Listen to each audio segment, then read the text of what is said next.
Cool, cool, cool. Let's get live here, and I'm going to do a couple of pre-show explanation.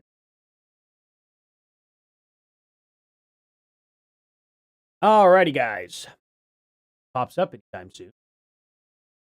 There it goes. Now it's starting up. Alrighty, guys. So if you could do me a big favor and point people to the pinned comment, I will read super chats. Any super chats I get, I will read after the show. I'm on somebody else's platform and doing, kind of things their way for the most part, Not because I have to, but because that's just the way they normally do it. So I'm just going to keep the normal flow. Change things up too much, people might not like it. So, is what it is. I just prefer to, depending on what platform I'm on, that's kind of how I'm going to have the format. So there is that.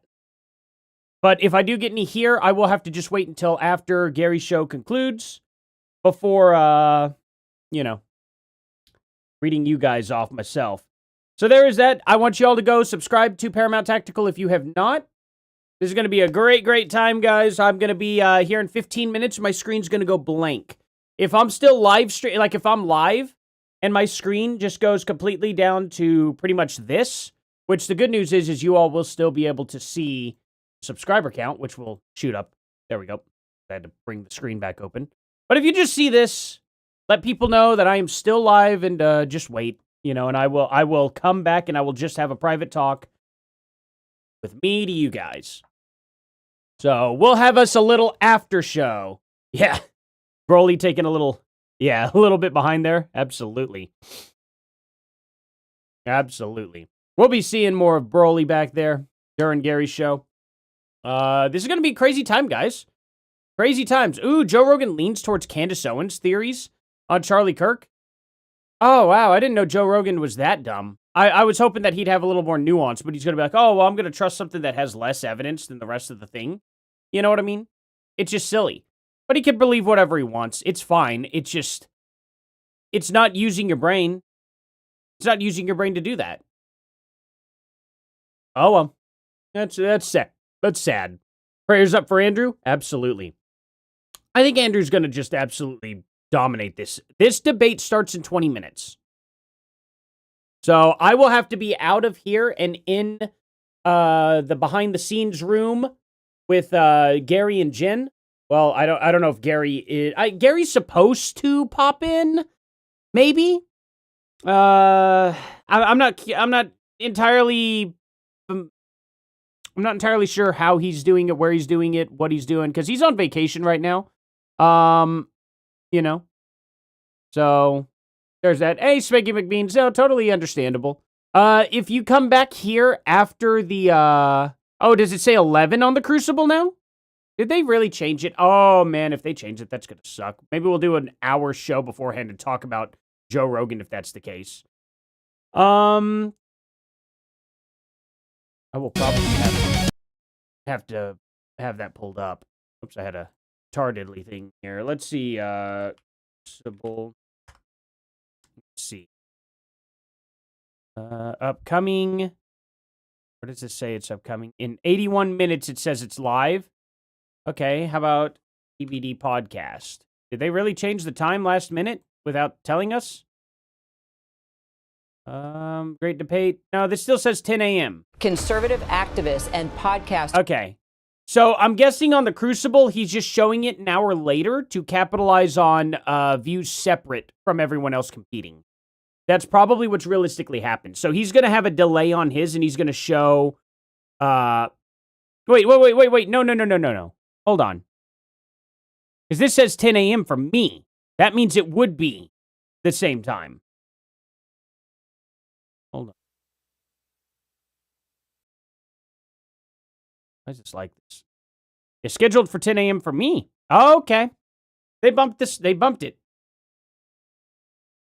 That's fantastic. That's absolutely fantastic here, huh?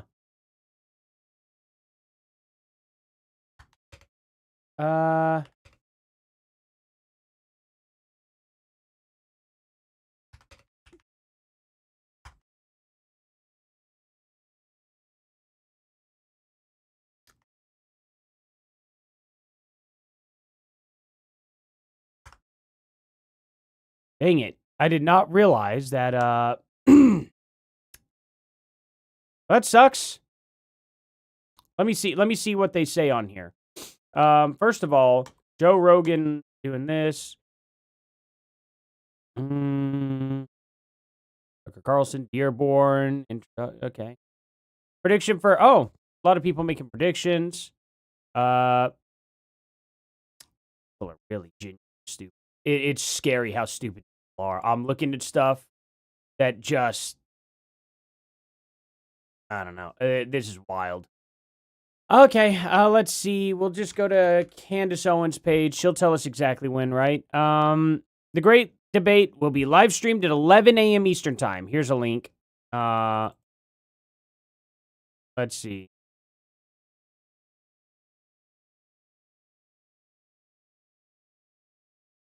Are correct. Seems. Snag.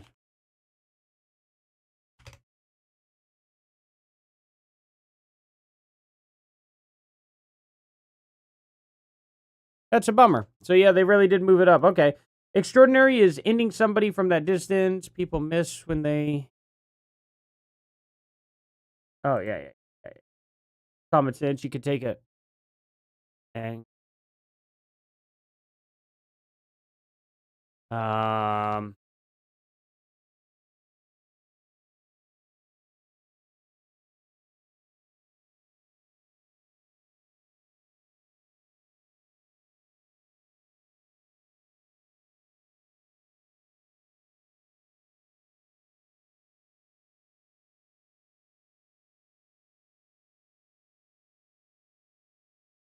I don't even need to answer this person. I'm tired of arguing with people in general. I'm just gonna bring facts forward on here. I'm done arguing with people on X, really.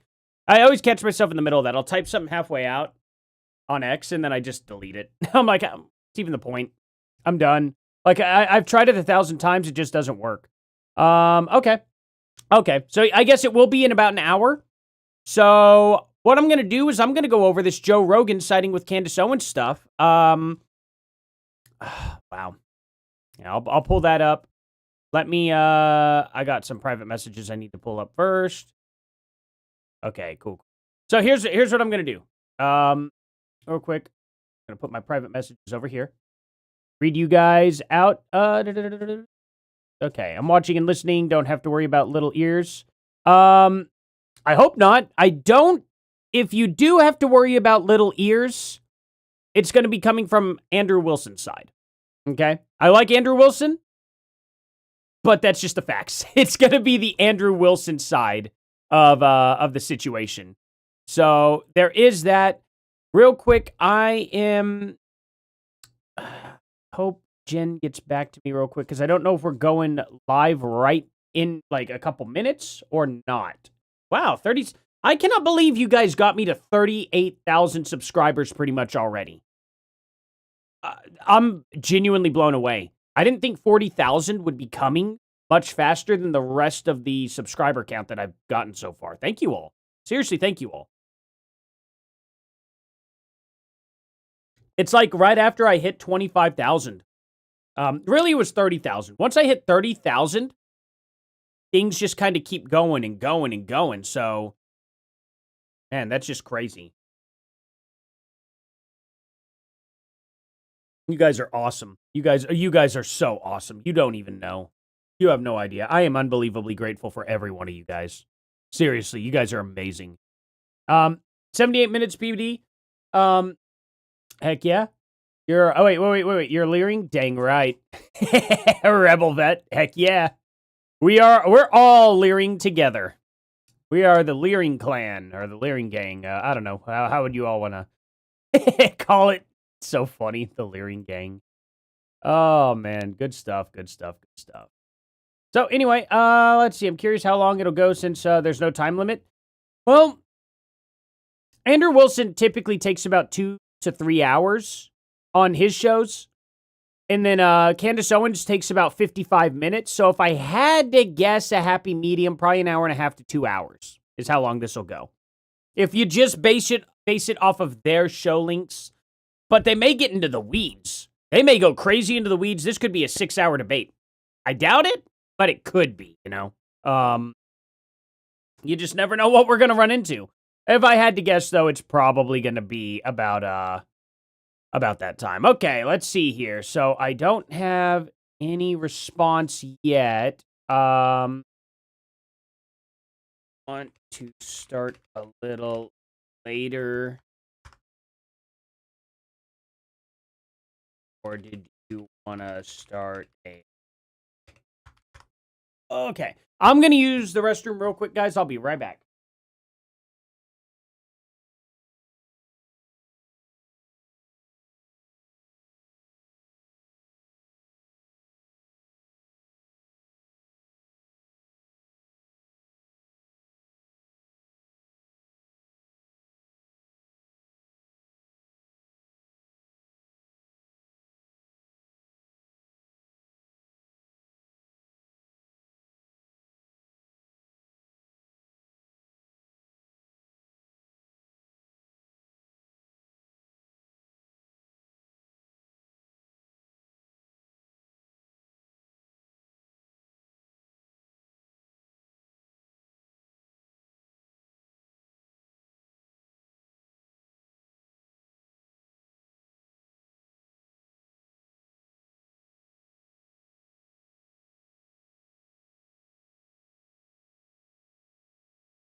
Alrighty. Sorry about that, guys. Woo! I think we are pretty much all good to go over this. I'm gonna check in real quick with something. So I'm gonna go dark for just a brief moment. And then, hey, roll me one, Kenobi. You're not shaking it more than twice. You're not even at the party. No. Anyway, no. I'll be right back, guys. I'm gonna hop into something real quick and just double check and make sure because I don't have any kind of response, so I don't want to be late for anything. So give me a second. Then we're gonna cover this Joe Rogan stuff, and then we'll hop into the actual live debate. So give me one moment.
unmute myself here and activate me camera. There it goes. All right. So we're going to hang out for a bit, guys. I think, you know what? We'll go over the Joe Rogan stuff here. If I have to go over it a second time, that'll be fine. So, yep, it has been delayed. Candace Owens may be pulling some tricks. I don't know.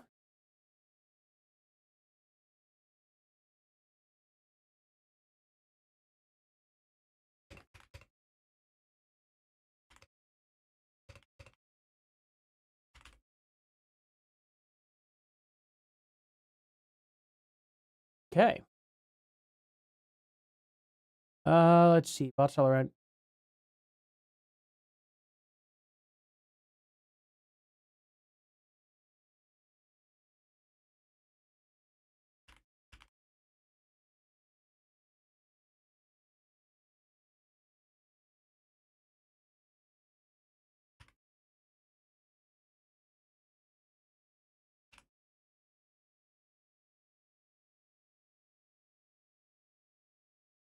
Hmm.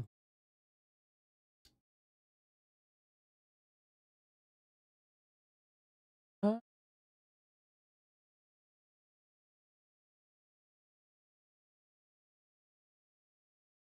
Okay, I think we got our ducks in a row here.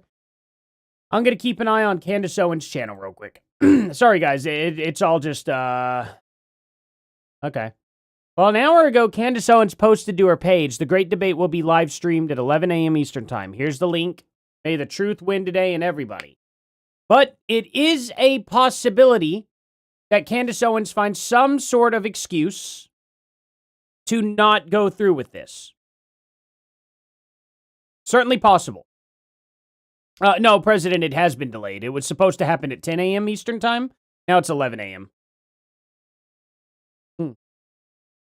So it's been delayed, unfortunately. I'm not sure the reasoning why. If that's the only delay, it's not really a big deal. But see, I could show you. It's PBD here. Go here. You can go to live. And it says 10 a.m. here for us. Oh, oopsie poopsie. What if I had the screen? Wouldn't that make something crazy? So anyway, 1 second. I'll help you guys out here.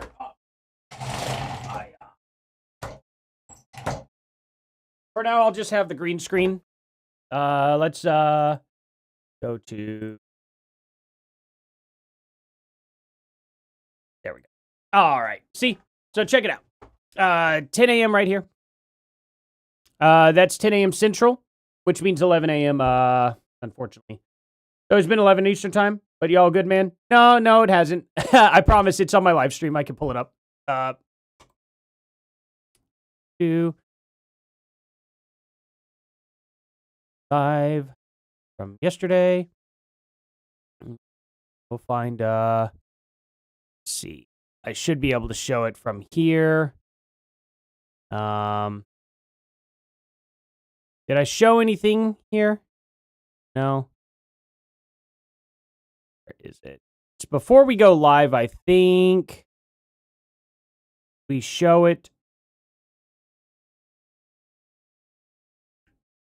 Finding the exact time is not going to be easy.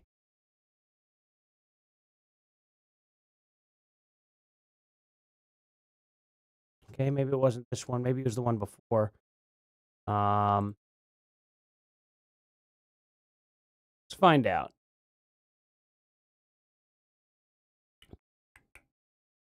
This? No, she didn't have this set up on her channel. When did we find out PVD? Actually, oh wait, I think she just announced it on her show. I could make this so much easier. Oh, what am I doing? There we go. Let's see. Then we could just go to transcript, and then we can do debate. Anyway, it's probably right here.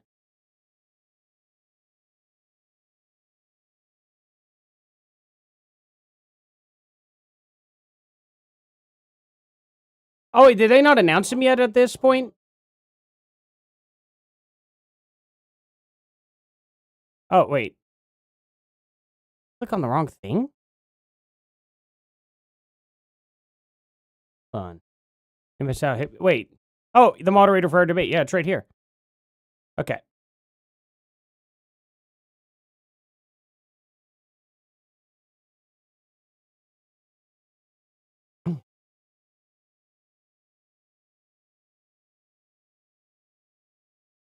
Let's see if it says 10 or a.m.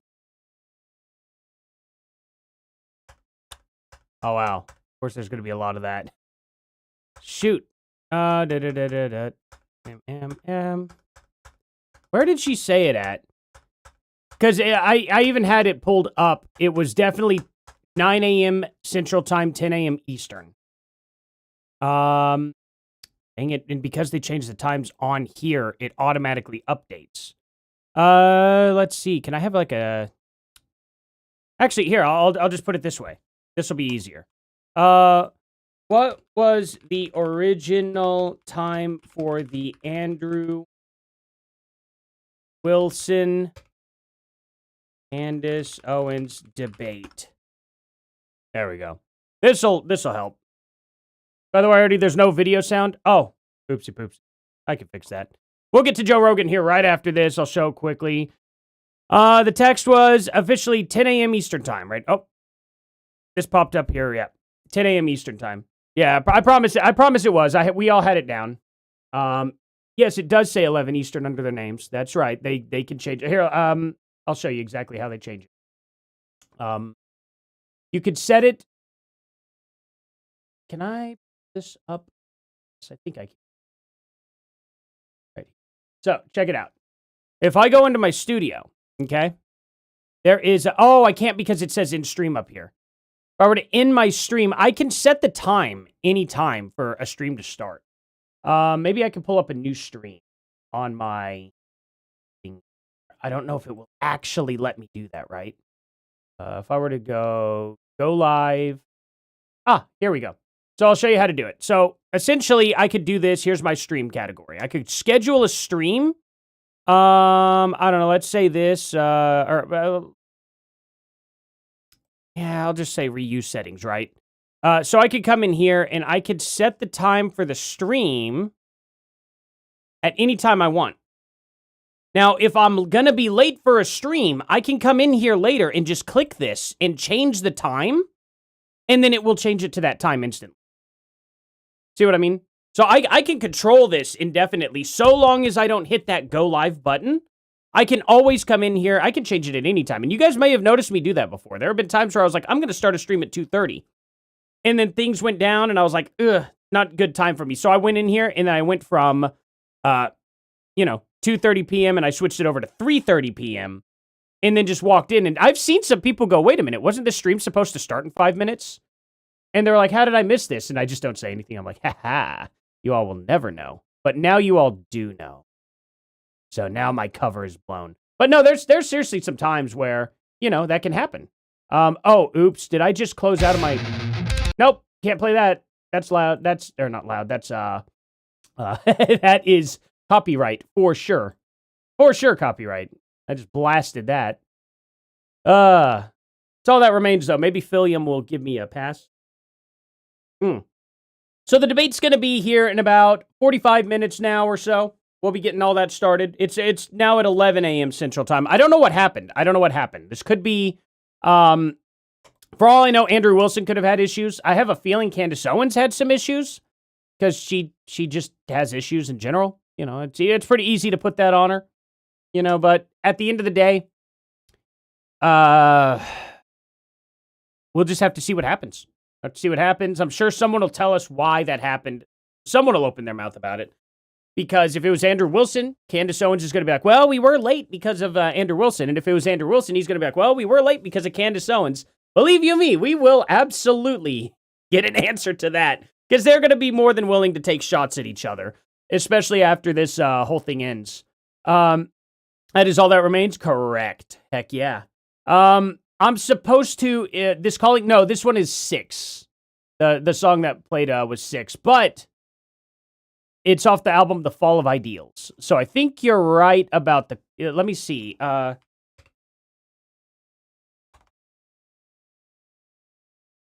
Let's see. No. Oh, it is. Yeah, it's off of The Fall of Ideals. So you were on the right album. You're definitely from that era from when that album came out. There's no doubt about that. Or you wouldn't have gotten that close. It's pretty good, though. But yeah, I promised Justin that I would help him learn the guitar solo, and then I have not been working on the guitar solo, and now I feel really guilty. Not that he needed it. He's a really, really, really good guitarist. But he was having a problem with, like, one little, like, transition from one sweep to another sweep arpeggio on the, in the solo. And then, yeah. The new Finn Sevenfold, I don't really like it, I'll be honest. I don't like it, but I've never criticized an artist for anything they've released. I've only been disappointed. Like, oh, this isn't what I was looking for. But, you know, I mean, if it's music that they're passionate about, that's whatever. So there's a golden rule of artists. A golden rule here. The live shows are for the audience.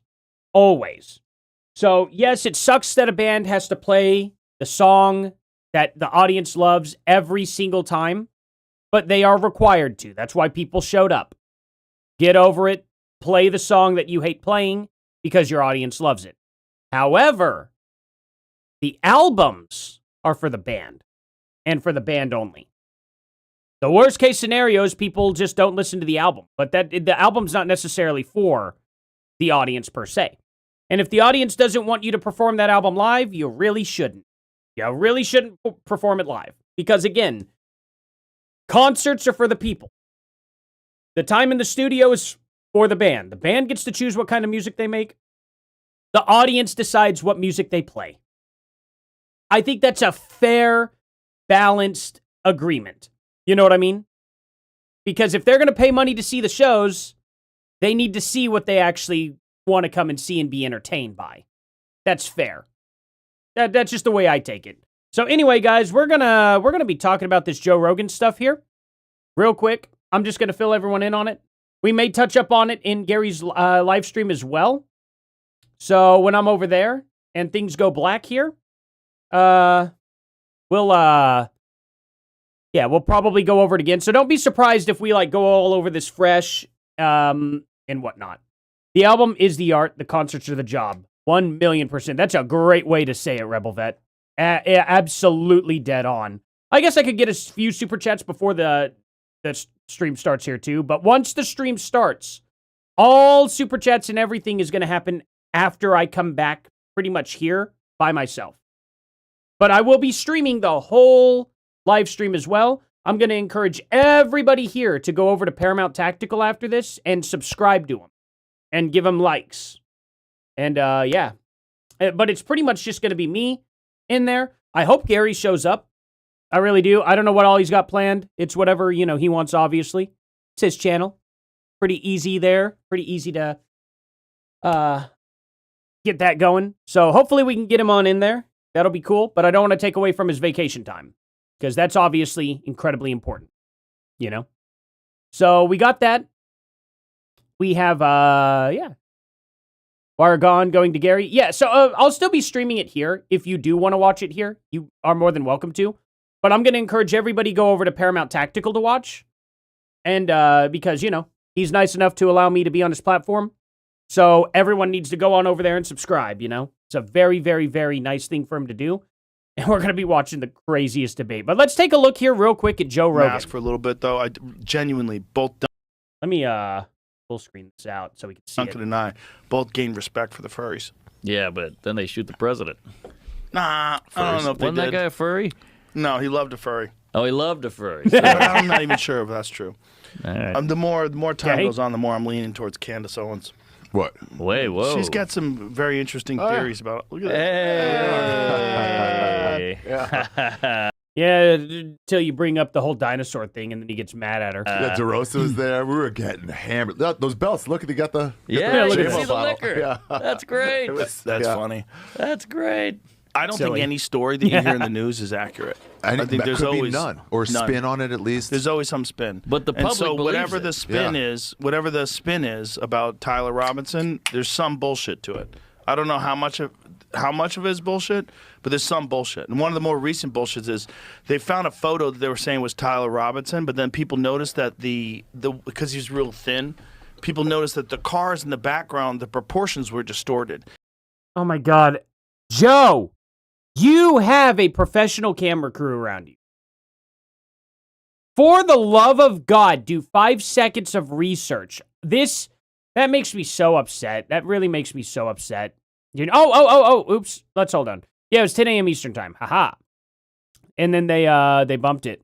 Do we know why they moved it to 11 a.m. Eastern time? We'll do that. Okay. I'm gonna go here. I'm gonna find this. Let's see here at Joe Rogan.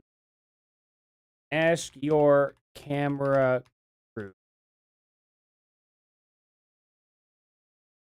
There we go.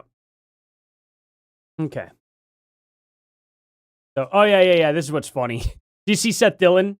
His reaction to this? Show evidence it's doctored. See the butt, and then it's all like curved out right over here. And it's like, prove it's doctored. What an unbelievable response to that. What an unbelievable response to this picture. Seth Dillon is probably one of the most hilarious people. Owen Benjamin, show evidence it's doctored. Show evidence it's doctored. It's so good. It's so good. Oh man, you gotta love Seth Dillon. What an absolutely amazing dude. Wall. Someone took this serious? Oh my.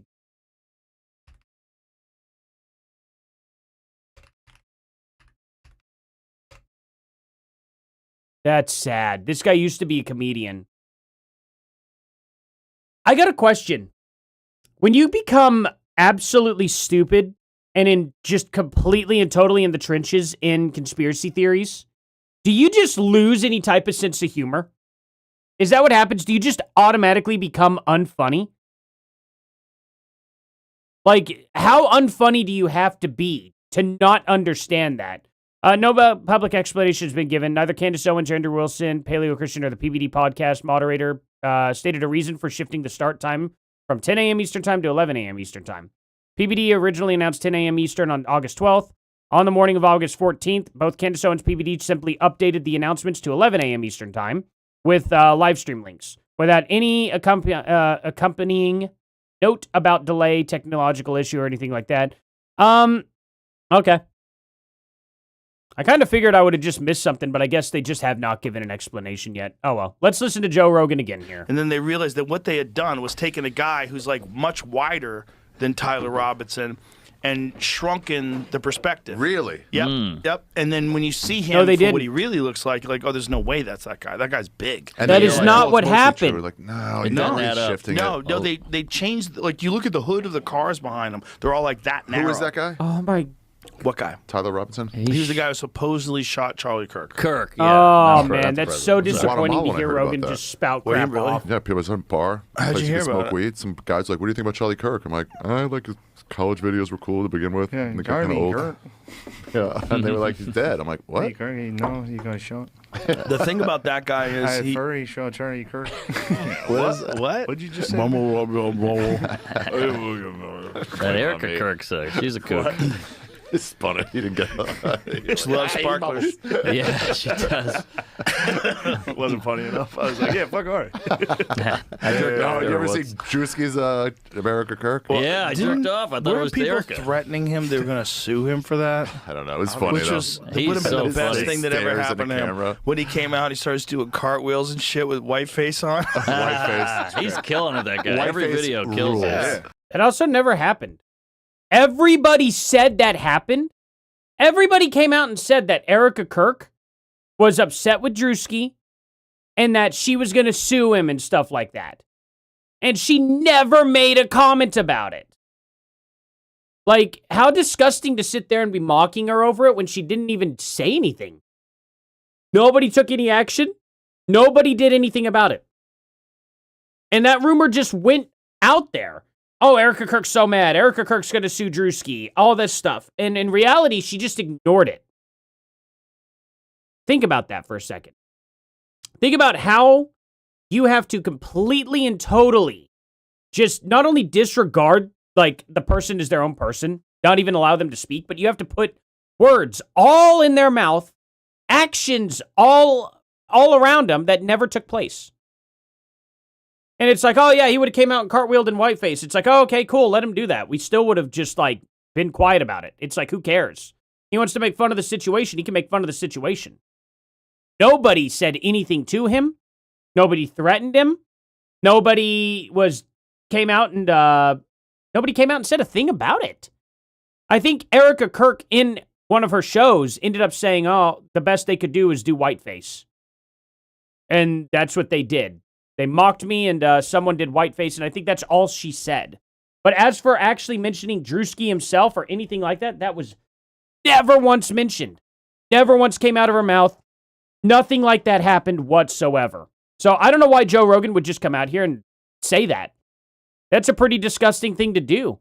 Like, why is it so difficult for these podcasters to just look online for 5 minutes? The moment Candace Owens posted that picture, why didn't he look at any counter-arguments at all? If he would have seen any counter-arguments, if he would have seen my video on it, he would have known that Candace Owens just stretched the video. Like, I mean, for him to be like, look, that's not Tyler Robinson at all. Like, it's just, look at him. He's huge, but also he's got a weird bend in his arm. This is his wrist, guys. This is his wrist doing this. But because the photo is completely stretched, now this bend is stretched out. That's not natural. Nobody's arm is like this. Tyler Robinson's arm is not like this. But Joe Rogan didn't even think to question it. He just automatically believed that this image right here was clearly not Tyler Robinson. But how in the world did he have this distortion in his arm? Right, because the photo was stretched. Middle of the photo has, I say the middle of the photo. It's like a big middle. Like, here's a camera, like, let's say here's a camera lens. The middle of the photo that's going to be not distorted is going to be a vast majority of the middle. It's the very outer edges that are going to distort, and we see that very clearly. This photo's also completely cropped in. The reason why they cropped in is because the outer, wider parts of the photo could not be stretched to a straight line. So just cut that away so nobody sees it. I've explained it exactly. I've shown it exactly, and people don't want to listen. There is a reason why this photo is cropped. There's a reason why they do not show the top part of the roof, because it would still be curved no matter what you do. That's just a fact. Aspect ratio does not create a gigantic chunk out of your arm missing. Just doesn't do that. That's what happens when you do a wide angle camera lens. It's not quite fisheye, because fisheye's extreme wide angle. This is an extreme wide angle, but it is still wide angle enough to where it bent all the edges around the photo and video. But of course, they had to cut it away so you don't see those edges, and they're not even talking about that. So yeah, just fun, huh? When he goes to the man. NASCAR, Drewski rules. Yeah, he's unbelievable. Funny dude. Funny dude. People that got upset with that, shut up. I know. You don't think it's weird the lady comes out to sparklers behind her? You're out of your fucking mind. That's insane. I know. You don't Yeah, that's a dumb take, Joe. That's a dumb take. That's a very much animalistic, really stupid take. I'm disappointed in you, man. No, you came out with sparklers. That's so dumb. Charlie Kirk only did that at every single Amfest. What were they supposed to do at that Amfest then? So this Amfest wasn't supposed to be thrown the same way as Charlie at all? It was Amfest, Joe. It wasn't his freaking funeral. It was Amfest. Do you know the difference? If this happened at his funeral, if they had his coffin, like, getting ready to be lowered down into the ground and they started shooting off stuff like that, maybe you'd have a point. but it was AmFest. It's so ridiculous. It's like the World Series not having fireworks. Why would they do that? Think There was someone a can funny make video. fun of that. She walks out like fucking Randy Orton. Like, fucking Goldberg coming out. Just coming out. Fucking Undertaker. The Queen wore black for 80 years. You're coming out Whole with a thing is fucking- crazy. In interviews, she dresses like SEAL Team 6. She's all blacked out with like a black hat and everything. She's serious, bro. Wow. She's So are y'all going to just criticize her for everything? She wears sparkly and white for AmFest. Y'all throw a fit. She wears all matted black, and y'all throw a fit. Is there anything she could wear that you all won't criticize her for? What does she have to... Specifically, how about this? You're telling us what she can't wear. And so, pantsuit, sparkles, can't wear. Dress, can't wear. Black clothes, can't wear. Is there anything else that she just can't wear? What can she wear, actually? Let's start with that, because you've already eliminated most things that a woman would wear. So what can she wear? I got a question about that. Genuinely. As you're blacked out, Mr. CIA here. Oh, it's cool when you do it, right? But because you don't have a dead spouse, I guess, that means you could just wear whatever you want? What are you talking about? Navy SEAL Very serious. podcasters are fucking cool. She's serious. There's a lot of content. I mean, it's just wild. It's absolutely wild. But you know what, Joe? I hope it was worth it, man. I really do, especially after this debate. After Candace gets completely and totally just stomped in this debate, I really, really genuinely hope that Joe Rogan, I'm not going to let him get away with this, actually. I'm going to play this clip, even if he goes, man, Andrew Wilson completely stomped her. I think I'm on Charlie Kirk's side. I'm going to be playing that video, and I'm going to be like, yeah, well, you know, you had a chance to be logical, reasonable, and I'm not going to let that fly, you know what I mean? I'm not going to let that fly. I'm going to be reporting on that for sure today. What a stupid, stupid thing for him to do. You know? Comes out, doesn't pay attention to the evidence. You said that there's a shadows bent. Yeah. Shadows, it's really hard to see because there's this patch of light here. Candace Owens tried to tell us that this is also, he was wearing these white stockings. Yeah, I'm sure that they needed this guy to wear white stockings all the way up to the stairwell. So he walks from there to the stairwell. Then he switches with Tyler Robinson in the stairwell. Why would they need him to do that? Why would they need him to switch? Doesn't make any sense at all. You know? Yeah, Joe Rogan. Well, here's the thing. I got to say this, Didn't see Scrolls. I feel like Joe Rogan himself is doing a lot worse than Nick Fuentes. He's putting out a lot more false information than Nick Fuentes is. You know? It's ridiculous. Oh, Pat the Plumber, for sure. I understand they're making fun of stuff. There's no doubt about that, you know? But my main issue, right, is him going, oh, they said they were going to sue Drewski and they got mad over that, when that just never happened. And it's like, that never took place whatsoever. Oh, yeah, we saw the picture of Tyler Robinson. That changed Joe Rogan's mind completely. But he didn't look at any other arguments. He just trusted what Candace came out with and decided not to go see the other side. See, here's the thing. Our side puts out a lot of information. All the time. You know what I do before I cover any of it? I fact check it and I put it up against Candace Owens' evidence. And then I weigh it out. I always check the other side's evidence to make sure that our evidence makes sense. You have to do that. You have to check the other side. Sometimes the other side might have a point. Sometimes you can use the other side. Actually, most of the time, you can use the other side to strengthen your own argument. But you have to do that check, or else you're just in an echo chamber. And Joe Rogan has decided, well, Candace Owens said, so I'll just believe. This is the same dude who a couple of years ago chewed Candace Owens out because she didn't believe in dinosaurs. He used to push back on Candace. He doesn't do that anymore. Just a fun little fact. Didn't she also do Flat Earth for a bit? And didn't he make fun of her for that? I don't know if she actually went full Flat Earth or not. No idea. But yeah, I don't know. I found that to be a little wild for him to Mask just for a little blatantly. bit, though. I genuinely, both Okay. Duncan and I don't know why that played. For him to, I don't understand why he's like that. Let's see, what's his name? Of course I know his name, Andrew Wilson. What has he said? An hour ago. Where does this S come from? What tough guy personality? I'm just normal. Well, Andrew changed his tough guy personality for Candace. Yeah, that is a weird thing. I don't know. All right. Like I said, if anybody has a problem with language and stuff, it is going to probably come from the Andrew Wilson side. If y'all didn't catch that, I was totally dead on. I wasn't blasting Andrew Wilson. I'm just making an observation of fact. So if you guys, is what it is. Is what it is. On the phone with Z, you say? Yeah. LMFAO. I mean, this is great. I'm going to have to cover that today, too.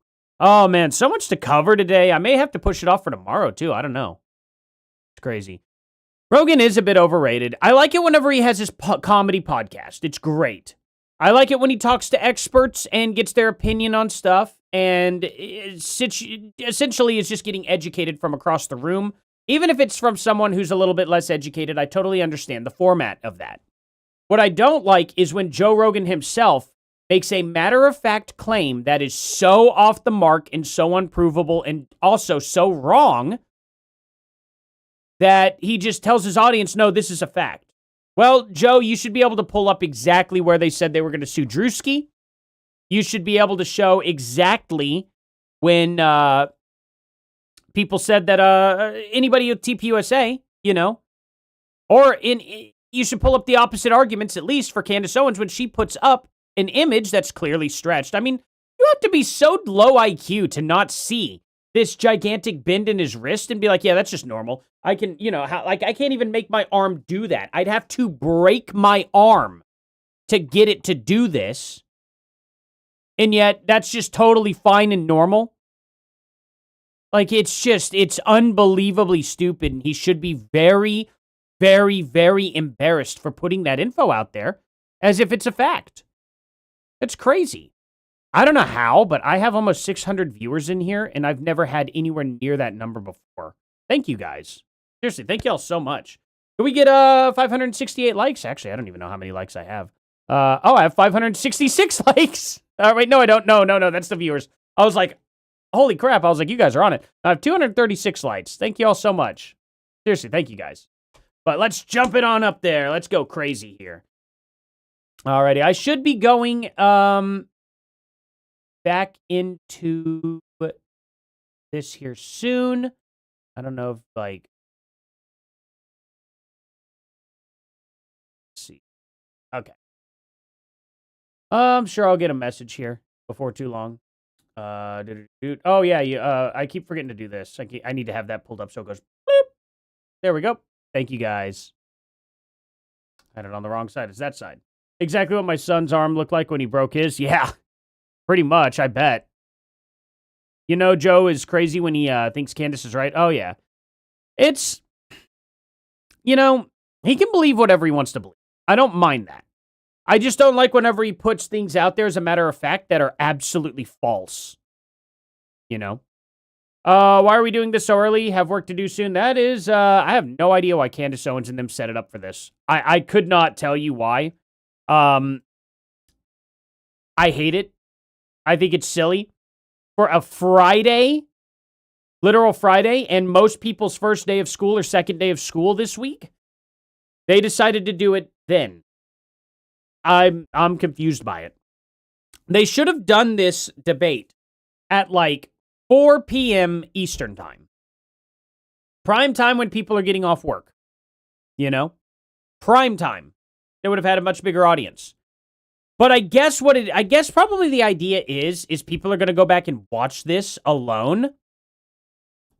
So they do it in the wee hours where it's harder to get viewers. That way, whenever everybody watches this by themselves later, they get the majority of the views. I'm guessing that may be why they set it up like that. That's the only explanation I can think of. I'm not saying it's nefarious, but it is smart. It is a very smart thing for them to do that. I could say that. It'll make sure that they all get the majority of the views. Most people are going to watch this on Candace's and The Crucible. We're going to watch it today on PBD because we just want to remain neutral in general. We're not gonna sit there and make a leaning favor of one way or the other. We're pretty much gonna watch, and we'll chime in every now and then. Obviously, we're against what Candace Owens says, but for all we know, this is it. This is the situation where Candace Owens brings all the receipts, right? I have my serious doubts. But hey, maybe she surprises us. Maybe she just surprises us for once. You never know what could happen. Steven Crowder has a drinking game rules for the debate. I should have done something like that. Should have done something like that. We could have had fun. We could have had some fun. I don't have any beers right now, though, so there's that. Oh, well, yeah, no, for sure. Candace Owens didn't do it herself. Somebody else did it. Candace Owens has everybody else do her dirty work for her, so she keeps her fingers clean. That way she can claim all day long, I didn't do it. I didn't do anything. That's like whenever she goes and makes like an expert claim, going, oh, look, surgeons say this about Charlie Kirk. And it's just people that she doesn't verify. They're just people that claim to be surgeons. She puts all of that weight on their shoulders. Well, they told me they were a surgeon, and I believed them. And so I just spent that out to my audience because, who am I to question whether they're a surgeon or not? That's her angle. It's very sloppy. It's a very easy way for her to get out of being like, well, I didn't make the claim. This person made the claim. I just repeated the claim. So it keeps her legally in the clear, I guess you could say. So there's that. Yeah. Patriot boy mom. Got to go get my kids this afternoon so I can't drink. Yeah. It's going to have to be unfortunately a little later. A little later on. They should have done this at night. I don't understand. They should have done this at night. It would have just been a lot better, in my opinion. But we're going to watch this here. This will start up here in about 25 minutes. I will be in 10 minutes. I will hop over to Gary's channel. So you're going to see everything go black. Kind of like this. It'll look like this. I'll keep the subscriber count up there so you guys can see it's still live. That way, whenever you see like that right there, that number moved. So that way you'll see that it is actually still ongoing. Not that one. No, not that one. I need to mark these better. Also, I don't really need full screen. I could just pop this up like that. Much better. Well, that's a bummer. Let's read some of the comments real quick, I guess. Oh, Nathan Livingston, actually. Joe Rogan, I'm leaning towards Candace Owens. She's got some interesting theories, proceeds to confidently spew nonsense. Interesting theories, not facts, not evidence. Podcasters are single-handedly dragging the collective IQ into the single digits. That is absolutely fact. Absolutely fact. I'm so disappointed. I'm so unbelievably disappointed in the way that he has presented himself. Like, I used to think Joe Rogan was a bit of an intellectual himself. I used to really think he was. And it's clear to me he's just in it for whatever pays the bills. I don't think he cares anymore. In fact, I don't even think he wants to do his podcast anymore. To be honest, I don't think Joe Rogan wants to. I think he wants to just go do his own thing. And it's more of a chore now for him to do this. That's what I think, because you'd have to be in that mindset in order to just spout off nonsense with no evidence. Like, how dare he actually genuinely claim that Erica Kirk wanted to sue Drewski? It's unbelievable. Absolutely unbelievable. I got 33 new subscribers within an hour. Yeah, it's been crazy. Thank you, Charmander. I appreciate it. It's thanks to you guys. You guys are the reason why this keeps going up. It's all you. Like, I'm just here in front of a camera and a microphone. You have no idea. This is weird to me. I am in a small box. And I'm just in here by myself. And you guys just push me along. Like, it is all you. Thank you guys so much for everything you do. Like, it's crazy. Yeah, I think Joe's in it just for the money. He's not in it for the information. He's not. If he were, he would have done a little bit more research. And I gotta say, even his Jamie there. His Jamie used to fact check all the time. Didn't even bother fact checking him there at all. Like, it's wild. It really just, it frustrates the crap out of me. Absolutely frustrates the crap out of me. So Melina here says, this post isn't about Charlie. You came out of hiding because you can't help yourself after Joe Rogan mentioned you. Your ego is just too big. That said, I find it excruciatingly difficult to believe that Charlie is looking down from heaven right now, cheering on your relentless attack against his legacy and his widow. I truly hope and pray this is a humbling moment for you. It's not going to be a humbling moment for them. So Jay Phantom here says, Dingbat, you said no to Joe moderating, but get giddy upon seeing him mention you. The narcissism before a debate is truly something, yeah. Why is Candace suddenly saying neocons when she'd normally say Zionists? Yeah. And then here's Project Constipation. We have the truth, plus God and Charlie on our side watching over us. That is an insane comment to make. Even I don't sit here and claim Charlie's on my side. That's not for me to decide. That will always be for Charlie to decide. What an arrogant thing to say. And to sit there and say that God's on your side for sure, that's just not the way it is. You're on God's side or you're not. God's not on your side. You make the choice as a human being.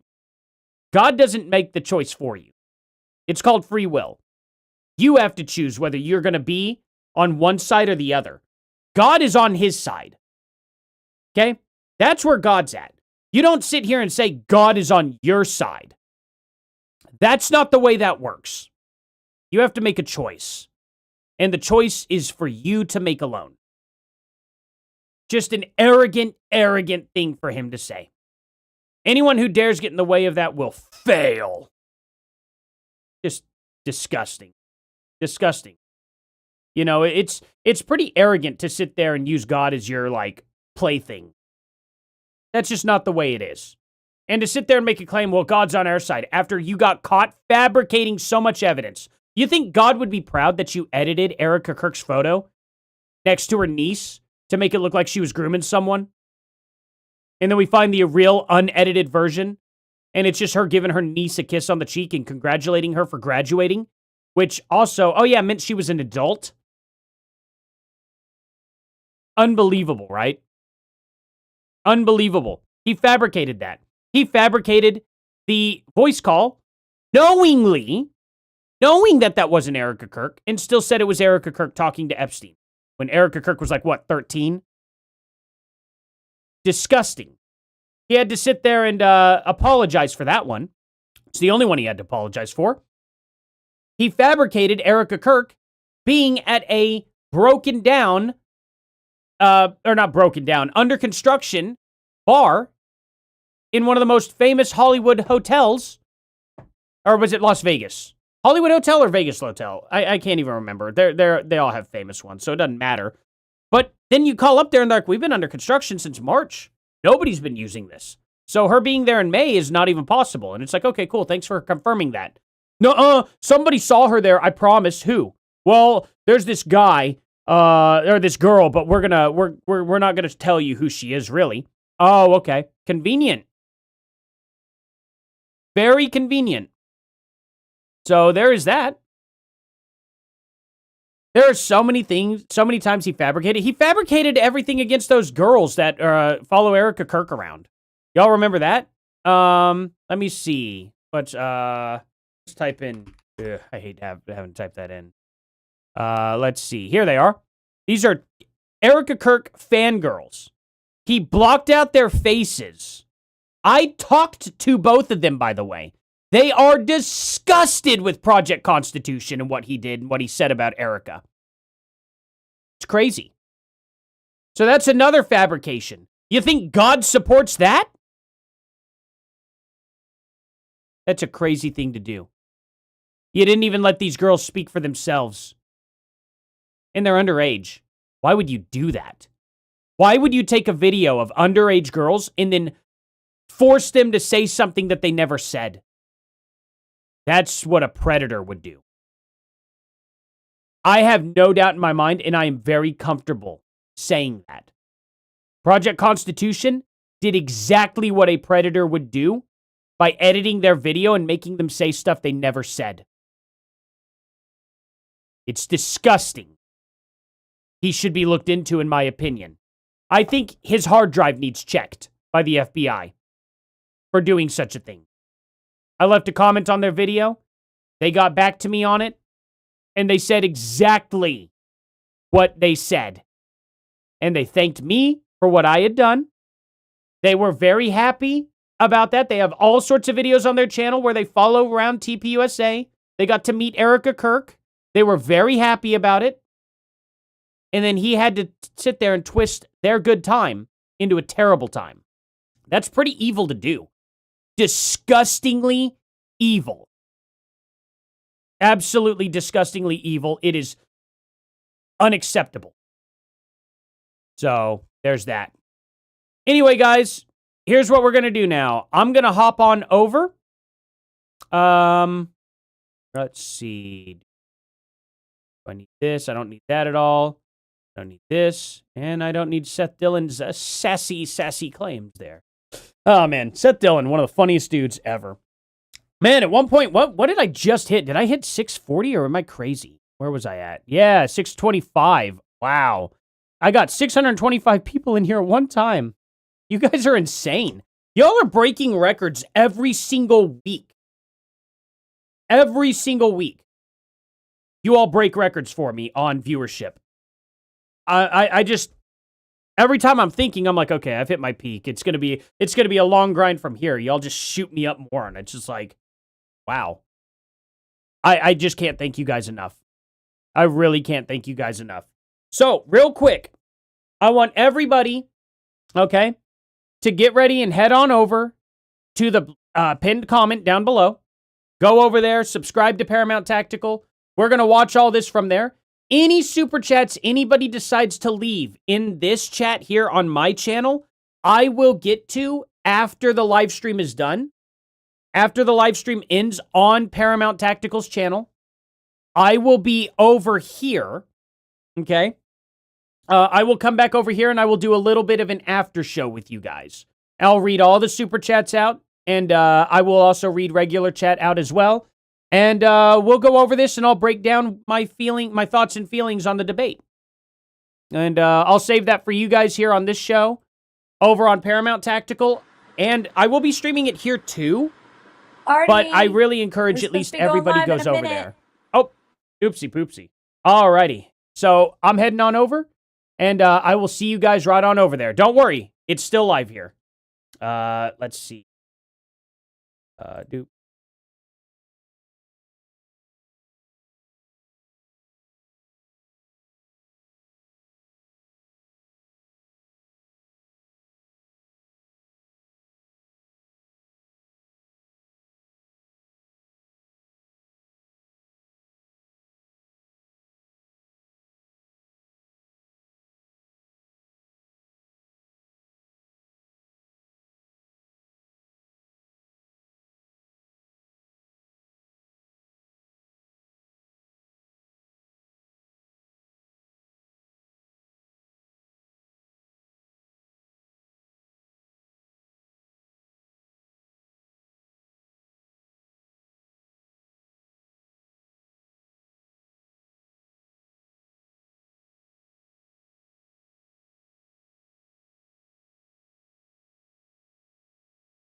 This is going to be pretty. This is going to be a pretty fruitful debate. I think.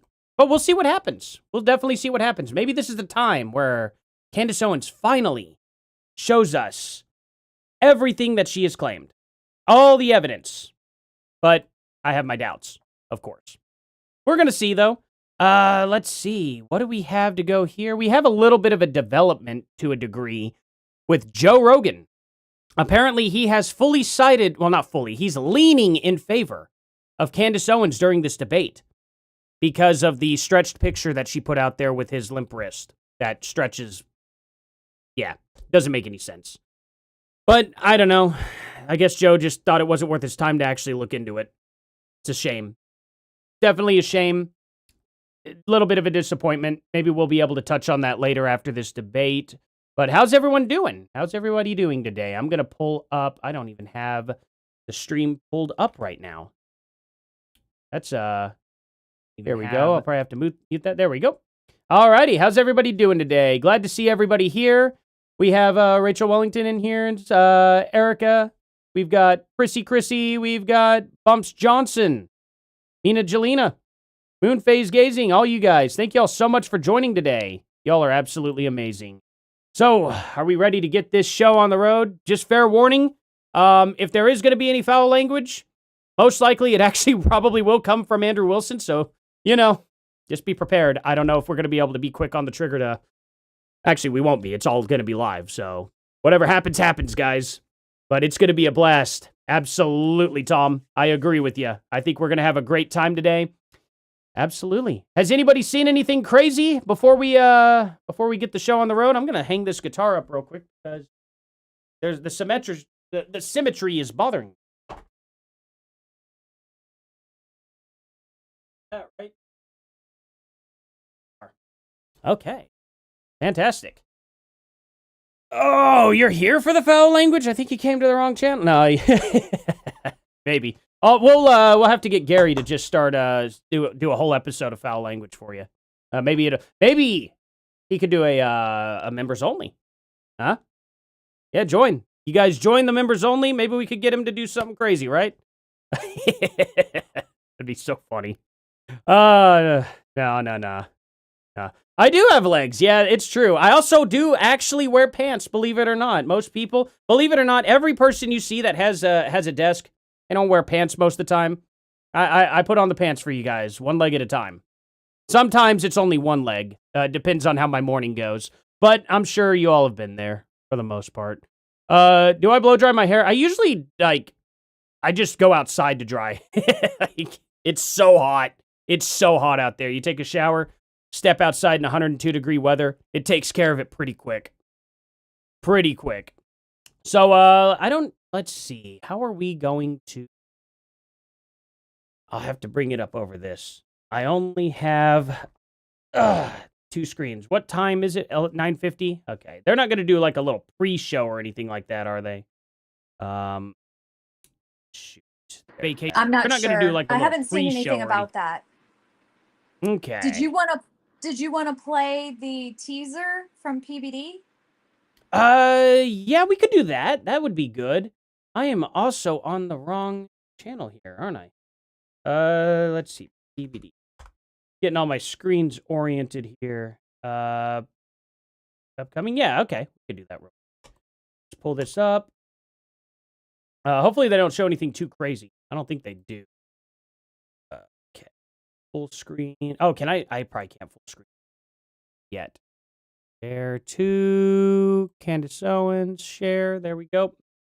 So here is the teaser for this upcoming debate. Conservative activist and podcaster Charlie Kirk has been shot. Tyler James Robinson is the suspect in custody. Tyler Robinson is a patsy. Utah Valley University. I feel pretty certain about that. We got him. He texted his boyfriend and admitted to the crimes. You're saying these are his texts. We can't even determine if they're fake or they're real. Redaction. I don't think your investigation has proven a single thing. There is nothing, not a single shred of this case that they have delivered that has been concrete. To bring justice. I don't believe you can tie Erica to anything. I don't believe you have a single credible eyewitness or alternative theory. You got to connect the bullet. You got to connect the person. And I'm just as connected to this case as you are, which means not at all. I like that last line. That's pretty good. Oh, that's great. I'm not connected to this, or I'm connected to this case as much as you are, which means not at all. Fantastic way to end that teaser, in my opinion. So, here we go, guys. This should start up really any moment. Probably specifically on time, if I had to guess with PBD's schedule, but yeah. It's, we're gonna have a really, really good time here, guys. So, we got 8 minutes to she's got 8 minutes to think of a reason to cancel. Oh, man. That would be wild. What if we found out? What if we just found out that she canceled? Wouldn't that be wild? Looking at her page right now, I don't see anything. Yeah, it would be very, very bad for Candace at this point to cancel. It would be the worst case scenario for her, in my opinion. I think she would lose a lot. I don't know what's going to happen, but I don't think she has a choice. I don't think she has a choice at all but to go forward with this. There's no good side for her backing out at this point. As a matter of fact, I think she probably really messed up by taking this debate. But maybe she'll surprise us, guys. Maybe she's just going to dog walk Andrew, right? That seems likely. Does Andrew seem like a guy that would get dog walked? I don't see that happening. I really don't see that happening. If I have to eat my own words, though, I'll eat them. I'm not allergic to my own words. I can do that. I can do that for sure. Oh, I'm not full screened on this, so it looks not as good. Alrighty, so I guess I'm just gonna read some comments here until this show gets started. Because why not? I'll stop sharing that for now. And I'll just constantly refresh this until things start going live. So how's everybody doing? Let's see. We have Artie, no one can hear you. Oh, am I muted? Uh-oh. Really? Wait, nobody can hear me at all here? You're not muted on this side. Huh. That's odd. I actually don't know why people wouldn't be able to hear me. Let me try something.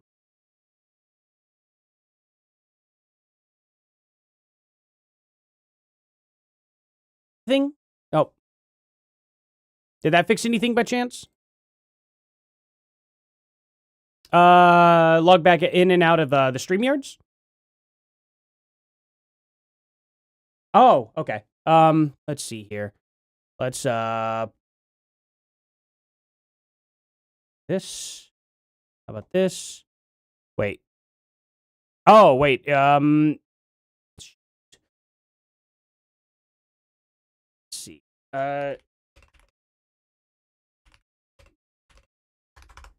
What happened?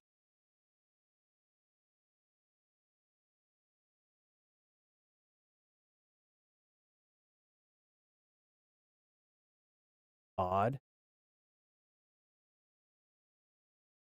Just make sure property. Yeah, everything focus right. Property on this. Focus right. Yep. Odd. I don't know what to do. Audio. Yeah, my audio's fine on that end. Huh. Wait, you can hear just fine? Oh, you can hear us. Oh. Oh, okay. So everyone can hear me fine here? You can hear me. Okay. Oh, that freaked me out for a second. Awesome. Okay. Jen, are you able to hear me? I have lost Jen. I think everyone can hear me. We'll see here. Okay. Everyone else can hear. Okay, good. Oh, alrighty. I was like, no technical difficulties before this starts. We only have 4 minutes. That would have sucked really bad. Could be. I don't know what would have happened though. Okay. Awesome. Glad to hear that. Let's see. Okay. So, I don't know. Any questions before we get this show on the road, guys? We'll see what happens here. Let me pull up. Oh, it's all good. Whew. I was hoping that there would be no technical difficulties right before this started. I was like, oh no. I'm sure they'll get, let's see. I'm surprised they're not, well, no, they'll just start on time and then they'll delay it with their intro. That's probably what they're going to do. So, yeah, 3 minutes, guys. This is going to be the longest 3 minutes of our life. So how's everyone's day? Where is Gary? He's on vacation. He's having a good time. He may pop in. Oh, sweet. Let's read those. All right. Caitlin Williams. I'm nervous too. The truth is on our side, and Andrew is really good. But what happened to the fact that Candace rejected to have her claims cross-examined? Has this changed? I actually don't know. Did she reject to have her claims cross-examined by Andrew, or was that a stipulation of the debate? If that's the case, what's the point of the debate? I don't know. That'd be a weird one.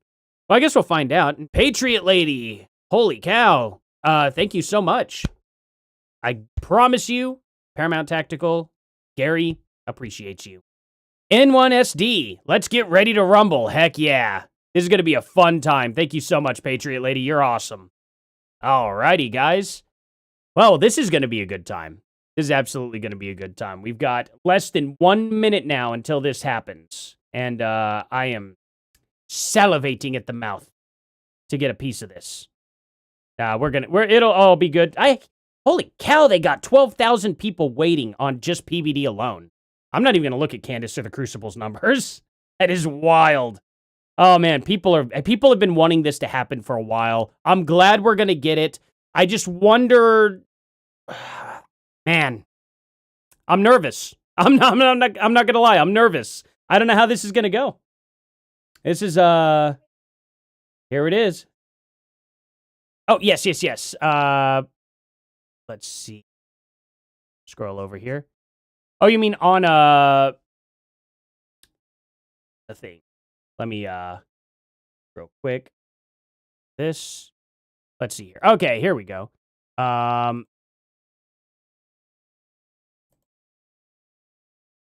Oh, okay. Yeah, we could do that. I could do that. 100%. Yep. Let's go ahead and full screen that. Let's see. Oh, wrong thing. Dang it. Yeah, technical difficulties, guys. Real quick. Let's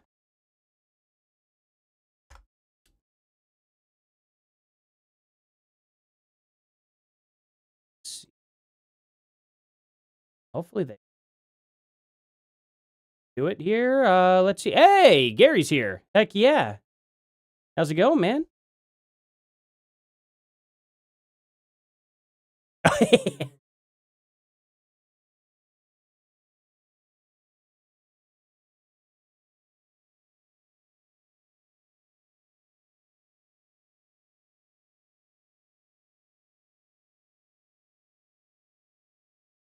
Oh, yeah, absolutely. Heck yeah. Alrighty. Well, this is going to be great. Oh, we're going to have so much fun here, guys. We're absolutely going to have so much fun. I am genuinely excited. Nervous and excited. For sure. What is going on here? Still not started. They are a minute late. It is all right to go ahead and fully panic.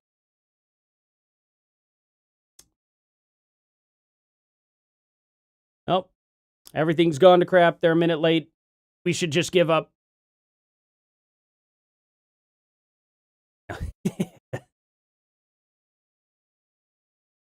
Oh, I'm sure they're working it all out. All right.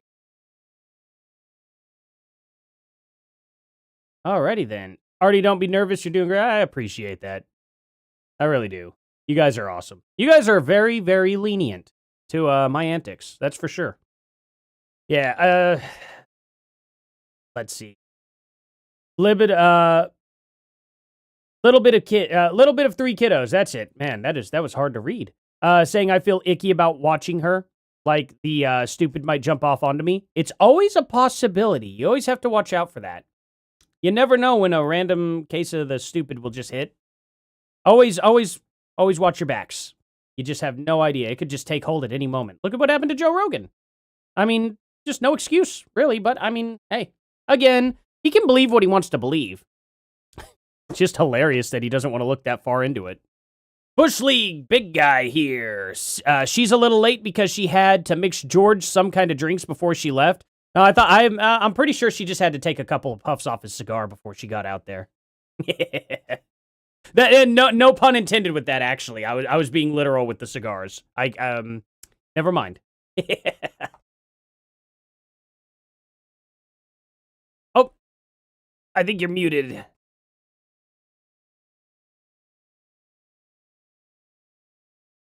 Uh-oh. There we go. Think.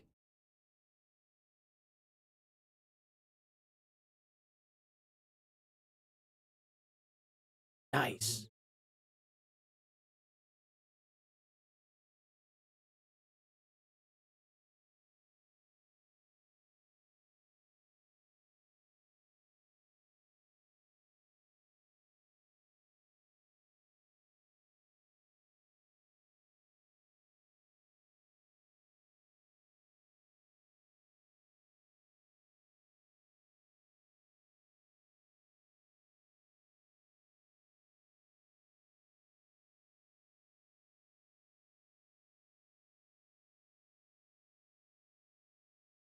Oh, man. Personally, I think she's going to get steamrolled. I don't see any way around it, but hey, maybe she surprises us.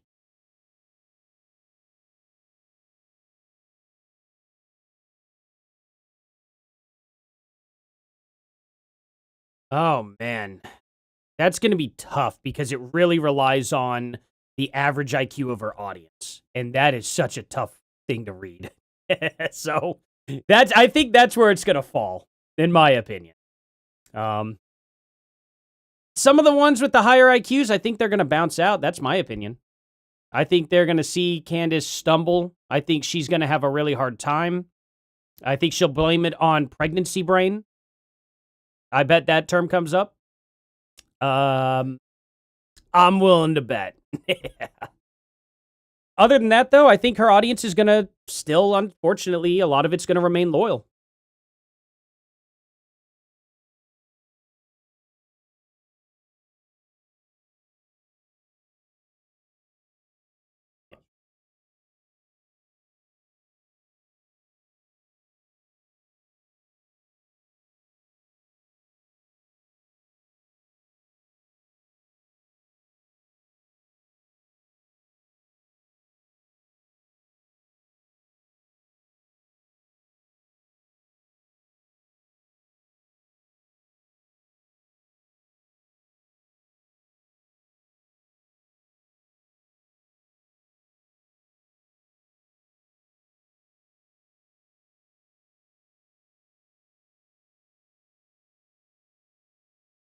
Yeah.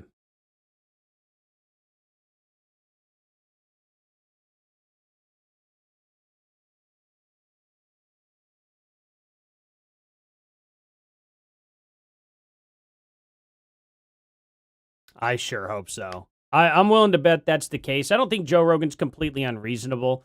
That just disappointed me today, though. I was like, wow, you looked at that photo, you saw it, you saw the giant bend in the arm and just didn't question it. It's like, dang. But I'm willing to bet he kind of goes quiet after this about Candace if it's really bad. Maybe he will speak out against her, though. I hope so. I hope so.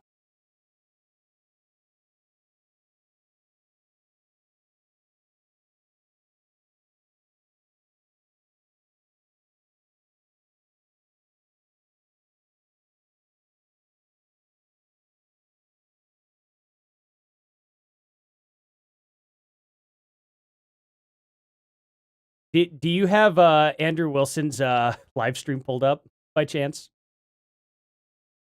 It is probably the funniest thing I've ever seen. That is so funny. He's just straight up live streaming Candace Owens' live stream. It is very fun. I saw it. It just says starting soon with Candace's face all over it. That is such an amazing troll. Oh, man. Yeah. Let's get that going. This is unbelievable. Yeah. That's so amazing. He doesn't even live stream the PBD one. He's just like, let's take Candace's.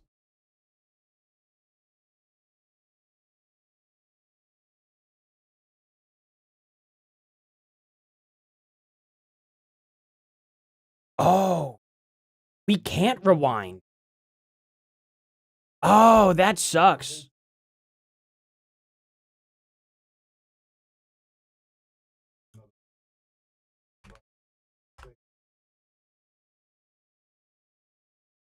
Yeah. Oh, yep.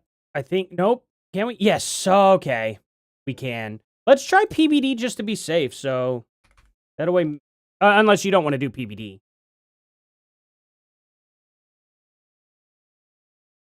And we can rewind. Heck yeah. Okay. We'll just use PBDs for now. I think that'll probably be better than giving Candace a view, if possible.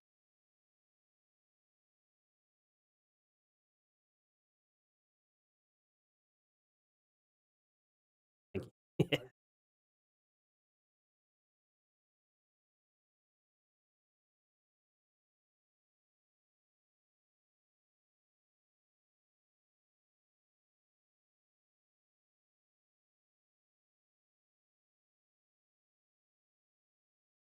Absolutely.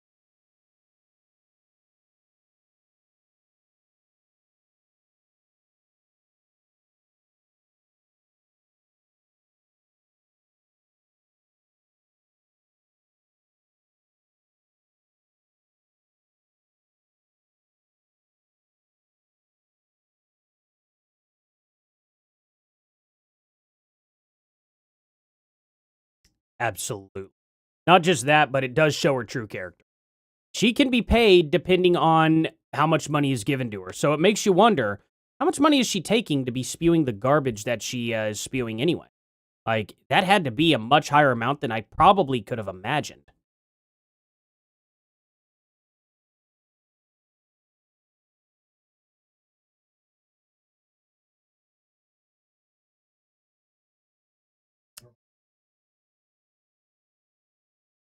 It's a disabled DVR setting.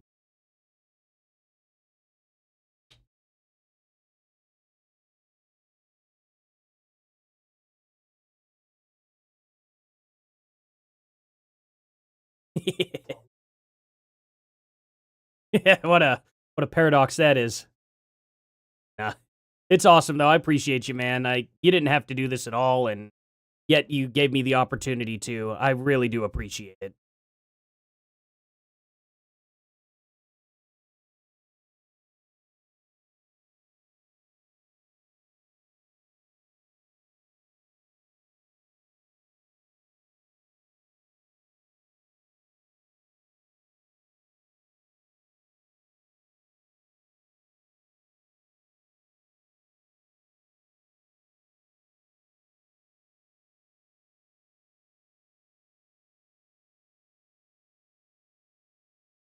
Yeah. And that is a wild situation. Again, another situation with somebody who's supposed to be very, very educated, couldn't bother 5 minutes of their own time to do a little bit of fact checking. I mean, it's just, even if it was just, I see. That's why people can't hear. It was on my side of the stream that people couldn't hear. That's what it was. My bad. But yeah, it's one of those situations where, as a preacher, or not a preacher, as a priest, you would think he would at least do enough research to be like, okay, maybe I don't know enough, and just be quiet about it. I don't know. I don't think it's a lack of ignorance. I don't think it's a lack of ignorance at all. I think he's like some of these other Catholic whack jobs that are complicit in all this. And it doesn't actually take that much discernment to sit there. Here's the thing: either he's talking about something he knows nothing of, which in of itself is immoral. He's taking a stance and supporting Candace. So let's say he doesn't know. Well, that is irresponsible and reckless in of itself. Or he does know exactly what she's been saying, and I would posit, given what he stated in his response to me, he does know what she has said, and he's just being dishonest and disingenuous. I mean, there's no way that a rational person can assess what is going on with Candace and sit there and come to the conclusion that, oh, she's being genuine. It's about like, I'm done with you. Yeah, exactly. It's sickening. And to think that he's actually directly part of the Catholic Church too, not just some excommunicated. Yeah, it's not like he's guy SS. Yeah, it's not like he's a part of SSPX. Yeah, that's actually freaky. Makes I don't know. It makes me think about her trip to Rome. Just kind of makes me think about her trip to Rome. I've covered that. I've covered that. I don't know if you watch my coverage and Bree Dale's coverage of that, but she didn't go to the Vatican, and that was an entire psyop in of itself. Yeah. We did confirm that she did not go to the Vatican. That was intentional misleading of people to make it seem like she had the backing of the Roman Catholic Church, and nothing that she did as far as her confirmation actually followed Catholic canon to begin with. So even her religion is a fraud. I don't know if she claims to be Orthodox or SSPX or what it is, but she was not endorsed by the church. Makes sense to me. Do you think she actually got confirmed there, or did she make that up, you think? There was pictures of her getting confirmed, but it was not at a Catholic church. Interesting. Huh. Mm-hmm. Yeah, definitely gonna have to dig deeper in on that at some point. I don't even know if we could find any info at this point, but that is something I may have to keep prodding into. Someone will talk eventually, maybe. She was there with quite a few different people. All she's got to do is make one of them mad. Yeah, and she ultimately will. I don't know if they're, and the crazy thing is she never stated that she was going to the Vatican. It was her surrogates that implied that, and of course, a lot of her audience implied that she was going to the Vatican. People need to see that it's not that sophisticated, but I will say it is orchestrated. Everything that she does is very orchestrated. And again, once you see it, and when you see the level of deception in literally every area of what she's doing, it is intentional deception at a level that I don't think we've really ever experienced. I mean, it's fraud at the end of the day. That's what it is. Yeah. Oh, agreed. Absolutely. Yeah, it's man. I hope we get to the bottom of all this. I hope everything gets revealed, but man, we're just playing the waiting game, I guess, for this. Well, she's going to pay $300,000, $300,000, and then whatever she's going to make in views, that'll probably match that, and she still can't be on time. I mean, how unprofessional. Yeah, exactly. It's hilarious. And I hope Andrew comes out and just explains everything that happened behind the scenes. I think there's a story to be told. I just have a gut feeling. I hope I'm right. But have you been enjoying Project Constitution's meltdown as of yesterday? Between him and Ian? Yeah.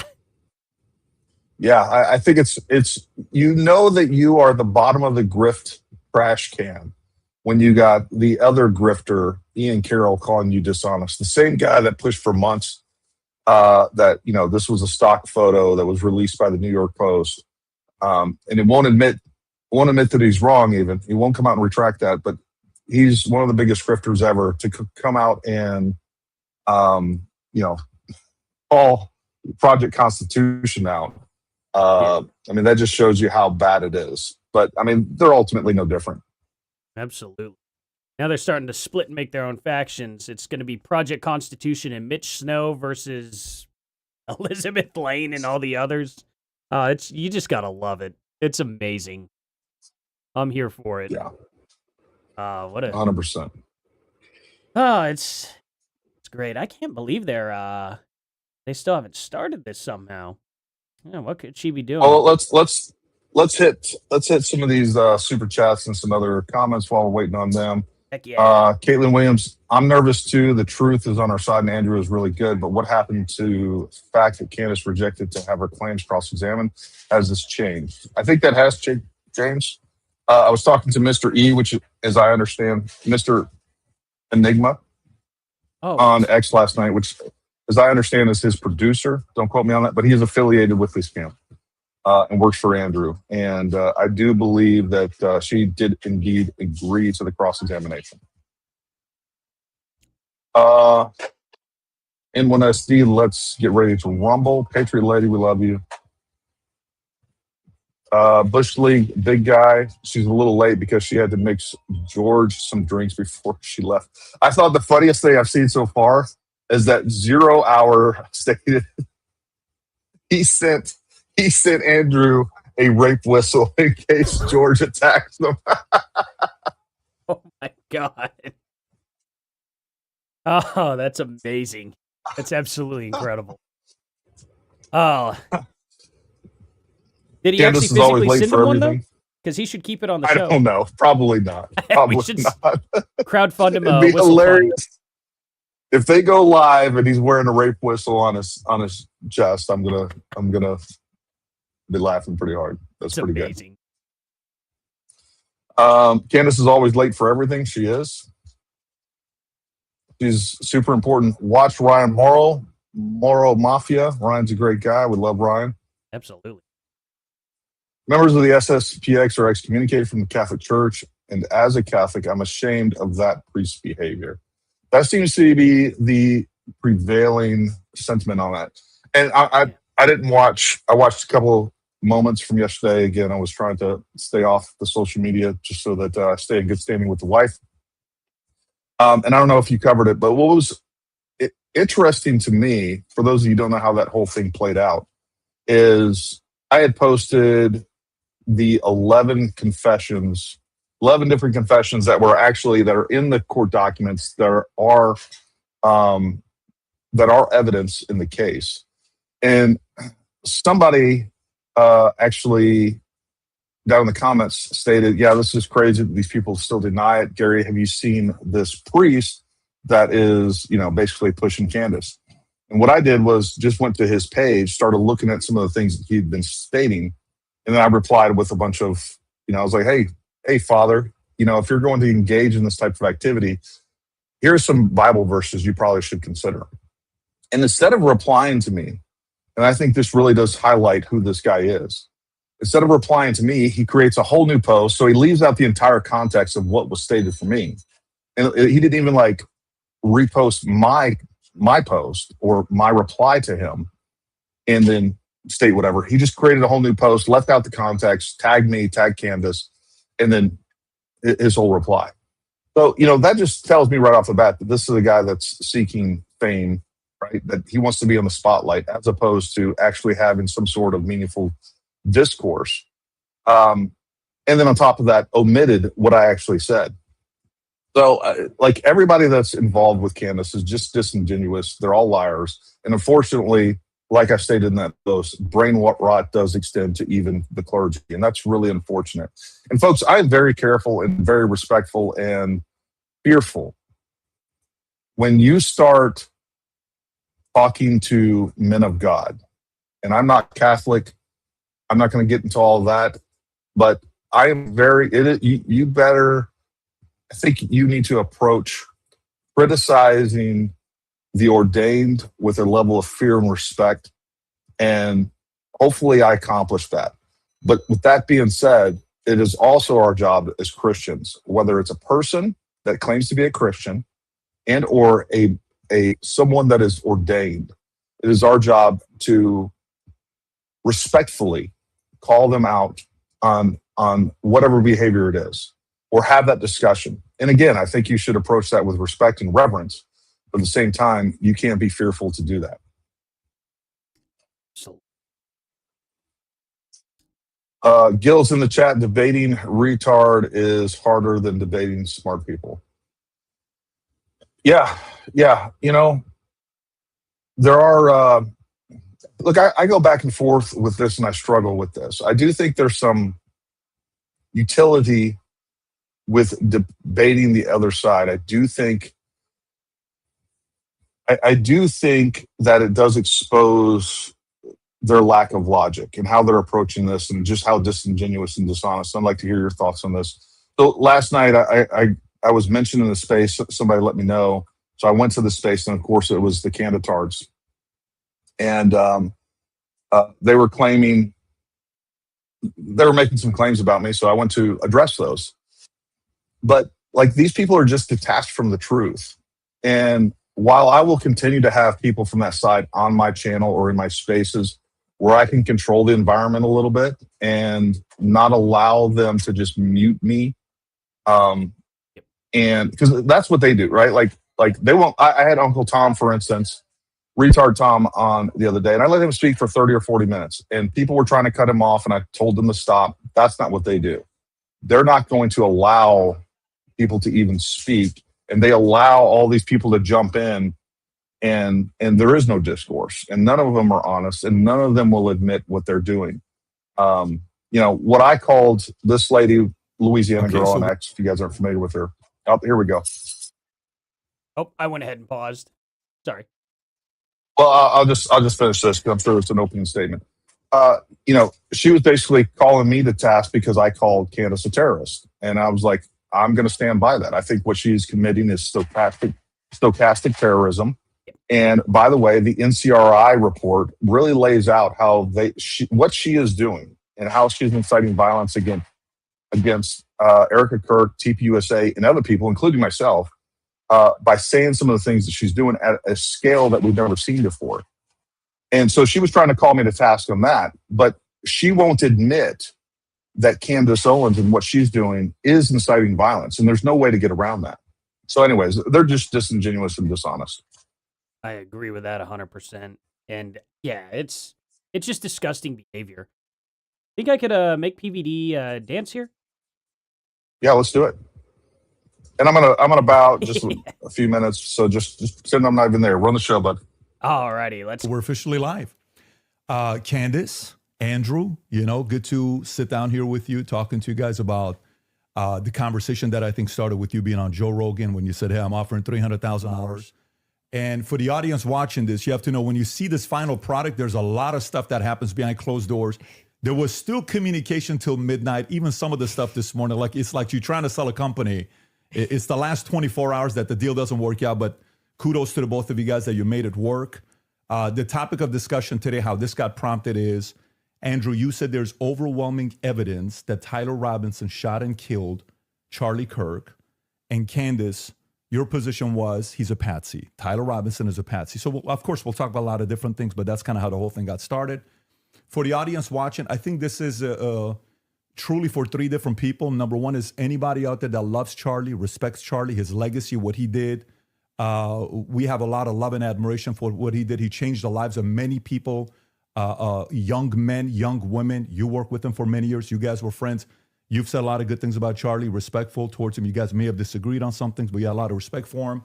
The second audience is the folks out there, you, that's watching this. And so for you, you've been wanting something like this to take place. And kudos for Andrew for coming out and saying, hey, I want to have this conversation, and for Candace to accept it.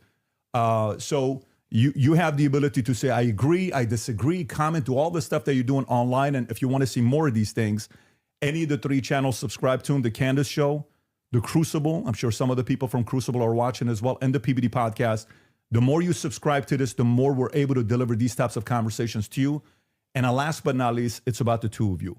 My goal is to speak as little as possible. 99% of the time, it'll be you guys speaking, and the audience will be able to see it. If I jump in, just so everybody knows, on the back end, both have agreed. In the back, there's three people representing Andrew, and 3 people representing Candace to do fact checking. So at any point, if somebody makes a claim, the other can say, can we fact check this? I can jump in and say, fact check this. Even the folks in the back can say, fact check this. So it is a very fair conversation that we're having here. And so with that being said, kudos to Michael Knowles. Your name was mentioned a lot. You missed out right now. The last 10 minutes, we talked about you. There's a lot of love and respect here mutually from both parties, all 3 of them here. And then, of course, the great Joe Rogan that started this conversation. And he also volunteered, but it ended up being this format that we have here today. So with that being said, Andrew, your claim is overwhelming evidence that Tyler Robinson killed Charlie Kirk. Opening statements, opening comments. Sure. And what I mean by overwhelming is I just find it very convincing. I think that's what most people mean when they say overwhelming evidence. So I have a brief opening statement. On September 10th, 2025, Charlie Kirk was murdered. Many of you already know a lot about the events which occurred after Kirk's death. You remember the ghoulish laughter, celebrations, and madness we saw from leftists all over, from TikTok invasions, debates, posts on social media, destruction of memorials, and things like this. Within weeks of Kirk's death, a cottage industry began to form, peddling various alternative theories on how he died. What special interest may have killed him, what nations were involved, and was our own government one of them? Because this was the first nationwide traumatic event in Gen Z's lifetime, the demand for answers was severe and palpable. The leading theory from the conspiracy verse is that Israel worked with the United States government to murder Charlie Kirk. Within a day or two of Kirk's death, Ian Carroll claimed that Israel killed Charlie Kirk, and the conspiracy caught on like wildfire. This theory was built on one misleading piece of evidence, that in his final days, on or around September 8th, Charlie sent a text message reading, "Jewish donors play into all the stereotypes. I cannot and will not be bullied like this, leaving me no choice but to leave the pro-Israel cause." This was sent in the context of a platforming dispute regarding Tucker Carlson. From this scintilla of misleading information, it was speculated that Israel killed Charlie Kirk because he would have successfully opposed the Iranian war.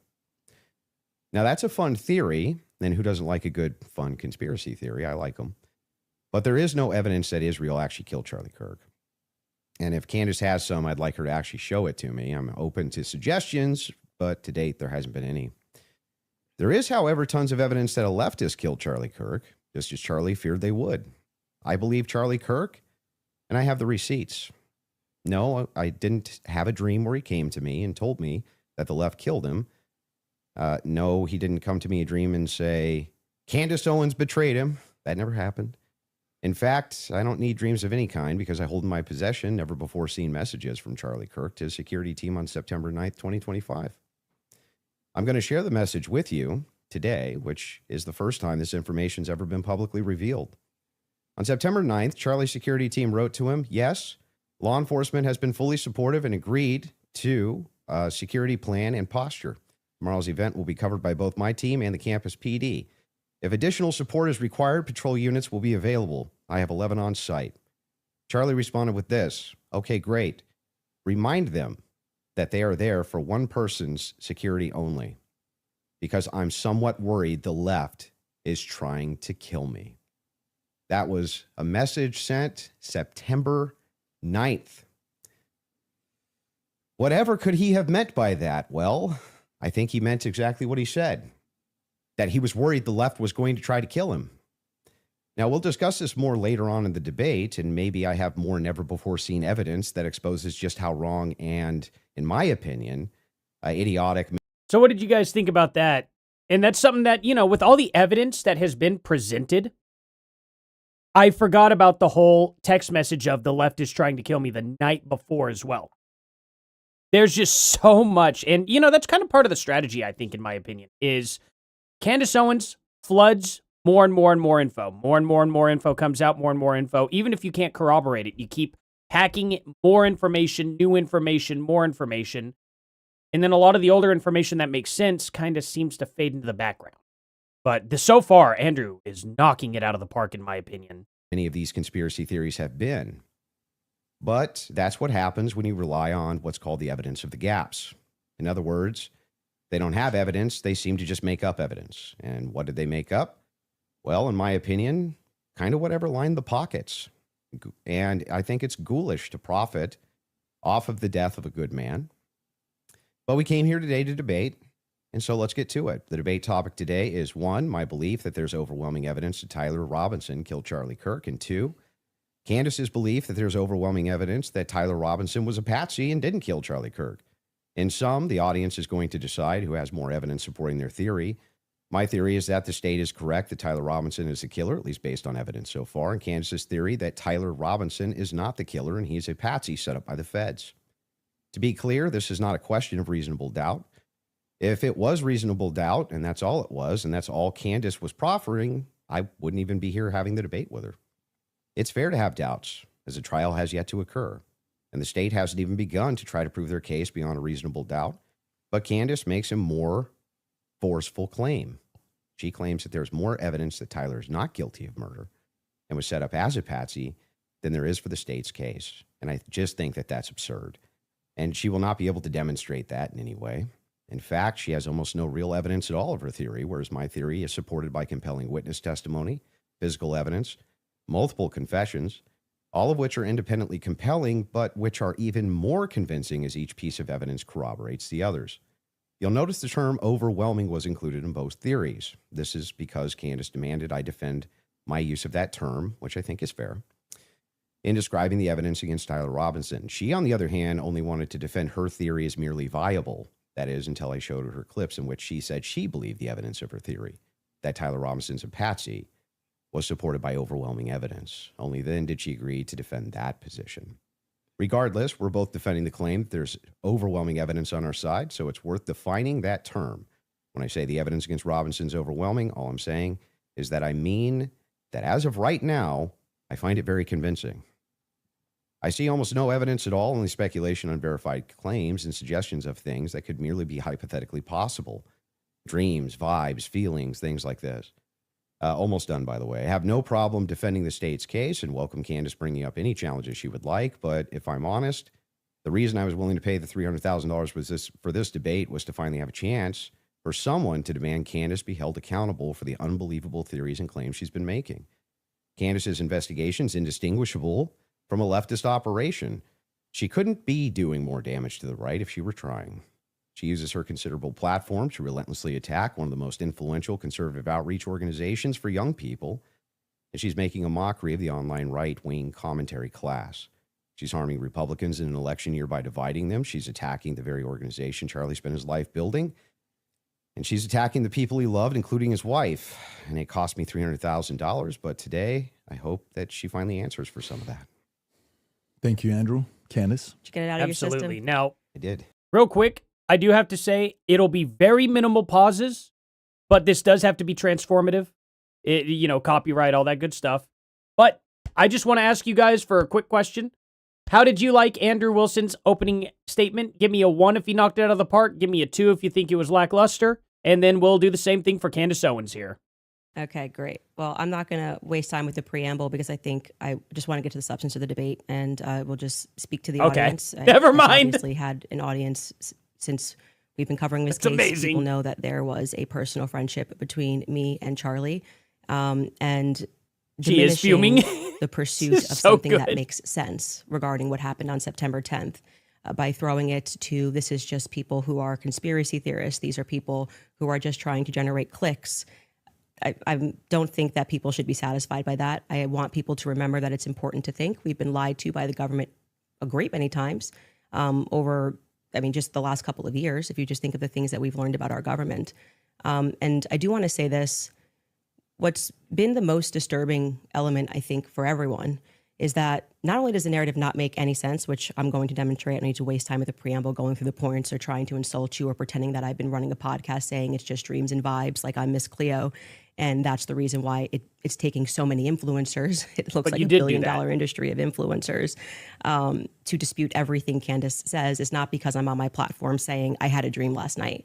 I don't think I think that diminishes you as an argument. Obviously, we have presented a lot of evidence. You just presented a text message and said this is evidence. Well, that's how this entire thing began.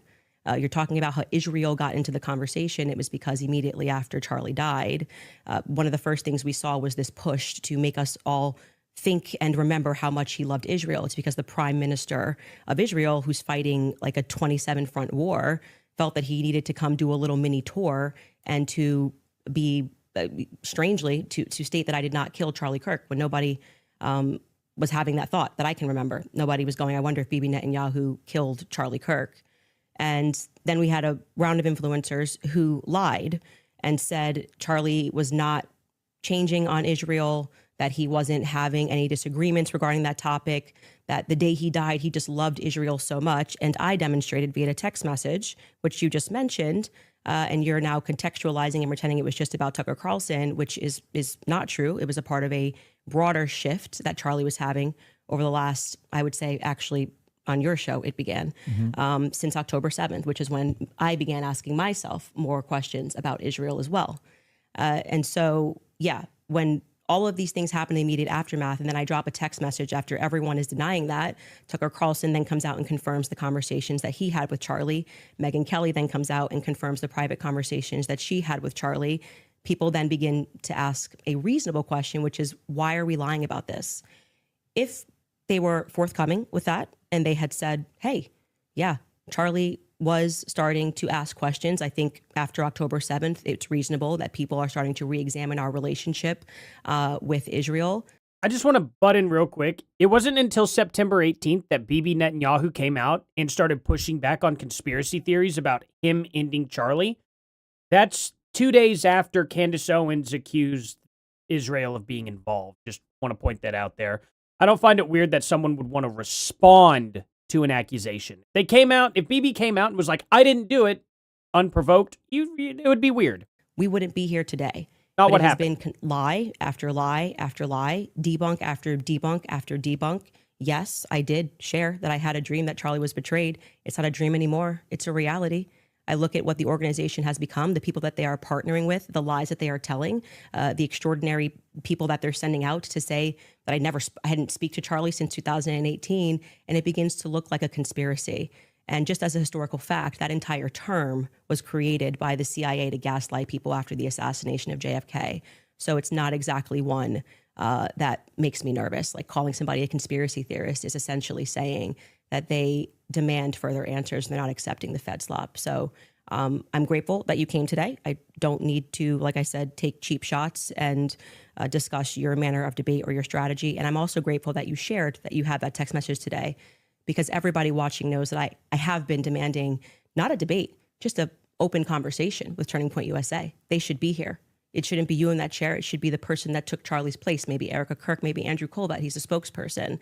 And rather than doing You met with Erica Kirk privately December 15th when they offered for you to be on a stage with them openly.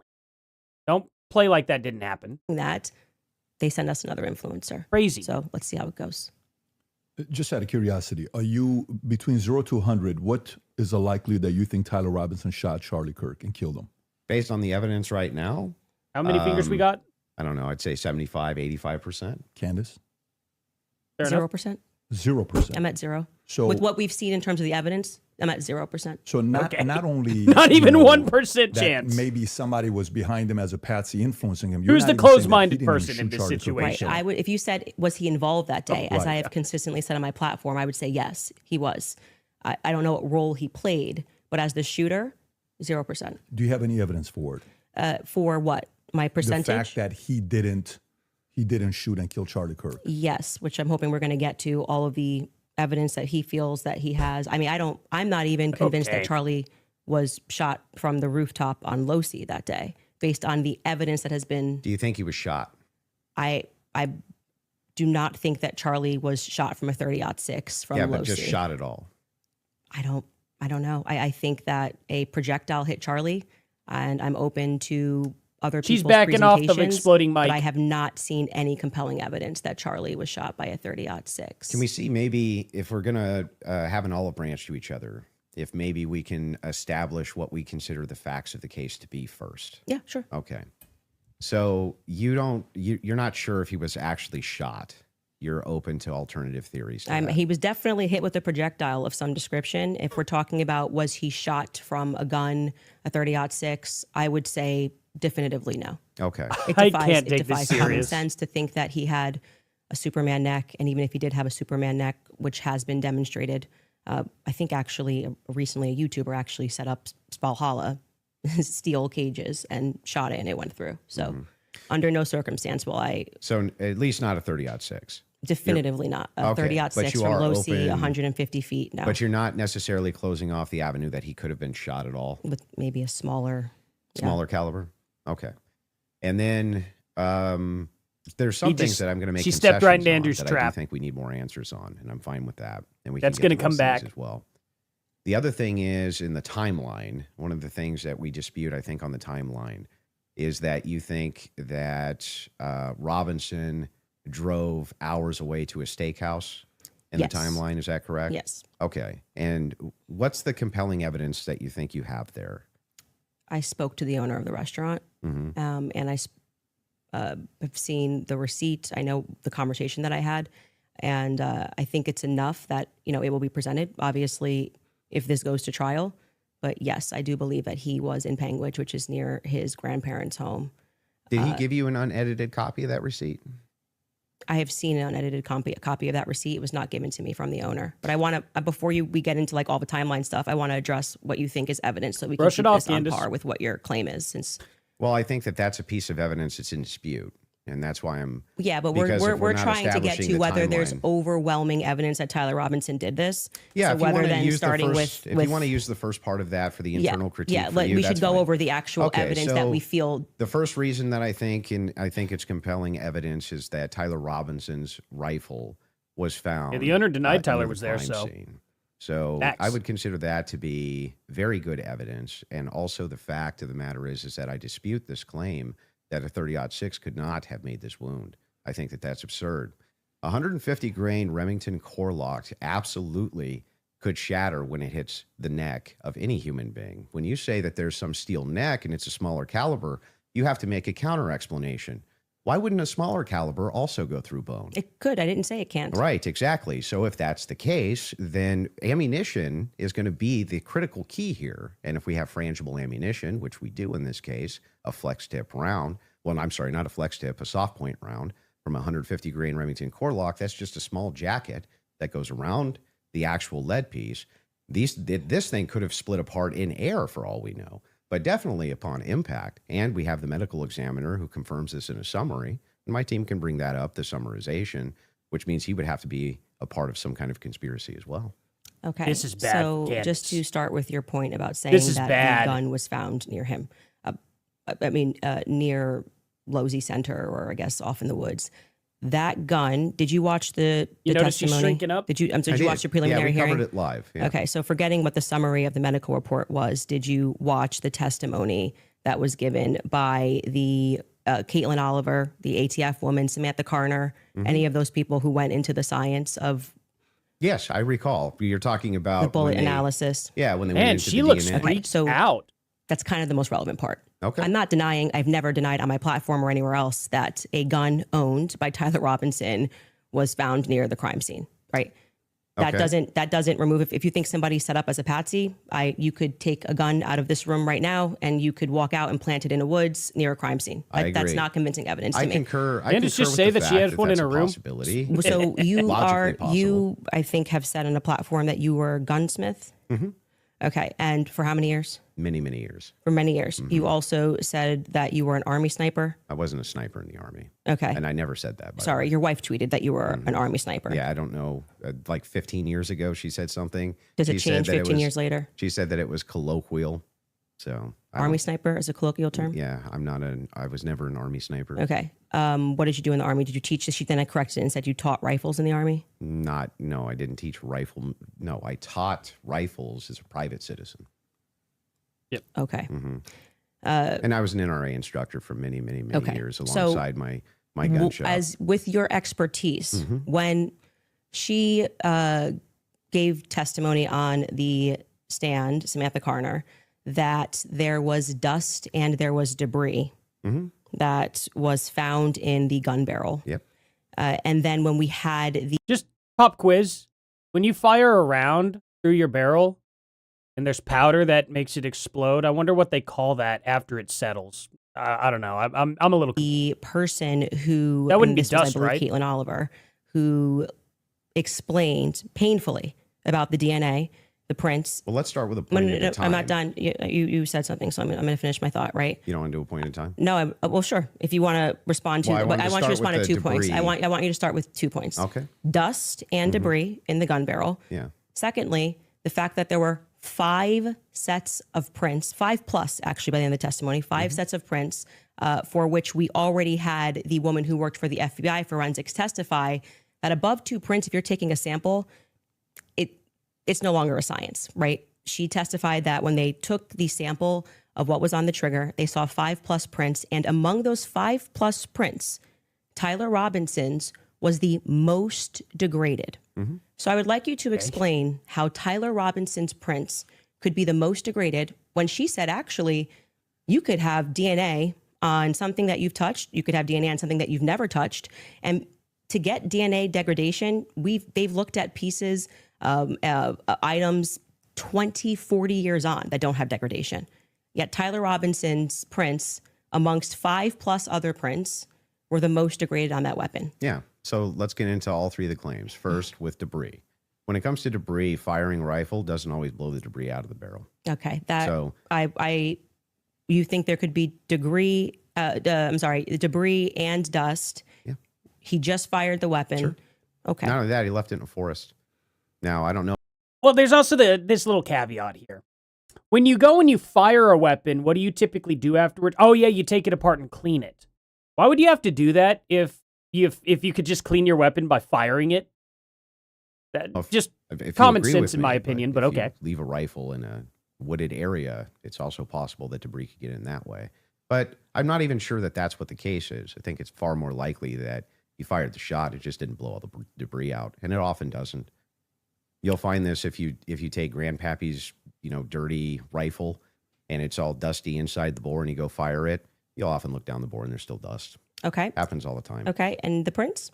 Yeah, so the prints, we don't know all of the details on just yet. We do. It was excruciatingly long testimony on the prints. We don't because We they haven't don't gone have to all the trial, so we information. don't know on the print front. But Tyler Robinson's DNA was on there. You made the claim that Lance Twiggs' DNA was on there, and it was not. Well, when she gave the testimony, no, hold on. First, let's go to your first point because that's wrong. We can get a fact check on that. What do you mean we don't know until it goes to trial about the degraded prints?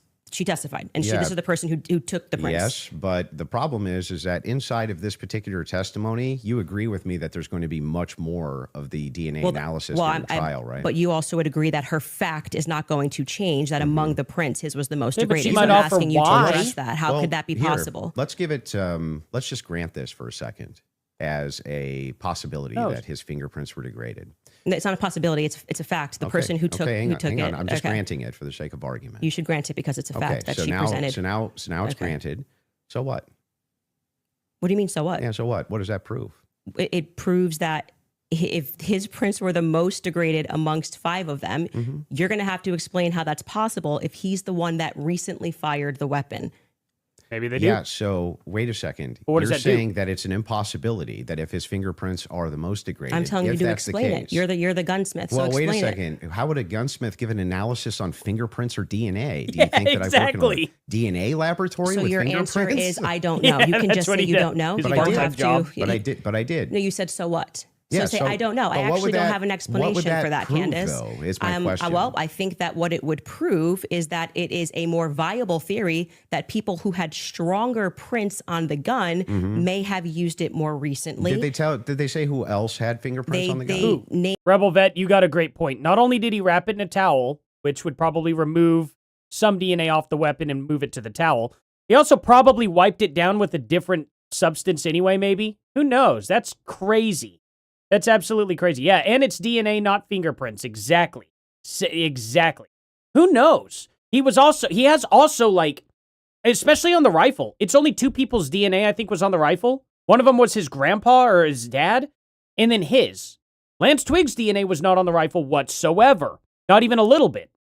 And then on everything else, you could see that Tyler Robinson has a majority of DNA, which probably means that the majority of the DNA that is degraded or just in general messed up probably would belong to the guy that has 85% of the DNA on that particular item.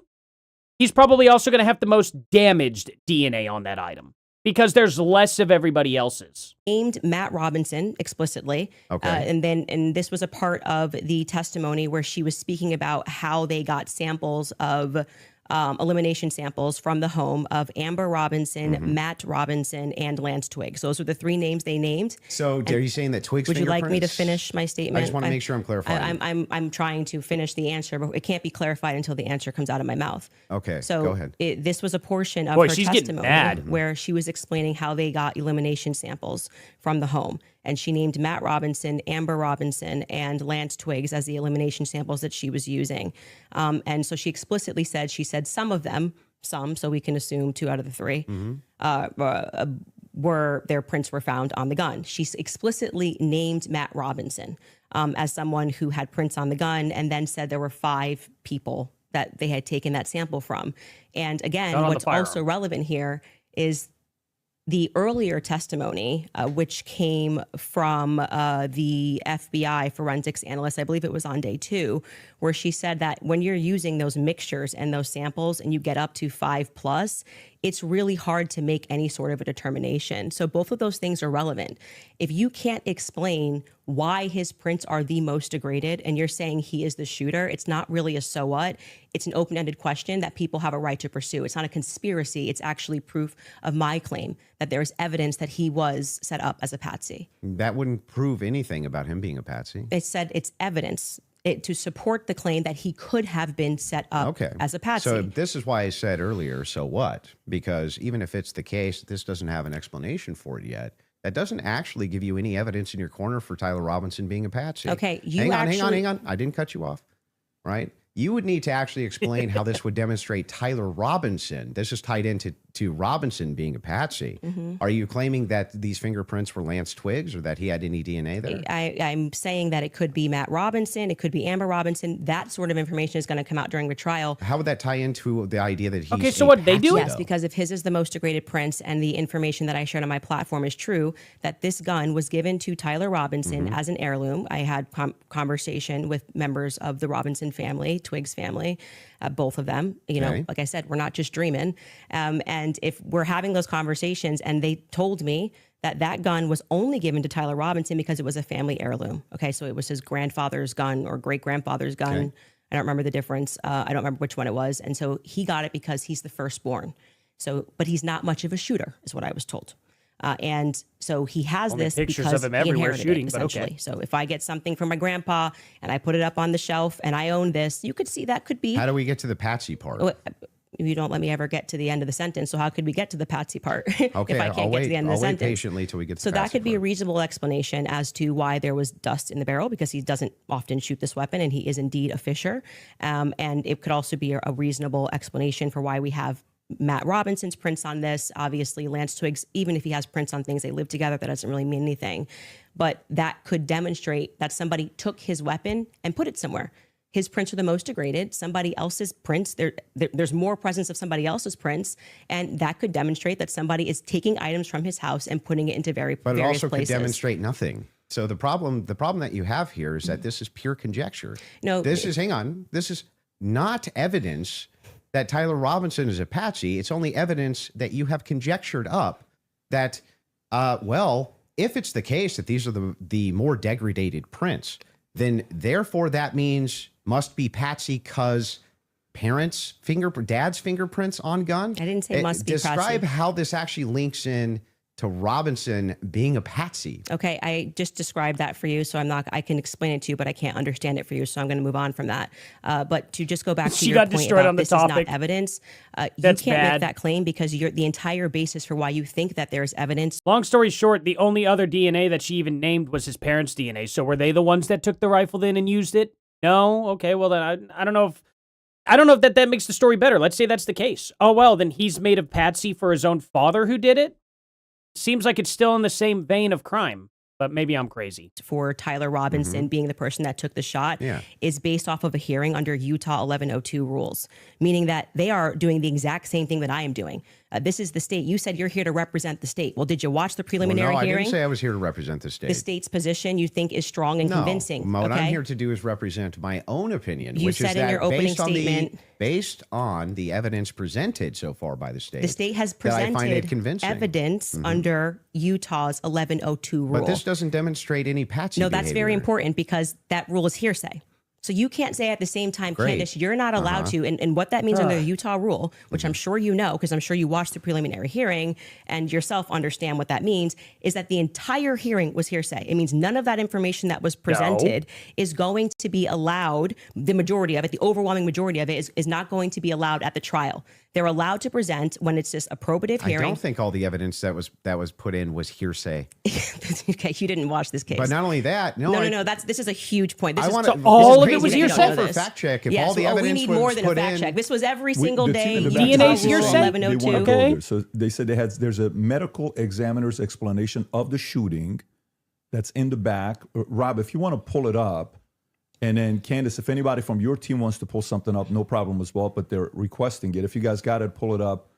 I just so realized we can show it. And in the interim, he put is his that logo it? there Yeah. on Candace's shelf. So I'll read this. Just what are we looking at, just so we know? It's amazing.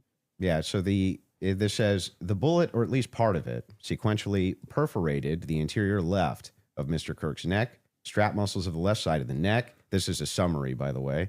Left common cartoid on the left internal external jugular veins. The bullet also obliterated the left side C27 vertebrae, transacted the cervical spinal cord. Medical examiner observed a significant portion of Kirk's cervical spinal cord was traumatically absent.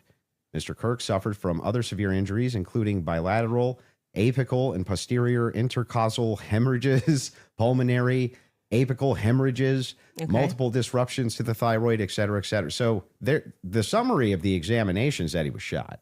Okay. That was what they were pulling that up for. Okay, and I'm not disputing that he could have been hit with a projectile. We're not disputing that, so I don't know why this was brought up as a fact check. Could you bring up 1102 Utah rule? Because this is an unbelievable point that you're making by saying that I am not allowed to infer off of evidence. You can infer. I'm trying to follow the inference. But your entire reason, like you asserted that you believe there's overwhelming evidence on the basis of what we saw in the preliminary hearing. The entire preliminary hearing was hearsay. Yeah, I'm fine with your Not the inferences. entire. But no, you just literally said I No, couldn't do not that. the- Yes, I can. No, I didn't. I'm just saying wow. from your inference, how do we get to Patsy? This is how you got to Shooter. The Tyler Robinson did it. No, the same no, way no, that I you didn't got to get to Tyler just Robinson. shoot her No, no, from no. that. Yes, you did. You again, this is something important, so we should pull up a fact check about what the 1102 Utah, and under their constitution, for the sake of a preliminary hearing, they do not have to have hard evidence. They don't have to put people on the I trial. agree they swear don't them have in. to. But no, that's why the entire hearing was basically hearsay. Officer Bagley But was not saying all of it, like I said. the overwhelming And majority. again, no I mean, dispute. outside of the one But that you there's don't no- that you don't that's want to not give. what's Please don't in cut me off. dispute, though. Outside of no, that is what's in dispute. It It's means not. that your entire brand of saying you don't have evidence, falls apart when the entire preliminary hearing is based off of hearsay. In fact, Lance's testimony before they had about an hour debate. I actually, can't maybe it believe was more she's than an hour getting away debate with spouting before he that off. sat, and they said this is not going to be allowed. You wouldn't even be allowed to do this. We'd be able to cross-examine him.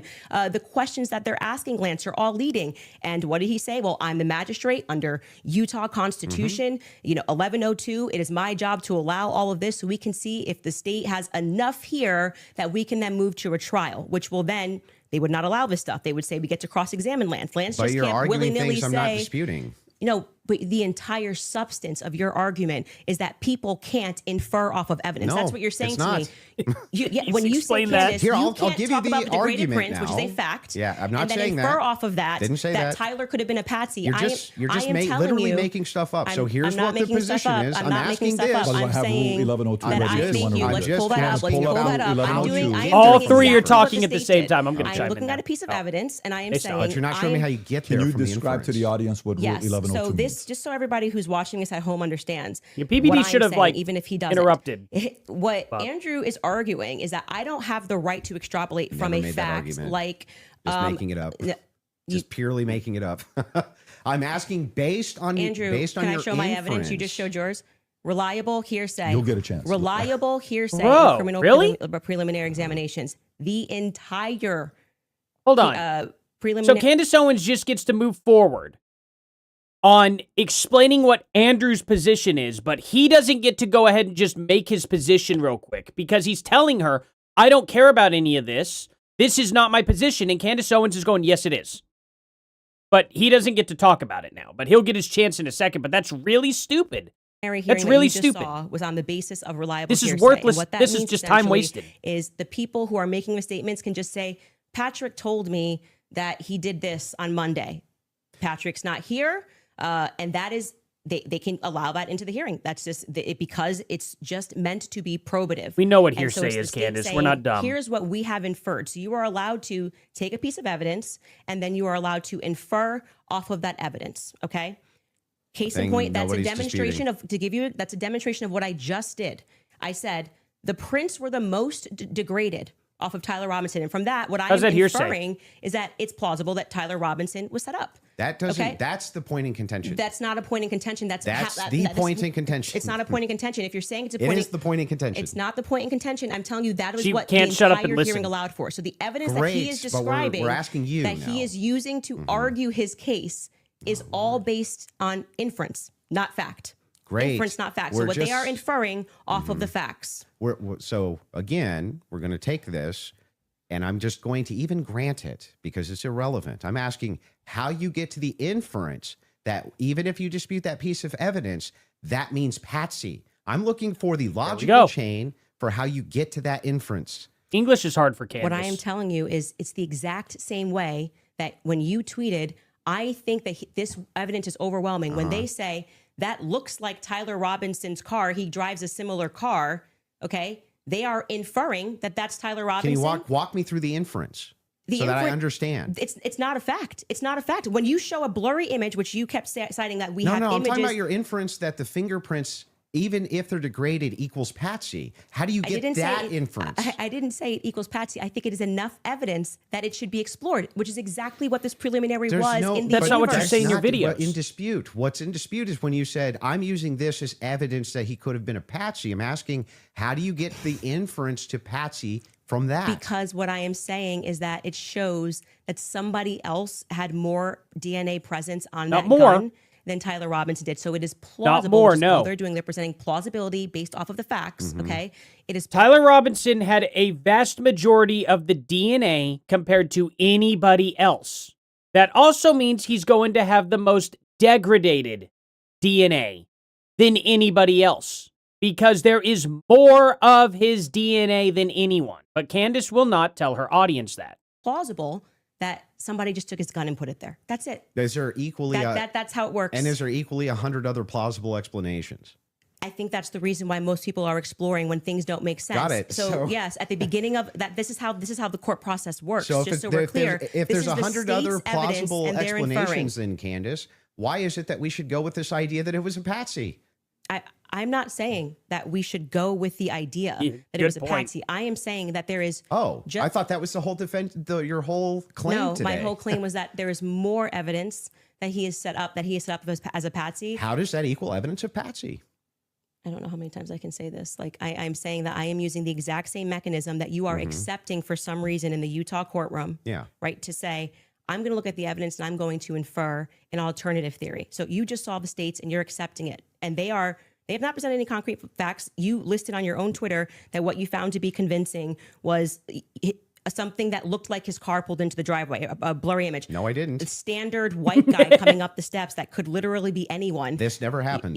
Can we get a fact check on that? Can we pull up his tweet where he goes over the I didn't say that's what convinced me. When you actually didn't say it's what convinced me, but you said this is the evidence that you found to be overwhelming, and you named, I believe, actually 5 things. I think you said it was his car.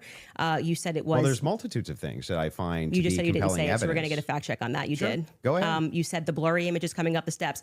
Quite literally, when Officer Bagley testified, they talk about when I'm talking about making inference. This is the most I thought was the most absurd testimony I've ever heard. And pardon me, it was actually David Hull. They asked him a question. How did you know the guy in the maroon shirt was the same as the guy that came up the stairs later that was wearing the American flag black shirt? And he said, they're wearing the same shoes. Why is that absurd? That's how you decided these two are the same people. Oh, wow. What a scientific. They're both wearing Converses. Okay. That's an absurd thing to say. That is not evidence that these are the same people if we're both wearing Converses.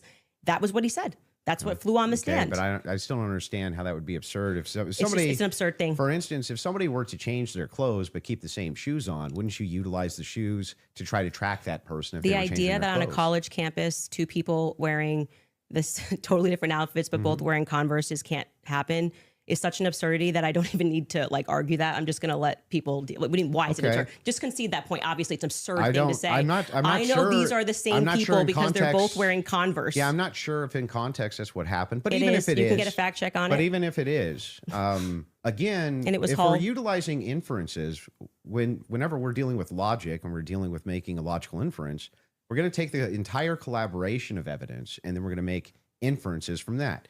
You would do that with any type of logical proposition. Otherwise, you could never have a true or false claim. But you just told me I couldn't. So do when that. that never happened. You're just making stuff up. So anyway, when we're talking about logical inferences, what I'm looking for is the logical inferences that you have that Tyler Robinson's a patsy based on the totality of evidence that you have. We can keep going through your other evidence, but we should find Yes. his tweet where he lists the reasons that he was convinced. So let's start with the 30-06. I think that's fine. Your team's looking for. Do you remember how long ago that was? The tweet of the 5. Did you delete it? Oh, hey, Jen, I sent you an X post real quick. I don't know if you saw that or not. Sorry. Or no? No, I Did you don't delete delete tweets? tweets. Okay, cool. Or an Just X, look for. He message, said not post. Unless I it was his misspell. car. It was his. It was the car, and it was definitely the staircase photos, and it was when the trial was Okay, going on. she has it. Perfect. If you got, Skylar has it. If you want to pull it up so we can see it. Thank you. Somebody said, so give me the clear evidence right here. I want you to provide it right here. All I heard from the investigator was, Okay, before we get into this real quick, I got a little thing from Gary here. Thank you, Jen. So Gary wants everyone to know here, for sure, and I do too. I want you all to know this. Key categories that involved hearsay. Lance Twiggs recorded interview, Exhibit 16. The central alleged admissions/confessions, including the note, text messages, and statements of regret, came through a pre-recorded police interview with Robinson's former roommate/partner rather than live testimony. The judge allowed it after redactions. Twiggs was not compelled to appear in person. Authenticating written statements under Rule 1102 for cell phone videos, surveillance footage, and photos. Statements from Amber Wright, Phillips, Toph Farnsworth, Curtis Olson, and others. The videos themselves were often played, but foundation came via these out-of-court statements. Autopsy report, admitted without the medical examiner testifying cause of death, gunshot wound to the neck, manner of homicide. Other officer-relayed information, photographs taken by absent personnel, and certain reports or statements used to lay foundation or link evidence. Of course, Candace Owens, I think, would probably prefer you not know that, but that's the way it is. Thank you, Gary. I really appreciate that, man. we believe this to be Tyler Robinson. Thank you, Jen. Is belief something you go as a fact? You wrote the car pulling in. That's a totally blurry image. Robinson getting out of it. You have no idea if that's Tyler Robinson. The fact that he is seen 4 other times on camera, the fact being just a standard white boy with brown hair was seen walking up staircase. The DNA on the roof, we should discuss that. And on the screwdriver that he left behind, it's overwhelming, man. Yeah, but that's not an exhaustive list. Well, just so we're clear, you did tweet it. But it's not an exhaustive. Yeah, well, but just you 5 said seconds ago, you should concede. You said I only said this one thing and said that was overwhelming, actually. That's not what I said. It is. You could even pull Patrick, your own did I clip. say that? Can you fact check if that was said or not? I did not hear her say So the this. thing is funny here is like we still aren't getting to any of these inferences. So Why Why are you pivoting? So but that- just say well, you were I'm wrong. not. I'm It's cool gonna- to just say I was wrong. I did say it. I'm not wrong. So back to the tweet aspect here. It was really funny. That's not an exhaustive list of why I find it. I didn't say it was exhaustive. I just said you said it. And on top of it, well, no, you didn't. You said that I only said this one thing and then said based on that it's over. Well, I didn't. You didn't mention that I mentioned the screwdriver, DNA, all of these other things. You never mentioned any of that. So no, you're actually incorrect there. But on top of that, moving over to the actual evidence itself. Are you?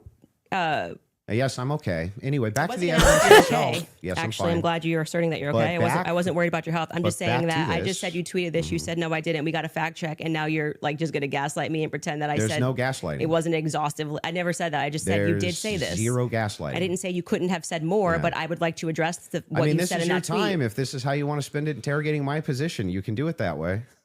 I'm just addressing what you asserted on your Twitter was like the hard evidence that convinced you was overwhelming. That's literally your That's debate not what claim. you said. This is what we call lie by omission. She's technically telling the truth somewhat, but she omits the rest of the tweet because she doesn't want her audience to know that. That's not actually, in Very fact, easy. what happened in that exchange. Lie by omission. I was here for it. So what's your position here? Yeah, so my position is that based on all of the evidence, which has been demonstrated, at least all the evidence to my knowledge. All of it together. That I am actually not seeing anything that's compelling as an alternative theory. I'm not seeing anything which is convincing me of something otherwise than what the state is presenting as evidence. That's my position, if that's what you're asking me. So just going back to what you did actually tweet, is it fair for me to ask questions about that? Is that the only tweet you're going to ask me about? Well, we're addressing your claim that the evidence is overwhelming, and this is a tweet where you listed what you felt was overwhelming. I think that's fair, but not right? I feel like that's fair, but not exhaustive. Just so you know. I never said it was exhaustive, Go even ahead. though you said I did. Sure, whatever you want. But yeah, so going back to that, all of that, as you say to me, well, Candace, why are you addressing and making inferences off of the testimony? No, I never asked you why. You're making inferences. I asked you how, with the inference you made, you got to the conclusion. Okay, so I would like to know how you got to the conclusion, and I'm just going to throw it right back at you because for some reason you permit yourself to do it, and that's what I'm demonstrating. Is that you permit yourself to do it, and then you say when I do it, it's a conspiracy, right? No. How are you able to infer off of blurry staircase images that is Tyler Robinson?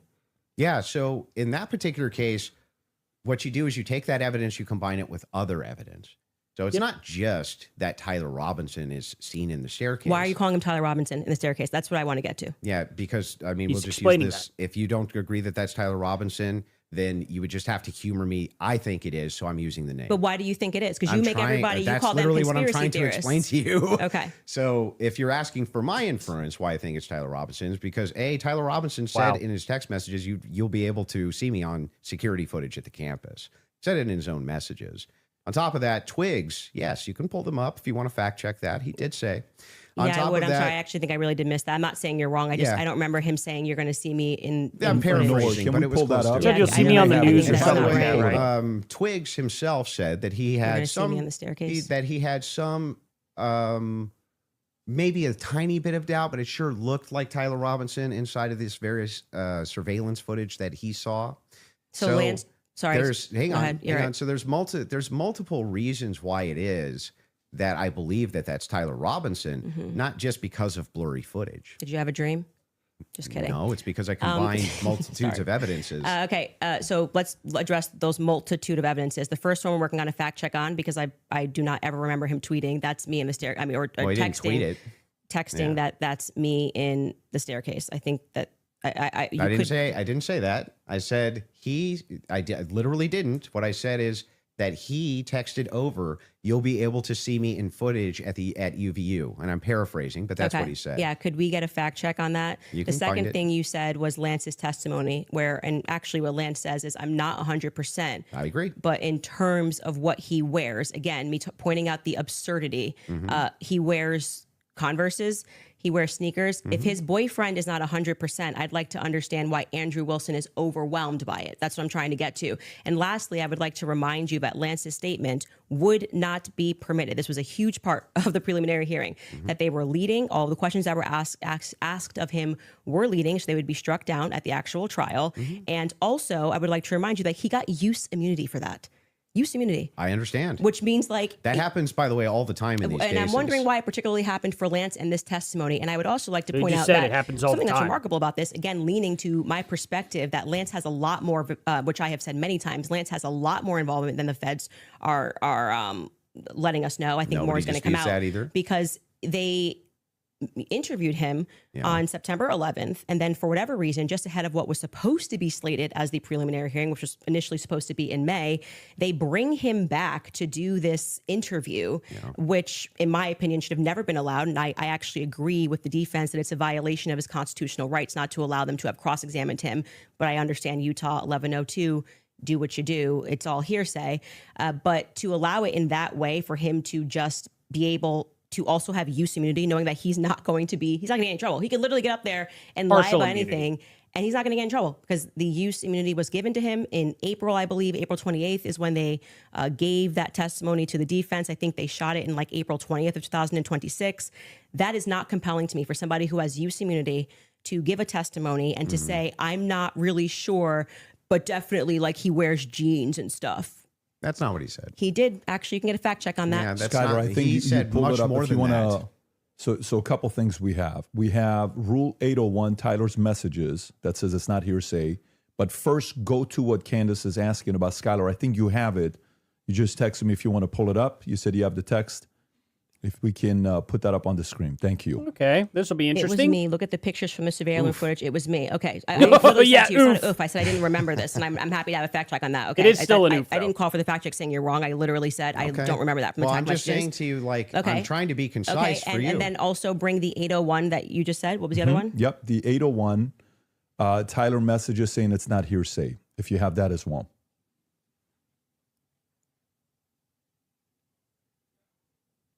There you go. Okay, there we go. Wait, what are we saying is not hearsay? I thought Statements you said that are the not messages. hearsay. A statement that meets the following conditions is not hearsay. It was hearsay. They said it in the trial. Hang on. Okay. Okay. Is consistent with the declarant's testimony and the declarant denies having made the statement or has forgotten, or is consistent with the declarant's testimony and is offered to rebut the express implied charge that the declarant recently fabricated or acted in recent improper influence or motive in testifying. So then wouldn't that mean that a bunch of this wasn't hearsay? So the issue with his I just want to make sure. Yeah. Would that mean that a bunch of this wasn't hearsay? So the opposing party, which down the line, like I said, they talked about this for about an hour and a half, and they discussed how Exactly. So during the trial, Lance Twiggs will be there in person, and his testimony will not be hearsay. Again, Candace Owens has probably about a year before this trial takes place. It's probably going to be in her best interest to act like that's not going to happen for the next year, in my opinion. That way she keeps this audience growing and growing and growing and feeding off of her. That's my opinion on it anyway. Lance was in court and he was giving his first Thank party, you, Jen. giving his testimony as the opposing party, whatever, all of this would be fine. They had an issue with how the questions were being asked and that they were not allowed to cross-examine him. So that is why his video testimony would not be accepted in the main trial. And what I said to you is this entire preliminary hearing is under Utah's 1102. So they are allowed to just use hearsay. And No, so the you didn't judge say that. You said, said most of it was hearsay. They are allowed. Yeah, The it was. overwhelming majority. Well, I mean, I'm leaning now into my opinion that some scientific aspects, which they kept asserting, like the federal rule 403 or 402, some of those parts were quite Sounds scientific. like you're backtracking quite a bit. No, I'm not backtracking at all. What do you feel like let me help you. Where do you feel like I'm backtracking? It literally was done under Utah's 1102. Yeah, nobody disputed that. Okay. What the dispute was is whether or not most of it was overwhelmingly hearsay. Yes, is that the case? it was. Yes, Okay. that's a fact. I'm not backtracking on And that what at are all. the things How that- many times did you? I mean, if you watch the preliminary hearing, it's like they constantly. I'm 1102, 1102, 1102, 1102, That's true. 1102, and the reason for that is because it's allowed. I'm not saying it's illegal. It's allowed at this stage, but I'm just reminding you that when you're going to sit across from someone and your claim is going to be, "Where is your hard evidence? This is what I heard, and I agree with what I'm watching." You are watching the state put on a hearsay preliminary There's gonna be hearing, hearsay. True. and all of those things are not going to be allowed, right? Even when they got into witness statements and things of that nature. There's a reason why they swear you in and they say, "You swear to tell the truth, the whole truth. Did you, These write things this are not in statement?" dispute. So it's the overwhelming majority of what you saw was hearsay because other people were representing other people's statements. They were saying they had conversations. We don't know where it came from. All allowed at this stage, okay? But it's hearsay.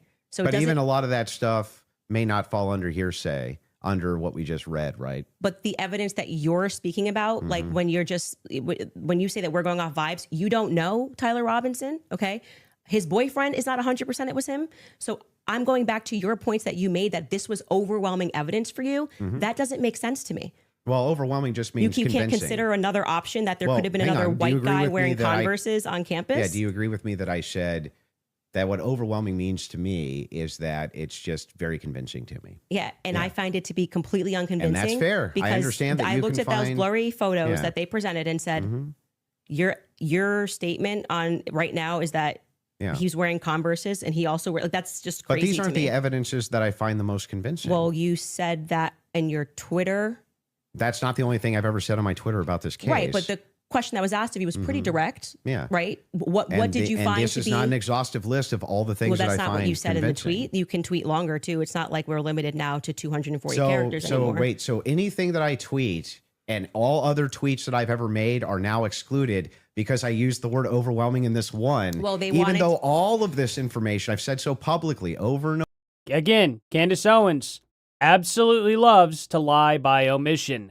I do have a favor to ask of you guys real quick, and the people that are on my live stream as well. If you guys could come on over to Paramount, give a bunch of likes, and definitely hit that subscribe button, I would greatly appreciate it. I think now's a good time to kind of insert that in here since PBD's got his ads all over the place. I feel like it's fair to get ours in here, right? Thank y'all. Oh, clicked the Over wrong and thing. over again is what informs my position for why I'm convinced on the case. That's bizarre to me. I feel like this is Andrew versus Andrew. Somebody asked you a question. What are the points that you find to be the most overwhelming? And you answered. You mean from that day, from that particular day of the hearing that I was responding to? Okay, this is something you find to be more overwhelming? Let me ask you that question. Yes, okay, that's what do I you? was saying, Okay, go ahead. yes. Go on. What do you find to be more overwhelming? Yeah, Can we do He's this? only been talking Do we about it for wanna 10 get into minutes it, or now. do we want to do a quick ad break? Oh my Are you guys gosh. good to keep going, or I'm fine to keep going, but we can would you also. like to take PBD's a just quick break? on the Doesn't hour. To me either If way. we're going into a different topic, that may be another 30 minutes, 40 minutes. I don't want to stop you Yeah, guys in the let's middle of it. end So it what on would you what like you to find do? to be more overwhelming. Yeah. So if we're That's so for funny. me, it's the confessions, the text messages, all of that is what I consider to be, from my opinion, that's the most convincing for me. Okay, we should discuss the text message confessions when we get back, if you'd like to. Okay. I think that's a good idea. Folks, we're going to take a quick ad break. We will be back in 3.5 minutes. Thank you. 3.5 minutes? All right, All right, you let's do guys, it. nearly 2,000. Italian. Well, so we can skip these, right? They got their own channel. They can advertise there. Okay. United States debt, mic cramps. That's why I subscribe. It's a this. Wait, did they partner up together with all this or something? Okay. See, this is why it's good to be a little bit behind stream, because then we could just catch right on up, right? We don't have to sit here and watch all that. So it's always a blessing, guys. Don't worry. Holy cow. Are we about caught up? We are fully caught up. Wow, okay.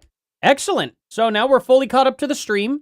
I think that was a little longer than 3 minutes, but maybe they're fighting it out in there. Maybe George did come in and maybe Andrew's blowing his whistle. We'll have to find out. We'll have to make sure Andrew's okay. Somebody check on Andrew. Yeah. Well, okay. Real quick then, I'll just be right back real quick. I'm going to hit the toilet because I've been drinking a lot of water and a lot of sweet tea, some Southern brewed sweet tea. You need to have some of that in your life, for sure. I'll be just right back, guys.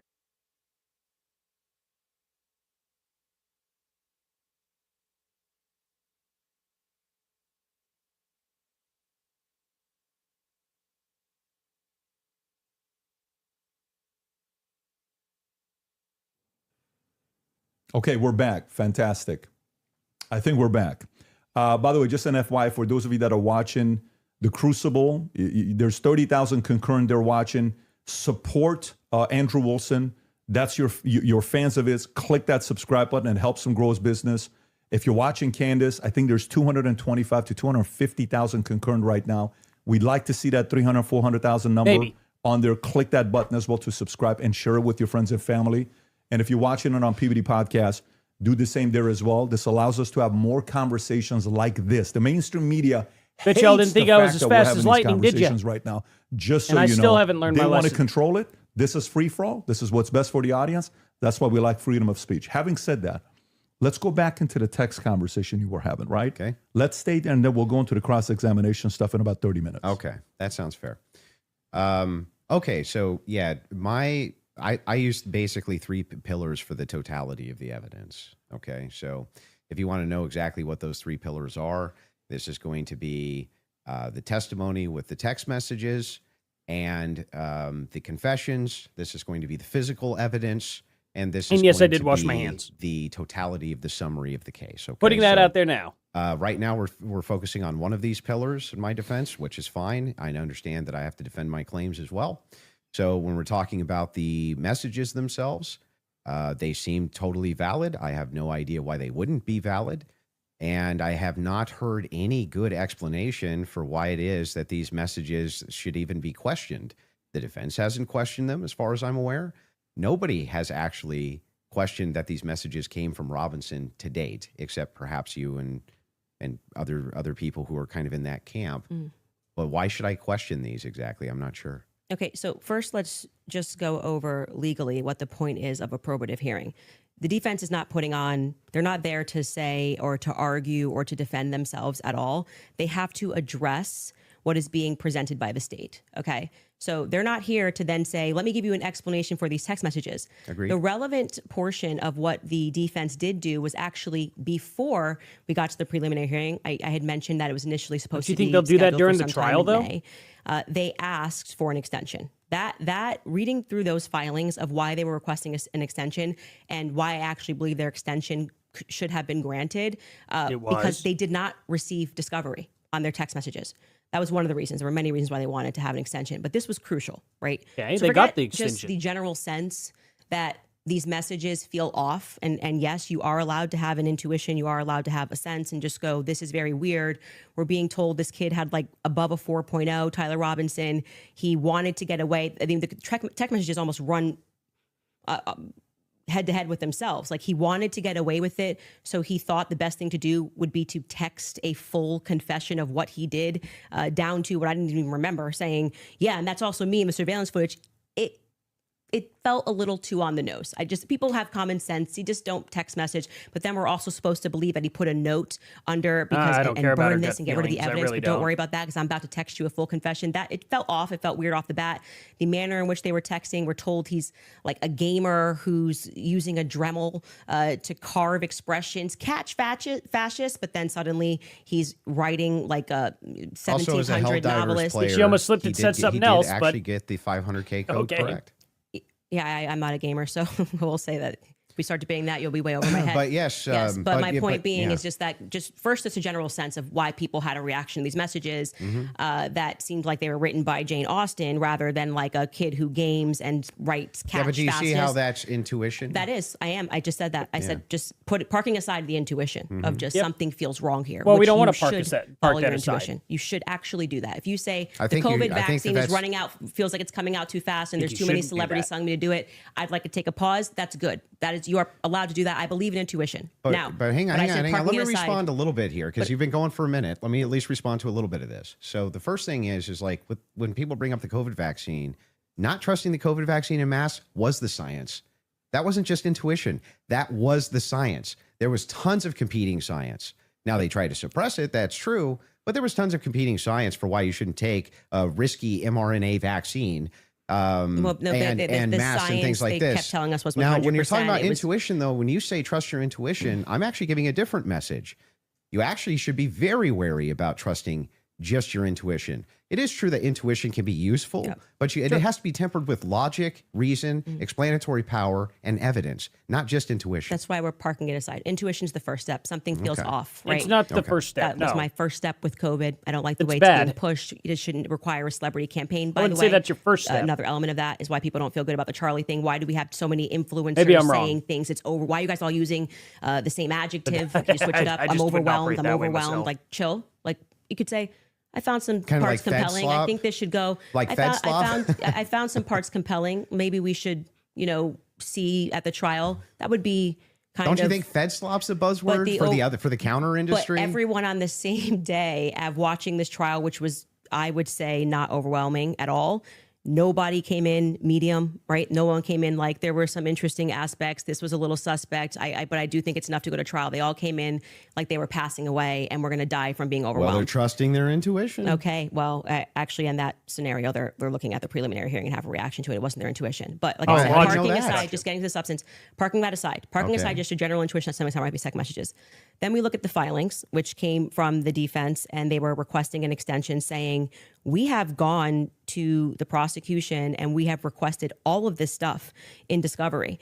Yes, you are saying that you took Lance's phone. This okay, isn't on 2X and that speed. This you, is live, I collected promise. his phone on September 11th and that you sent it off or whatever. You took a picture of the text messages and we are being given these text messages to review. Crucially, Kathy Nestor said, I have not even been given access to my client's phone during this hearing. She said, I haven't even been given access to my client's phone. She can't tell you, as a part of their discovery request, is it's not enough to say to me, Candace, I just got a text message from Candace, and I say, I didn't send that text message. Maybe that's what her client's saying. We don't know because we're not at the trial, right? Maybe he didn't send those messages. Could there be someone who logged into his Discord? Could there be someone who logged in to his Apple? George could be sending text messages right now. We are married. He has every login that I have. And remember, he's up for a death sentence. So if I'm able to sow reasonable doubt with common sense, he may come during the trial, and when they actually have to address these points, say, I did not write those messages. I was here. Lance, my boyfriend, was logged into my phone, logged into my Apple ID and my iCloud, sending messages. I know that we have the capability because my husband has, what he has the aboutism, capability I to send guess. messages from my phone.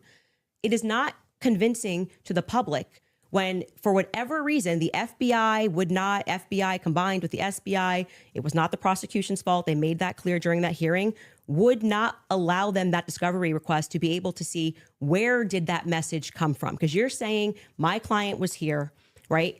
I want to know if that message actually was generated from his iPhone when he was waiting to retrieve his, rifle, hoping that the pooch doesn't have a bad sniffer, like just weird messages. I want to make sure that, yes, it was actually him. He was holding his phone, and his boyfriend didn't just log in to his computer when he was home. Lance was his boyfriend. That is a crucial fact here. That discovery was not met by the time I got to preliminary hearing. So I remain unconvinced by these text messages. Just as you feel convinced by them, I feel unconvinced by them. Okay. So then the idea here is the reason that you don't think that these are valid text messages, and you don't, right? It has not been proven that these messages are valid, and they don't sound valid to me. Mm-hmm. I don't think anyone, even if someone was selling like a, I don't know, pot on the corner, would be smarter than to write a full-fledged confession. He even writes, I thought I would get away with it, and I was she hoping thinks she's never dealing to with a tell you genius. until old age, and then we're It's being unbelievable. told that he wanted to commit suicide, and okay, but he just said he wanted to get away with it, but he's not smart enough to, I don't know, maybe not text it's such a confession like we've never seen. I think this would be like the first time ever somebody has start to finish written an entire, I'm in this surveillance footage and I'm here and I'm wearing my Converse. I'm being a little facetious here, but it was a little ridiculous. It didn't pass a sniff test for me. You have kids, and I you do. love them You more mean than like the anything. sniff kind of, If it was like the the pooch case kind of sniff that you test? thought that your kid was innocent, wouldn't you be out telling everybody and their brother that you thought that they were innocent? And also, wouldn't you maybe recant and say, hey, he didn't actually confess to me. He didn't actually, none of this happened the way that the state is presenting it. What would have prevented the parents from testifying? Well, two things I can answer that. And if you watch my show, I keep telling you it's not vibes. So right after the shooting happened, Lance Twiggs, the FBI put him into a safe house they paid for. They went to the parents as well, to Matt Robinson and Amber, basically said, your life's at risk. There could be somebody who jumps up and wants to avenge Charlie Kirk. And, we're going to watch you. And they went into a federal safe house. What happened next is that they started thinking that the feds were maybe gonna, maybe not as honest as they thought.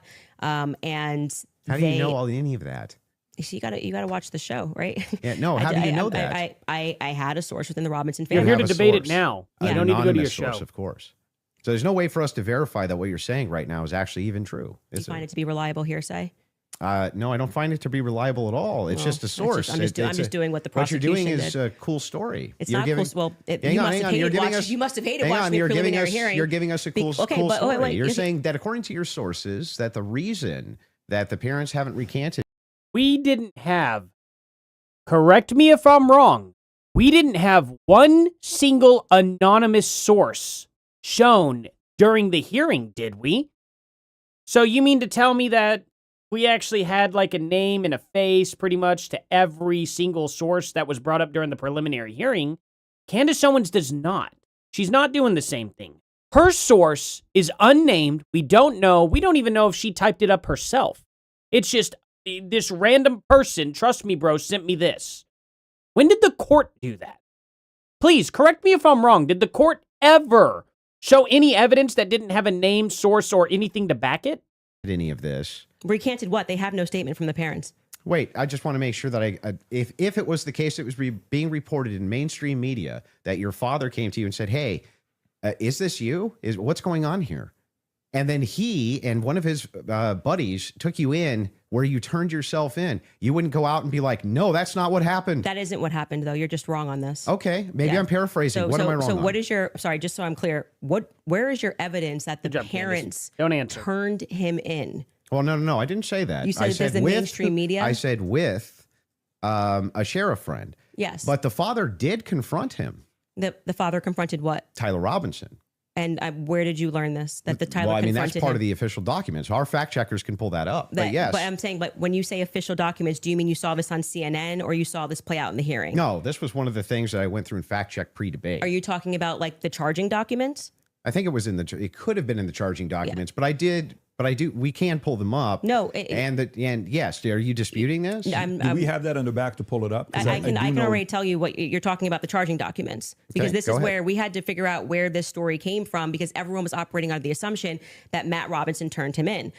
Until we got to the preliminary hearing and we understood, like I said, even for that, when you are charging someone, you can use hearsay. It's all probative, right? Charging document, so page they 7 didn't have says it all? statements. It's not like Matt Robinson, even They though have he to was pull that. interviewed that night. Amber Robinson bet was they do, interviewed though. that night by a Fed, separate rooms. Tyler Robinson was interviewed by a Fed. They did not produce statements saying, my son did this. I believe my son did this. But what happened was they did interviews, but also the crucial person here who you just brought up is Mike Mitchell. Mike Mitchell is the biggest unknown in this entire case. Everyone keeps saying they heard from Mike Mitchell this, they heard from Mike Mitchell that. So when the person wrote up the report that night, and it was Brian Davis who wrote up what became the charging document, he after they transported Tyler Robinson from the Washington Sheriff's County office up to, I think it's Salt Lake City. I think it was 4 a.m. in the morning that they got up there. He then writes the what becomes a charging document. So he's basically saying, we all spoke to a bunch of people and here's the information that we got, right? We've not seen that. So it could have come from Mike Mitchell. Mike Mitchell could be saying, I don't know how this negates the point, though. Why it wouldn't truly the negates parents? the point, because you don't have a statement from the parents. Yeah, you are going. Why wouldn't they just correct the it's not the correcting. That misinformation? doesn't negate the point. The point is that we now got the preliminary hearing. If the parents were the ones who said, I'm turning my son in because he's guilty. I didn't say they turned him in. I think you're talking about you said it's been the narrative. Everybody's known this. The narrative initially, which I think you agree with, was that, Matt Robinson knew his kid was guilty and turned him into the police station. What actually happened in terms of Sheriff Brooksby, who was present there and gave a press conference, what happened was this Mike Mitchell character essentially peer pressured him, and we can get a fact check on this. We can find Sheriff Brooksby's press conference. And he said, they know it's you and you're going to come in peaceably, or people are going to be banging down your door. He was a undercover cop, which I don't like that. I don't know what he did undercover. It's very hard to find anything about Mike Mitchell, but he worked with them for 20 plus years, the police officers. The reason why...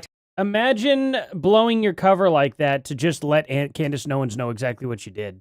Tyler Robinson just pointing knew that him out because he lived nearby and he was also his Boy Scout How does leader. this negate that the parents could write this second? And by the way, if you had the I'm going to evidence, address that point. I'm just saying that your first point, which is that the parents did this. Yeah. We don't know that the parents. I didn't say that they did ever. Never Well, happened. you're quoting the parents as having said. You said that Matt Robinson said that his kid was. Did you say involved? I don't want to misquote you. Confronted him about Confronted him. Yes. And I'm telling you that we have not seen any evidence that that is true. We can fact check that. Okay. Because we do have evidence. And I'm saying it's the charging doc, which could have been derived from a statement Mike Mitchell said. Two things I have ready in the back. One is the charging doc, and the other one is the video of Kathy Nestor saying she hasn't seen Tyler's phone. Okay, we can run Kathy to go back, and then just to go backwards to Kathy first in court saying she didn't get her client's phone. Yeah, and then I think we'll go to the. If you're okay with that, a thing not in dispute. These are all things that are not even disputing. Okay, so we don't have to show it. We never get to the thing that I am disputing. Well, I was just providing an answer. We were coming back in from a break because you were talking about the text messages as something that you felt was concrete. So it was just my rebuttal to you that it's not concrete because they haven't had a chance to actually answer that. And she didn't even get to see your client's phone. So that's effectively, again, the state saying these messages are real.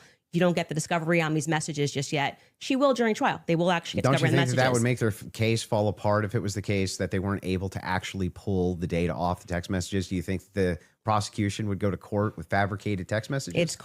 It's called winners and losers. They may not be fabricated, but by the way, as what they are saying, like I said, if there was somebody logged into his phone, they may not be fabricated. That's the point. So let's get Good. to the, Just let's be get to somebody else. the parents fact check. That's something her Yeah, audience so I needs was to hear. saying, I believe what you're talking about was derived from the charging doc, which was signed off by Brian Davis. Let's pull it up. Let's see if that's correct.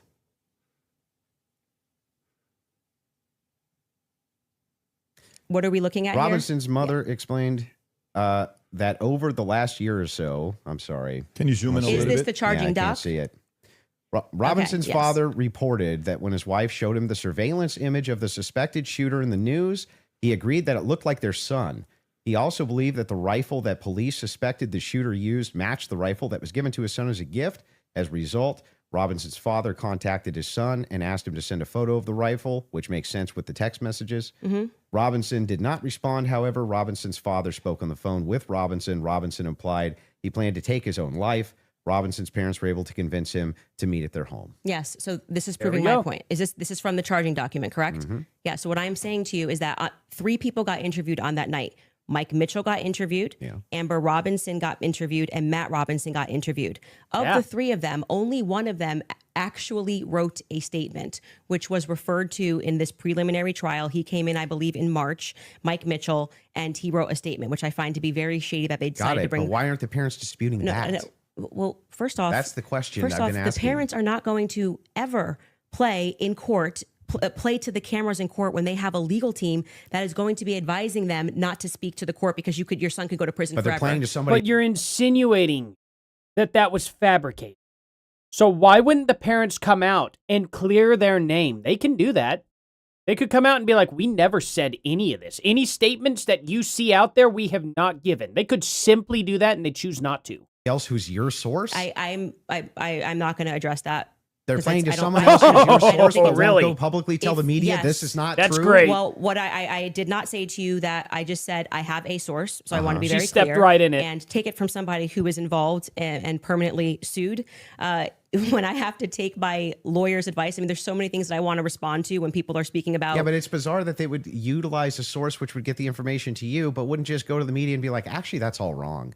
I am telling you that you would nary find a lawyer who would advise you to go to the media. And, This mother, especially when your son is if I thought that my kid was up for death. If I thought that my kid was in any way, shape, or form going to be up for, you couldn't shut me up. Or my wife, she would be like, that's not true. That's ridiculous. There's no possible, that never happened. You know he's telling the These people truth are about lying that. through their teeth. Especially with his wife. They'd be public, whether And you Candace like it or Owens not. can't dispute it. Yeah, that's for you and your wife. But when a judge issues a gag order in a case and your son is up for death, and your lawyers could be advising you that if you say anything, you could blow the case, you would have a more responsible consideration. I see. And we're speaking opinion here. You're like, well, I wouldn't care. I'd violate it, and I'd violate the judge's orders and see what would happen. If you have a source, it seems like they're violating it with them. I'm not speaking to a source, but what I am saying to you is speaking just relevant to what this is. We have not seen any proof that statement that is included in this charging document. I think it is highly likely on the basis of the preliminary hearing that all came from Mike Mitchell. And Mike Mitchell would be a part. He's based saying, on the statements of the, it's parents. him saying the parents told me this. The parents could dispute that. That's going to come down the line, right? They're going to be able to seat the parents. But I will say this, putting together context clues. And they won't. If the state had it on, 100% certainty that Matt Robinson and Amber Robinson said it, a 5-day preliminary hearing would be a good time to say we have enough evidence. And I can tell you why Matt Robinson made this statement, your and here opinion. is his statement that he signed. That would have been a good time to present that evidence. That and would the also public be a on your good side. time for the defense to say that's just totally No, fabricated. it's not. It's the wrong time. Why couldn't they? That is completely the wrong time. Why couldn't they? Because what they're doing is they already said they didn't receive discovery. They literally can't. They literally can't because they can't. They did not You're receive saying that discovery. they didn't receive that information? No, they just received the text messages. But in order to... That's not the text messages.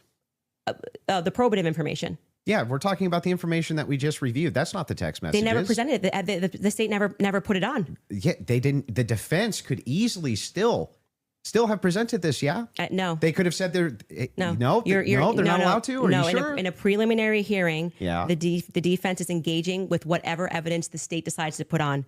They did not put this on as evidence. Brian Davis was up there. So they're not allowed to present anything?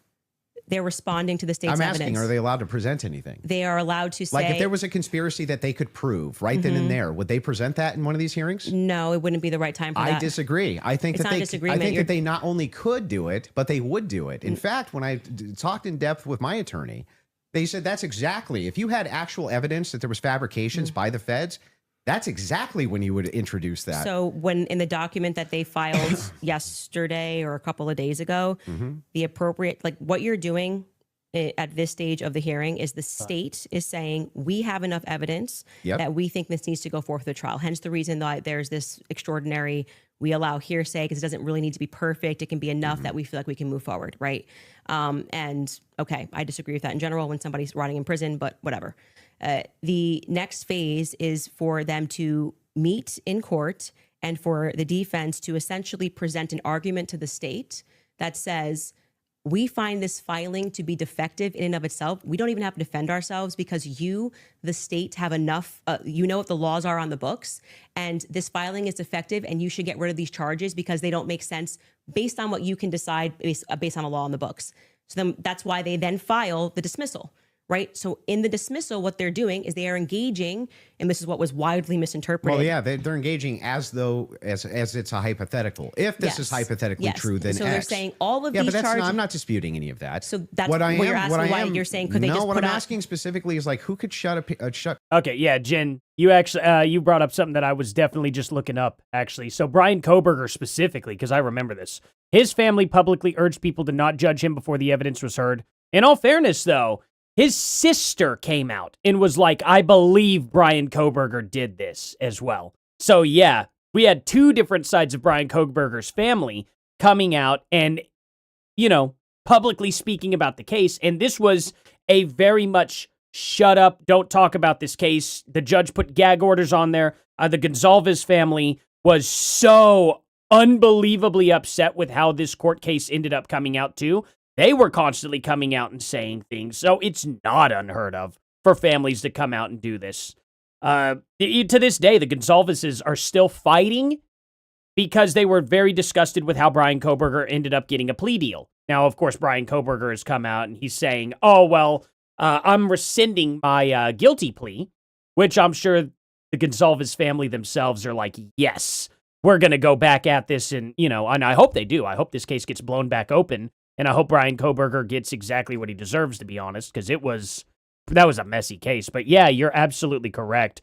There is no excuse for the parents to not really come out and say and take support for their child and to say that they did not come out and make these statements. They're public statements.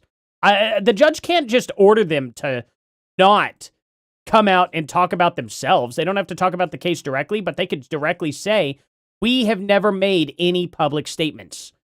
There's nothing wrong with the parents doing that. Parents up who are like, no way. There's no possible. This never happened. This is ridiculous. Man, Jen, they would you be are shouting it on too. CNN. Like they would be shouting it from the rooftops. They would be losing their minds. And you're like, nope, the gag order would be enough to keep them quiet. Not enough for them to talk to your source, but enough to keep them quiet. I think that's quite ridiculous. For my live streams. I'll even concede this whole point to you. Let's just say maybe this was misconstrued. Right? If there's a little bit of reason to doubt it because we're still waiting for the evidence for trial. If that's the case, then why not take the same standard for the evidence that you present? You're just waiting for trial. Well, you didn't do that. Wait no a reason second. We're here. Wait a second. I just want to make sure that I got this right. That's your argument to me, right? My argument to you is what? Your argument to me is that, hey, wait a second, Andrew. There's not enough here that convinces me, right? Well, that's actually my rebuttal to you. Is that you are saying, why are people engaging Candace doesn't like to in listen what very you well, term does to be she? conspiracy theories? No. I term it to be thinking. They're just thinking because they're recognizing there are a lot of holes in these stories and that this is not strong evidence, right? This is the reason they're doing it. I'm explaining to you, this is the reason that they're doing it. I'm addressing what you view to be overwhelming evidence. And by the way, I want to be clear. That which convinces me. Yeah, well, but thus far, every point that you've brought up, every point that you've brought up, did you feel like this is beyond a reasonable doubt? I mean, you realize remember what I said in my opening. Going to be. It's not beyond a reasonable doubt. It's just what I find convincing is what I find overwhelming. So why are you so upset when people say they don't find it convincing? If that was the limitation of the claims that you made, Real quick, I just want everyone to notice, just for a fun little funsies. Look at what Andrew Wilson's wearing. Okay. If it was just, wait a second, there's a little bit of problems. There's some problems in this case that I have questions for that I want answers to. Nobody'd have a problem, actually. Least of all me. I would be the least likely person to have an issue with you, any of your fans, anybody saying. In fact, I've had tons of Discord calls about this. Yep. My position's always been clear. Of course, conspiracies exist. Some of them have way better evidence than others, but I've seen them myself. I know conspiracy. In fact, Hefty the federal knows where I'm government going has with hundreds this. of thousands of laws about conspiracies. They see About them narcissism. everywhere. We both know this, right? That's never what the problem is. The problem is when you make claims outside of, well, wait a second.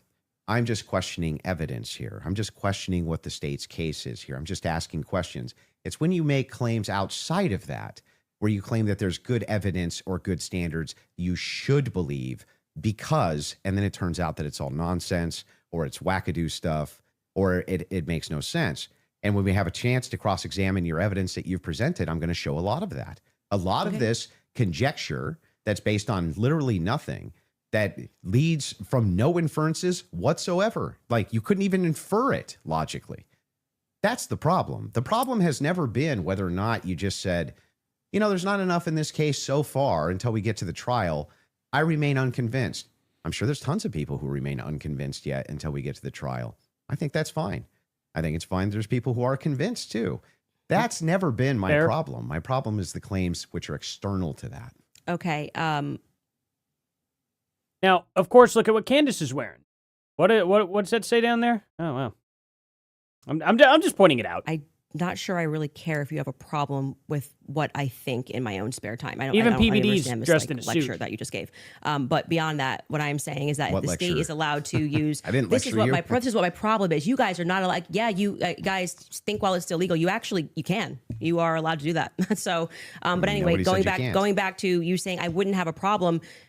I think I just demonstrated pretty thoroughly that what you claim that you have a problem with is exactly what the state is engaged in at this stage. So it just doesn't make sense. That's not the case. In fact, So the if people thing look is, and they say, the thing I'm is looking at the funny. gun and I see and I'm inferring this, and someone else says, I'm looking at the gun evidence and I'm inferring that, they're both doing the exact same thing. They're not. You're just saying, I want to do it for the state. That's propositionally false. And That I'll is not explain, I'll propositionally explain false. exactly how. It is the case that every proposition is going to have a true or false conclusion, period. That's just logic, right? It's the law of excluded middle. All propositions are going to be true or they're going to be false. When we get into when we're making inferences based on propositions. We can actually come to true conclusions with false premises inside of a proposition, in fact. What we're talking about here is not whether or not you feel that you're convinced by this evidence. But you felt like you were Right? convinced. Sure.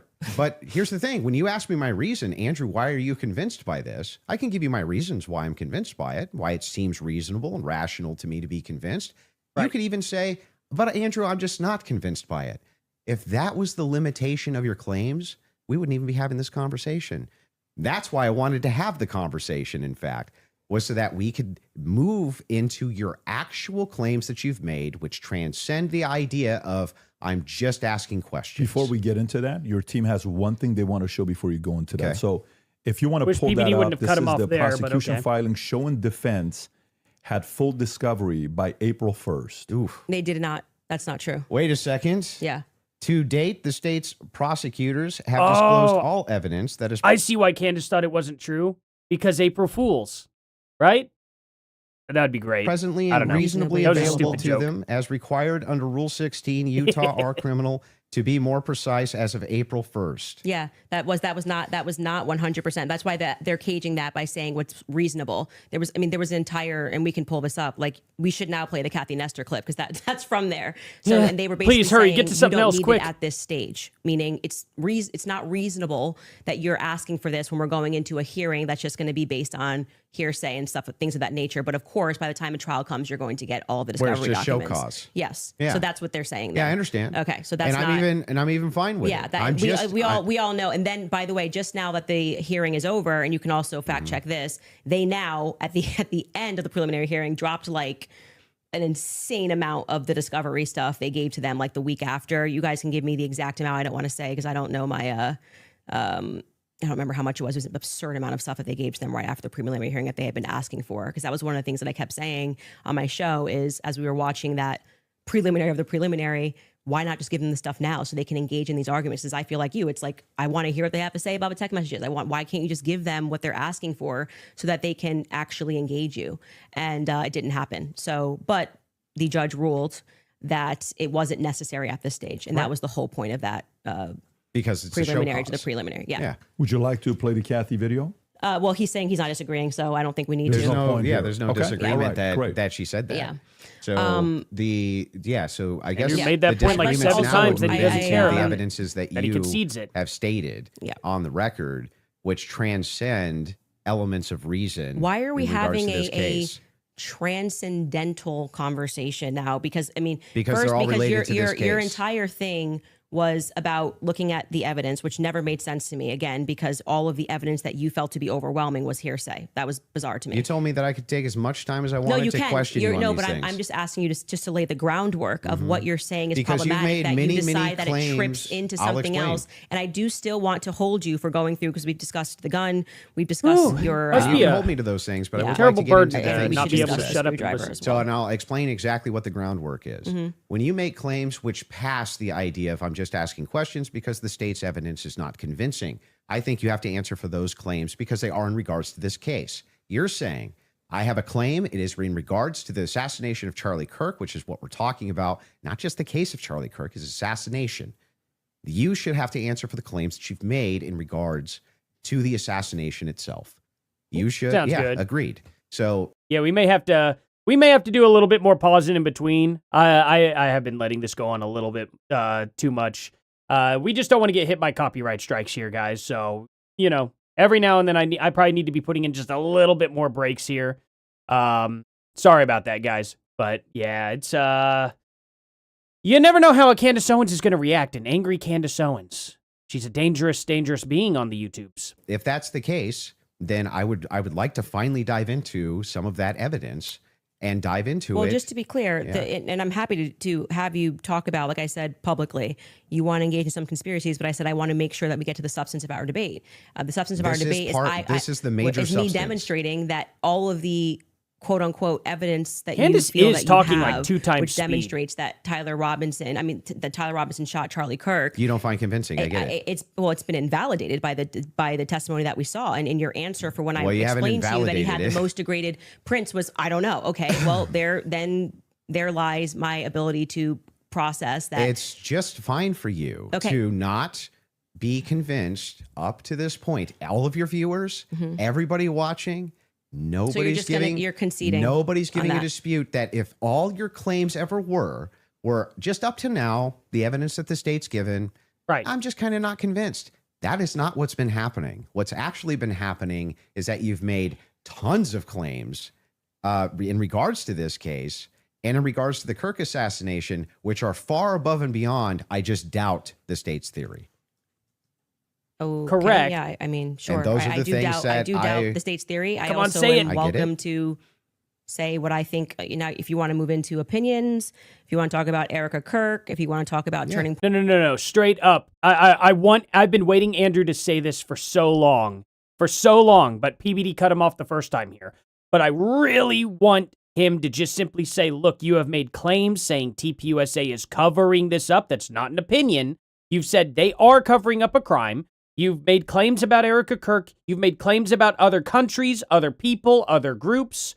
We need to get into that specifically. That's what I'm waiting for. Point USA. I'd like to talk about all and of get it. into it. I'm totally happy to do that, but I just want to say that, I do not feel, because I've said what's important to me is that we Get to the exhaust meat. this topic first of our actual debate claims. I do not feel that you sufficiently have argued that the evidence is overwhelming. Sorry. Candace, question for you. That What- Tyler But I am Robinson. sorry you feel that way. Candace, one question. What evidence do you need to see for you to say Tyler Robinson killed Charlie Kirk? That's a great question. So I actually expected in this It's a preliminary hearing, garbage actually, question, but okay. the inverse of what he was saying is true, right? So this is now the time the state is Not putting to on be their too evidence. mean, That's the but- purpose of this hearing, right? The state is using hearsay, but they're also putting on their evidence. So I was just expecting some sort of a slam dunk. Like, we got him on camera taking the shot. At least we have him clear on camera. You're telling me this guy drove 13 hours all around. Like, we can definitely show you a picture that it's going to be beyond a She's all reasonable over the doubt place. before we even get to the trial. People are going to see and go, oh crap, like it was really Tyler Robinson. I was expecting to at least see evidence that, because I had reported early on that the source was saying that Tyler did not step foot on campus that day. It is my perspective that he had something to do with something. I do believe he was disposing clothes at this stage, at this phase. I do believe he was disposing clothes. He was involved somehow. I find Lance to be more suspicious, if I'm being honest with you. And also, like I said, the use immunity that was given to Lance by the feds, the fact that the feds didn't ask him any questions, the fact that I spoke with Lance Twiggs' family, and they were like, it's very weird that the feds are not asking him more questions. He's exactly the person that I would imagine to be involved in some stuff. Allegedly, I'll say allegedly. But when we got to the preliminary hearing, there was not a single piece of evidence that I felt was slam dunk. I was waiting for that, a photo. I mean, anything would have made me go, all right, I think this could be the guy. If they had handed over the discovery on the text messages, since that was their big ta-da, we've got the text messages, that would be the Why first can't they thing just that I show would it in hand over. court? But actually, who was holding them up? Like I said, it wasn't the prosecution. I They're don't right to say understand their logic. We were handing things over, and we heard the defense argue on behalf of the prosecution, saying it's not them and it's not the SBI, it's the FBI that's holding on to things. As the FBI took everything. The FBI took the gun. The FBI took initially the screwdriver. And then when I heard testimony about the things that they found that were suspicious, example being the backpack, that's something that really bothers me, that they say they traced the shooter, they traced the route that he went on, and then there was an we know it looks like he's wearing some sort of a backpack. We know that there was an abandoned backpack found at the bus stop in front of a library, and they felt that this should be taken into evidence. They took it. The FBI, this was the testimony of Amanda Baker, I believe her last name is, but you might want to fact check that because I think I'm blending last names. It is B-A-K-K-E-R. So she was the forensics for the FBI. And then she says she gets a call on the 13th and they stop testing on this backpack because they find that the backpack actually belongs to somebody on Charlie's team. But if you know the map of the layout of the campus, you're going, well, what the hell are they doing all the way up? This is nowhere near anywhere. And by the way, that's not an acceptable answer for why you just gave it back. That's like, why would you give it back? You're acting like no one's ever been killed by somebody on their team before, right? So I found that to be very strange that it was on the exact route that the alleged gunman ran, and that their excuse was, we just gave it back because we heard that this belonged to somebody on Charlie's team. So that to me is, this is why the investigation itself feels underwhelming. When you learn, and this is... I'm just going to kind of interject here real quick. Just, I agree. It looks bad, right? It looks suspicious, okay? But also, are you willing to just violate somebody's Fourth Amendment rights if you, search and seizure on their property? If you have absolutely no reasonable suspicion that this person committed a crime? I don't know that I'd be willing to violate their Fourth Amendment right in that situation, because you have to have reasonable suspicion that the person who owned that backpack actually committed a crime or was part of the crime. It's just not that simple, Candace. You can't just simply start searching every single person just because you feel like it. It doesn't work that way. Completely crazy to me that some of the artifacts that Charlie was Plus, they would have wearing had to have found were something in the immediately backpack returned that to corroborated Erica. it. That's absurd.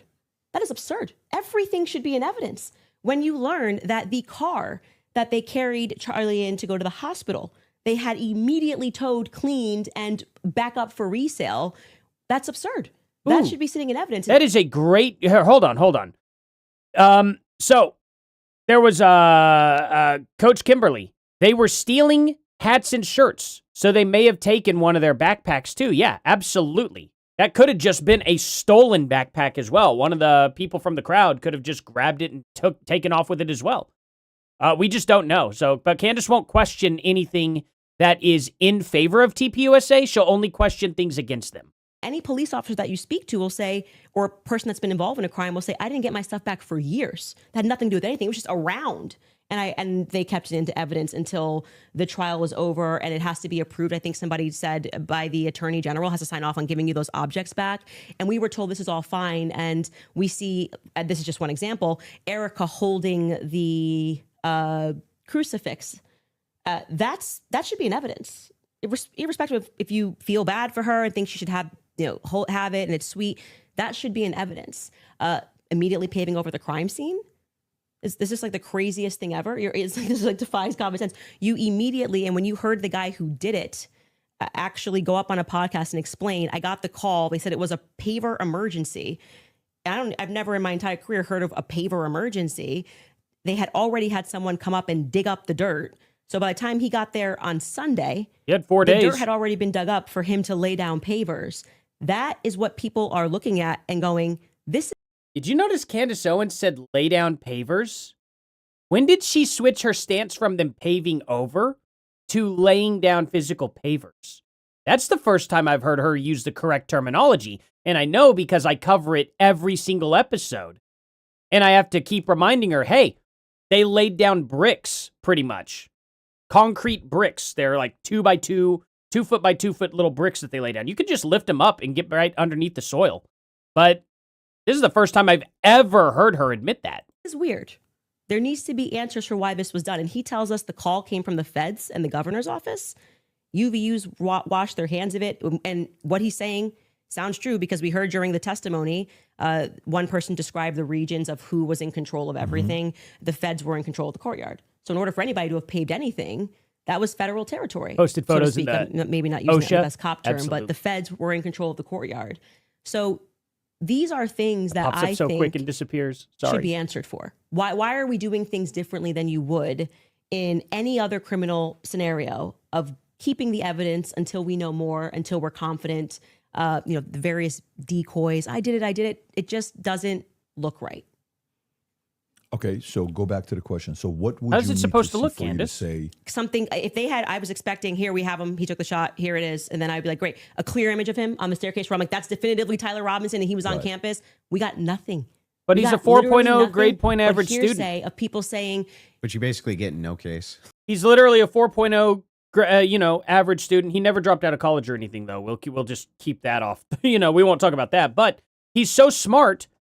But, he wouldn't have thought of where should I fire from that aren't in, that cameras aren't immediately on me. I'm sure he probably looked for some cameras, right? Maybe. What? You basically no case on planet Earth. You get the Sure. Oh, we got a picture. Okay, Here's him with the murder you're weapon. right. Here's him taking the But shot. Most of this doesn't take place on a college campus that has surveillance everywhere.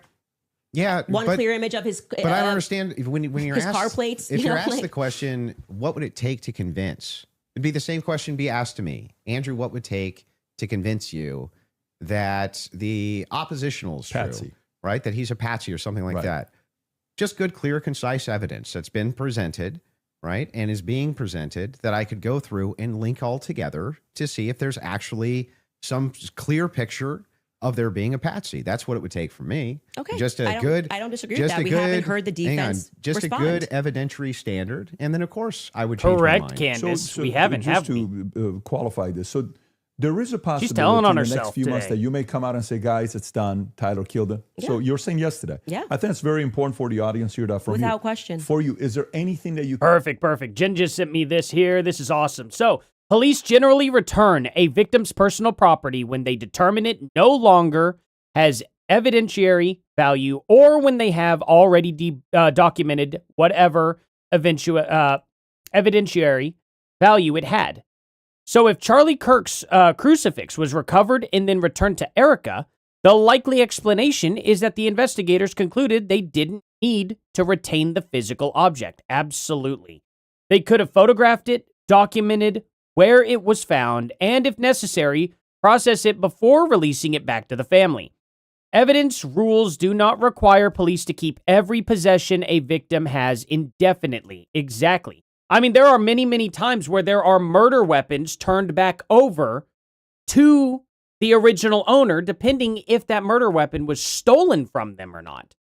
As long as they process it, prove everything, and then, they make their case, there's a chance for that person to come back later on and pick up that piece of evidence because it was their personal property. Now, sometimes, depending on what happens to that property's destroyed, depends on what the owner argues for and, other things like that. But there have been times where evidence in the most extreme situation has been returned to an original owner.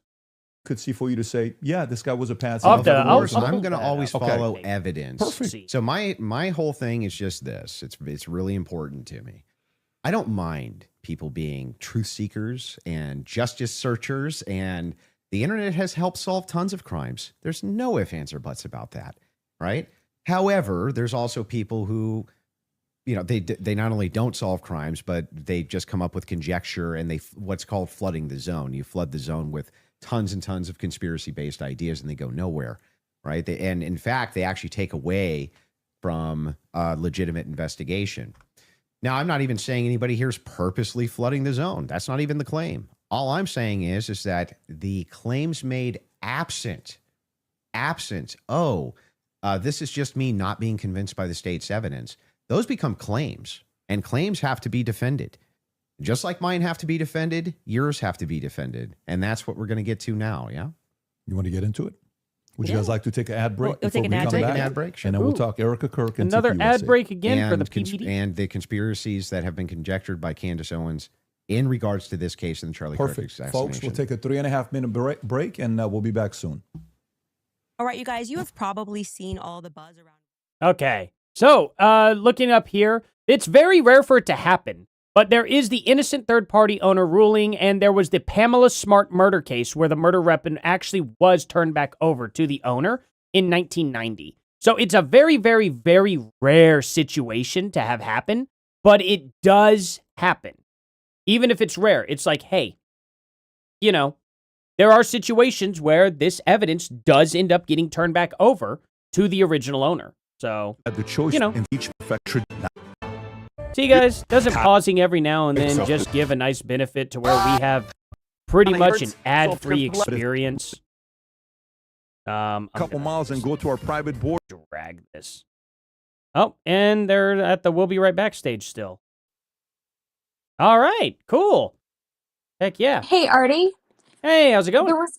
There were also a ton of other people who dropped their backpacks, dropped their coats, dropped a ton of different stuff because they were running from an active shooter situation. So they're not going to take all of that evidence into custody and keep it all. I mean, the majority of the stuff that they found laying around inside and just outside of the university, they gave back to the owners because Absolutely. it was derived to not be part of evidence for the prosecution or for the police to do the investigation. It was not part of that. So, I mean, there was tons of stuff left. Exactly. Including, from what I understand, a wheelchair. They didn't take that into evidence either, apparently. Don't get me started on the wheelchair. Do you think it might have been Project Constitution's wheelchair? I think it was an exploding wheelchair made in Israel and dropped off by Egyptian planes. And somehow or another, they had bees inside of the metal tubing of the wheelchair. I'm just waiting for all of that to come out. I heard he was working on a explosive cheesy puff. I wonder how far his research will take him. Oh, man. What a crazy situation. I can't believe he actually thought that he was going to make a story about a left-behind wheelchair. That's amazing. For people in chat that don't know, if you all weren't here yesterday, Project Constitution has a very suspicious wheelchair that he is investigating that was left behind at the Charlie Kirk situation. Kind of amazing, huh? Oh, it's such good stuff. I'm enjoying all of this. This is a really good time right now. Like, Andrew Wilson, how do you guys feel about this? How does everybody feel about how Andrew Wilson's doing? Jen, are you enjoying Andrew Wilson so far? I am, but I think he needs to start attacking Candace's claims more. And I think this is where we're getting into that.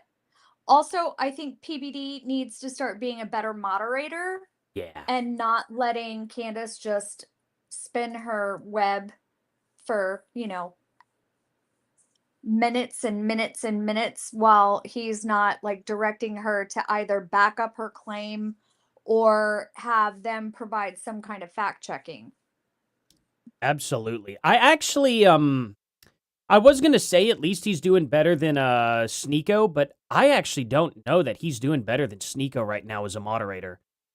He's doing very little to make sure that this that discourse is not happening as much. He's not stepping in when he should be stepping in. But the good news is Andrew and Candace are a lot more composed than Stu Peters by far. Well, I don't know if you caught early on in the back and forth, but she started to say, "Are you?" And then Andrew cut her off.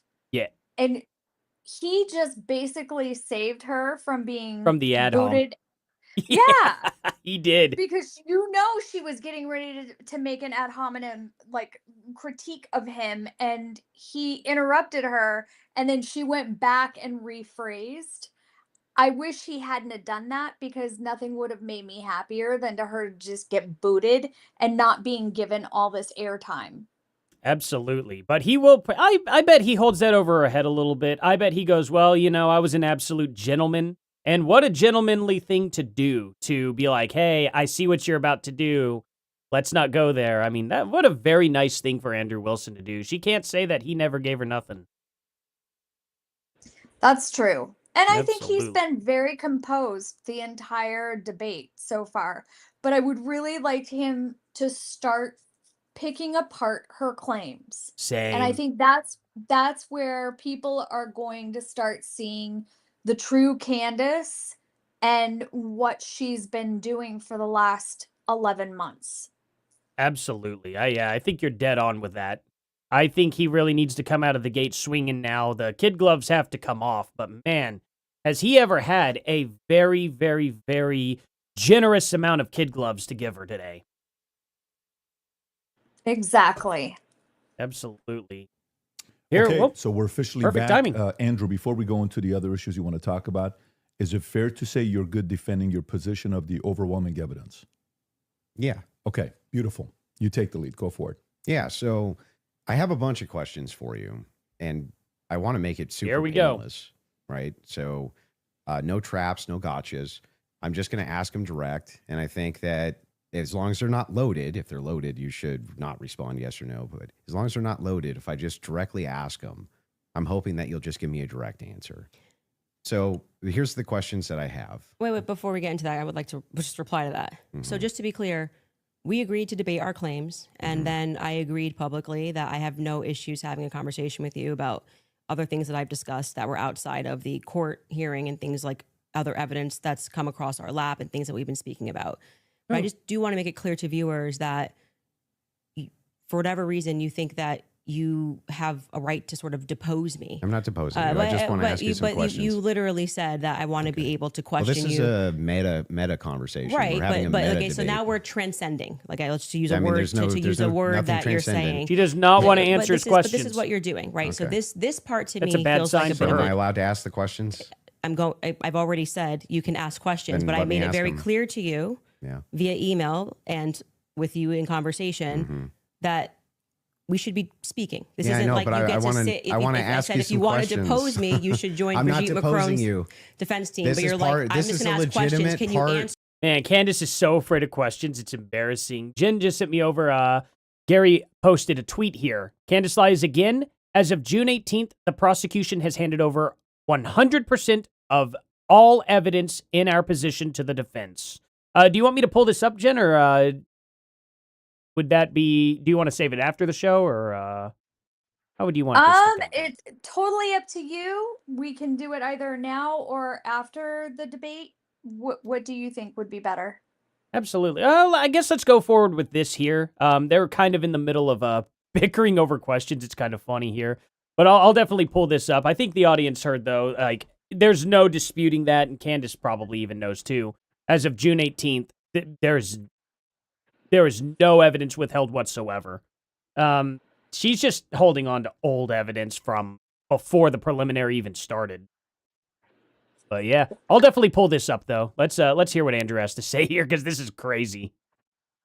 It, blah, blah, blah. It's like, I don't know what you're going to ask, and I'm going to answer and if as you I have see issues fit with because it, I'm not. I get it. Yeah, okay. I get it. Just so we're clear. Usually in the debate, if something's not loaded, I'm just direct with the because you kept saying I'm Joe Rogan. They have no evidence. They have no evidence, and now you're like, let's move away from the evidence. You Just actually, talk about transcendentals. yeah, okay. Anyway, so direct question, super easy. Was Lance Twiggs DNA on the rifle, as far as you know? We can't say that for certainty. As far as you know. I already answered that in the first part. We can't say that for certainty. I told you the context of which they spoke about those things. So no, as far as you know. We can't say that for certainty until we know what other the 5 sets of prints were on. So that would be no as far as you know.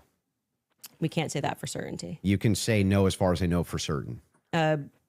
We can't say that for certainty. You can say that for certainty. Candace, the answer is you don't know. Your energy here is going to be like you're my dad and you can tell me how to speak or what I'm supposed to say. You're just going to come up against the wall. I'm familiar with this debate strategy. But I am just yes or no, yes or no, you. yes or no. We're not debating anymore. We're having a conversation. So I already addressed that in the first half of this about why. No, we're still definitely debating. This is still no, it's not a debate. This is now inclined this to is your, you saying I want to probe things that sit outside of the evidence. I actually already addressed this. You asked me.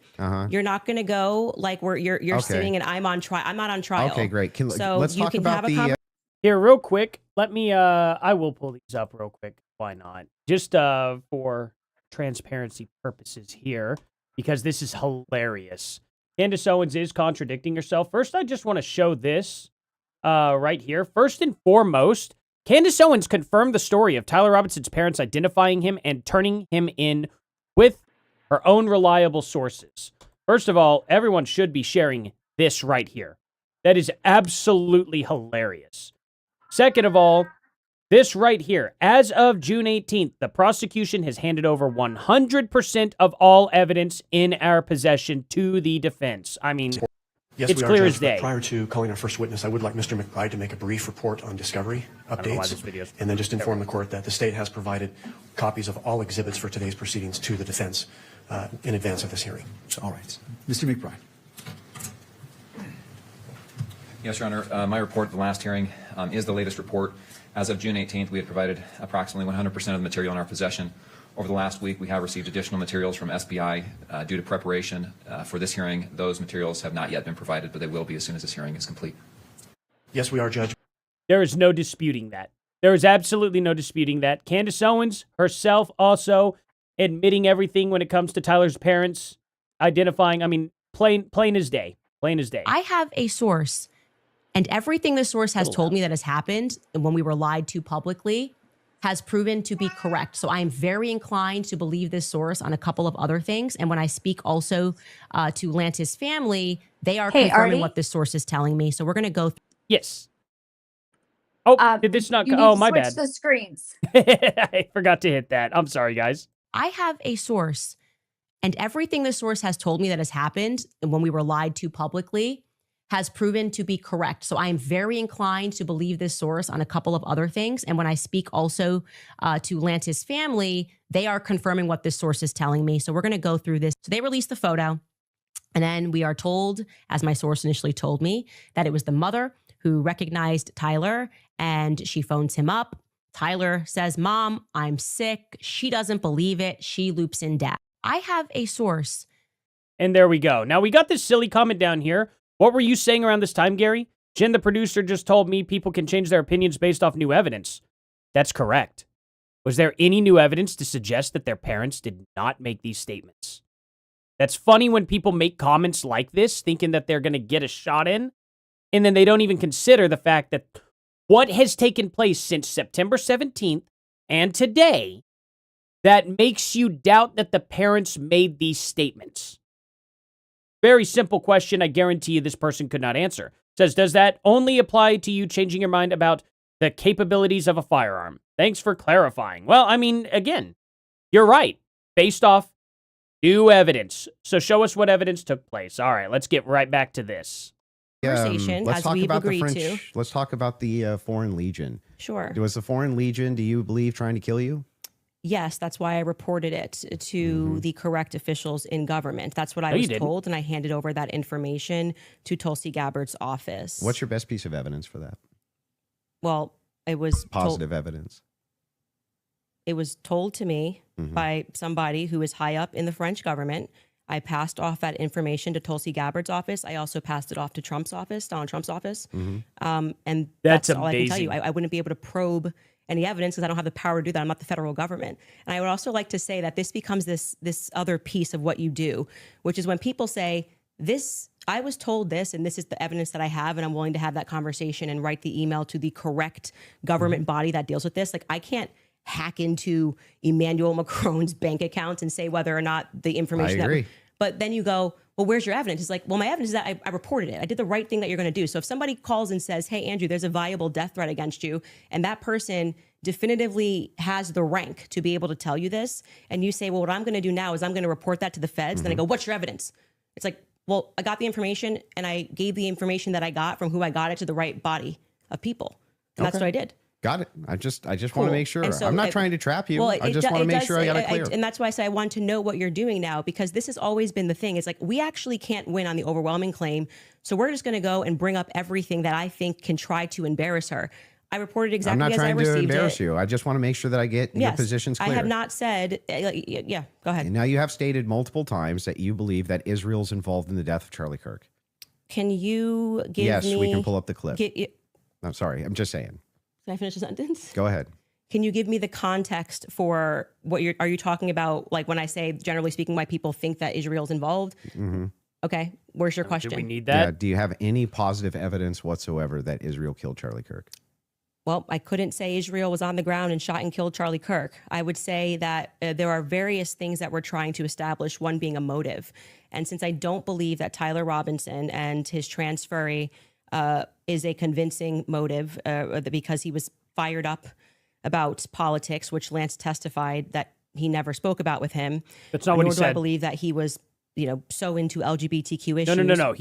He very specifically said that Tyler Robinson was into politics. He said he didn't talk about politics specifically with Lance Twiggs, but he had heard Tyler Robinson talking about politics, mainly about Trump. Since Lance testified they never spoke about LGBTQ issues, that That's not what he stopped said. and ate at Chick-fil-A, which if you are into LGBTQ issues, wouldn't be your lunch before you go kill Charlie Kirk for LGBTQ Yeah, I've never met a issues, leftist that didn't contradict because, themselves, but okay. Yeah, it's but do you just- have positive evidence? I'm answering the question as I feel like I want to answer it. Like I said, you don't get to for an hour and a half pepper But the question I'm questions and asking is tell me- about positive I'm evidence. telling you that in any case, establishing a motive and and again, I already explained this at the top of the show, but the reason why people find Israel to be an interesting question is because truthfully, Charlie's perspectives were changing on Israel. Sure. And he was starting to realize how much pressure was being put on not just our government to constantly fight their wars, but also being put on his organization personally.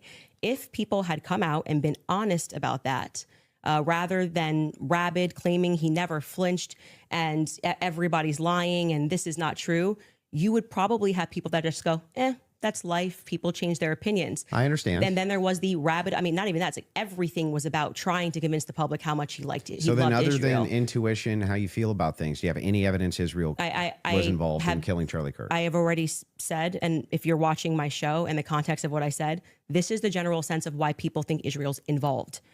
Nobody has made the claim that Israelis, there were also, obviously Ian Joe Carroll Kent. made the claim. Well, Joe Kent, who I think would have the right to assert it, noted that there were 12 Israeli cell phones on the ground that day. I think most people would like to probe that. Now, it could be maybe they were students, and they were Israeli students in Utah that day. But we'd like to probe that narrative because what we've seen after coming from the Israeli government, the Israeli prime minister, kind of denying that he did it, which wasn't really necessary. He was quite busy. The phone call that happened, which no one wants to discuss in the Hamptons the week prior, or not the week prior, I think it was around August 5th or 6th that took place. And again, the almost desperate Correct, lie. Jen, 100%. 20 minutes specifically, I even timed it out. 20 minutes before Charlie Kirk ended up being assassinated, he stated he was an evangelical. Absolutely. About Charlie's shifting opinion on Israel lead us to believe that there could be an Israeli angle in this. But we cannot say for certainty that Israel called the shots, and this is how it happened. But it is definitively, I think, a thread that a lot of us would like to see there's no pulled. positive evidence. Whatever you want to say, however positive, negative, however you want to say it. Well, like positive evidence I can just would have be a conversation. material evidence and other evidences, which would what we've point said to it. is on our show is what we said, which is this feels like a conspiracy building. There's no reason to lie about these things, and yet people are lying. BB ain't acting right. The Hamptons thing was weird, and the way they tried to shove the Israel narrative down our throat immediately. I mean, the day he died, posting a picture of him with an American and Israeli AI'd photo on the president's feed doesn't feel right. So, Do you have any evidence that Erica Kirk or TPUSA participated in the murder of Charlie Kirk? I've never said they participated in the murder of Charlie Kirk. Said it so how multiple could times. I say that I have evidence they participated in the murder of Charlie Kirk? Okay. So then you don't believe that they did? I never have said that statement, so I'm not going to get you to ask me personal questions about things that I've never said on record. Okay. Not fair. personal. Your team is sending messages in the back saying they have a video they want to play. Okay, go ahead. I don't know what the video is. Well, this is gonna be incredible. It's gonna be all the time a compilation of her accusing TPUSA and everyone. I bet. Yes. This is you gonna be said that There's a amazing. video you want to play that Play it. Candace said she Do has it. full confidence Israel was involved. Yep. Yeah. He said evidence that they killed him. I said this ahead is and why play it, people though. think their involvement. So she If they have the clip, Yeah, they if they can got play the the clip. clip. Yeah. They're referring to a clip. Yeah. Yep. Play the clip. Do it. Via whom? Oh, My it's so guess quiet. Is Pierre. Erica. I think that there's a reason Pierre knew that Charlie was dead first. I think there's a reason he was a priority. How? Why? I think France and Israel are involved in Charlie Kirk's assassination. And I'm going to put that out there with full confidence. Okay. I also Involvement. now have- I understand. Yeah. So you That's- think you with full confidence, you think that Yeah, I think that Israel's France involved. and Israel. Yeah, I mean, the person that gave me that thing that I reported said that French Foreign Legion were on the ground that day. Again, this would be at a professional limitation for me to then go and probe that information that I handed over. I can't do that. I'm not But the you United don't have States any government. positive evidence of Okay, that. okay. Right? Liz, can you just stop? It's actually just like annoying to hear you keep saying positive evidence. I've just asked me what I think, and I just tell you, yes, I think they are that's involved. a She's asking for claim. proof. No, I said here's what I think. I have every right think- to ask you about your claim. Yeah, but and if there's I said, positive evidence in for this your statement, claim. I literally just said I think, and I am allowed to think. And Yeah, you you're keep allowed to saying, think, do you have but you're making positive a evidence? claim. I have tons of positive evidence that I'm allowed to think. Yes. I agree. You're allowed to think. Okay. So, Nobody's disputing whether or not yeah, but Candace like Owens is allowed to think. What I'm asking is but you have what's your issue positive then? What is your issue with the statement? evidence. I think He's telling you what the that issue is. Israel Stop talking, Candace. is involved. That's I not do. what. That's not just what you said. You said I did that say I with think. it's with full confidence. Yes. You would think that if you had full Can you have confidence confidence, to think when you think? if I said, for instance, I think I'm going to be late to work, right, with full confidence, I would say my evidence for that is that I'm 20 minutes away and I need to be there in 5. Andrew, That's how you would know whether or not you had full I'm just going confidence. to tell you something. Hang on, sister- let me finish. Sure. If it was the case that I said I have full confidence I'm going to be late to work, I would say my evidence that I'm going to be is that work is 20 minutes away, right, and I have to be there in 5. So I have full confidence. That's why I would think that. So I'm asking, if you think that Israel and France were involved in the assassination of Charlie Kirk, and you say with full confidence, I'm just asking for the evidence. Can we just get the video of her, like, text, or, like, first of all, the text message of her saying, I'm going to ask why she ended her husband? And then second of all, can we get the video where she straight up calls Erica Kirk a black widow? I think those would be just a little bit better than the video that was shown here. Or at least walk me through the mindset of why it is that you could think that with I actually evidence. don't have to walk you through why I think. I can He give you asked something you that if I you think could. with full confidence. I think with full confidence that you know you lost the substance of this debate, and now you're moving toward things that I have Wow. said that I think, which I can do. I'm They're allowed to think pertinent to this debate. It's not exactly pertinent to this It's debate. 100% pertinent. It's not pertinent because our debate These are claims claims made about Charlie Kirk's assassination. Thank That's you, the Jen. complete But substance of the I'll debate. get that no, screenshot actually, here. would you like to remind him of what our debate claims actually were? And would you like to remind You that you said- said I could ask you about any of these things I to my said heart's feel content? free, but you do not get to structure how I'm allowed to reply or ask me I'm why not are you allowed structuring to how you're think. allowed to reply. I'm just asking you direct questions. I have full confidence that you do not feel that you represented your claim well, And so now what you came That's prepared nice. to I just do is wanna to know- present yourself like a professor of I fallacies. just want to know. And to say, you're not allowed to say that. You can't. It's You my can podcast. say whatever you want. Well, Yeah, Nobody's I said it. disputing that. I'm It asking. seems like you are disputing I'm it. asking I think that specifically when this why is you all think said that. and done, I've already explained to you. I explained at the beginning of this Mhm. why I think Israel is ultimately going France. to be proven to have involvement in this. I just explained to you in the middle, and now you're wanting me to structure the sentence or provide evidence. You don't have to. You're just allowed to think. And I've explained to you my thought process. I don't need to structure it in a sentence. If you feel like a professor today, you picked the wrong day. Don't you think that like tens of thousands or hundreds of thousands of people would want to know what Candace Owens' positive evidence for why it is No, I that don't- Israel and France were involved in the most traumatic public don't think assassination that's of pertinent? Gen Z's lifetime is? That's why they watch my podcast. So you're just going to drip to them? Like, here's why It's I not think dripping. that? Every time we come across any of these discussions, they're watching this in context and they know why I'm saying it. So, for example, when you're bringing up, Candace, What was the where's your context for evidence Erica Kirk's The France Black doing Widow? this? I just told you someone who was high ranking in the French government, right? Who's nameless? Of course. Of course.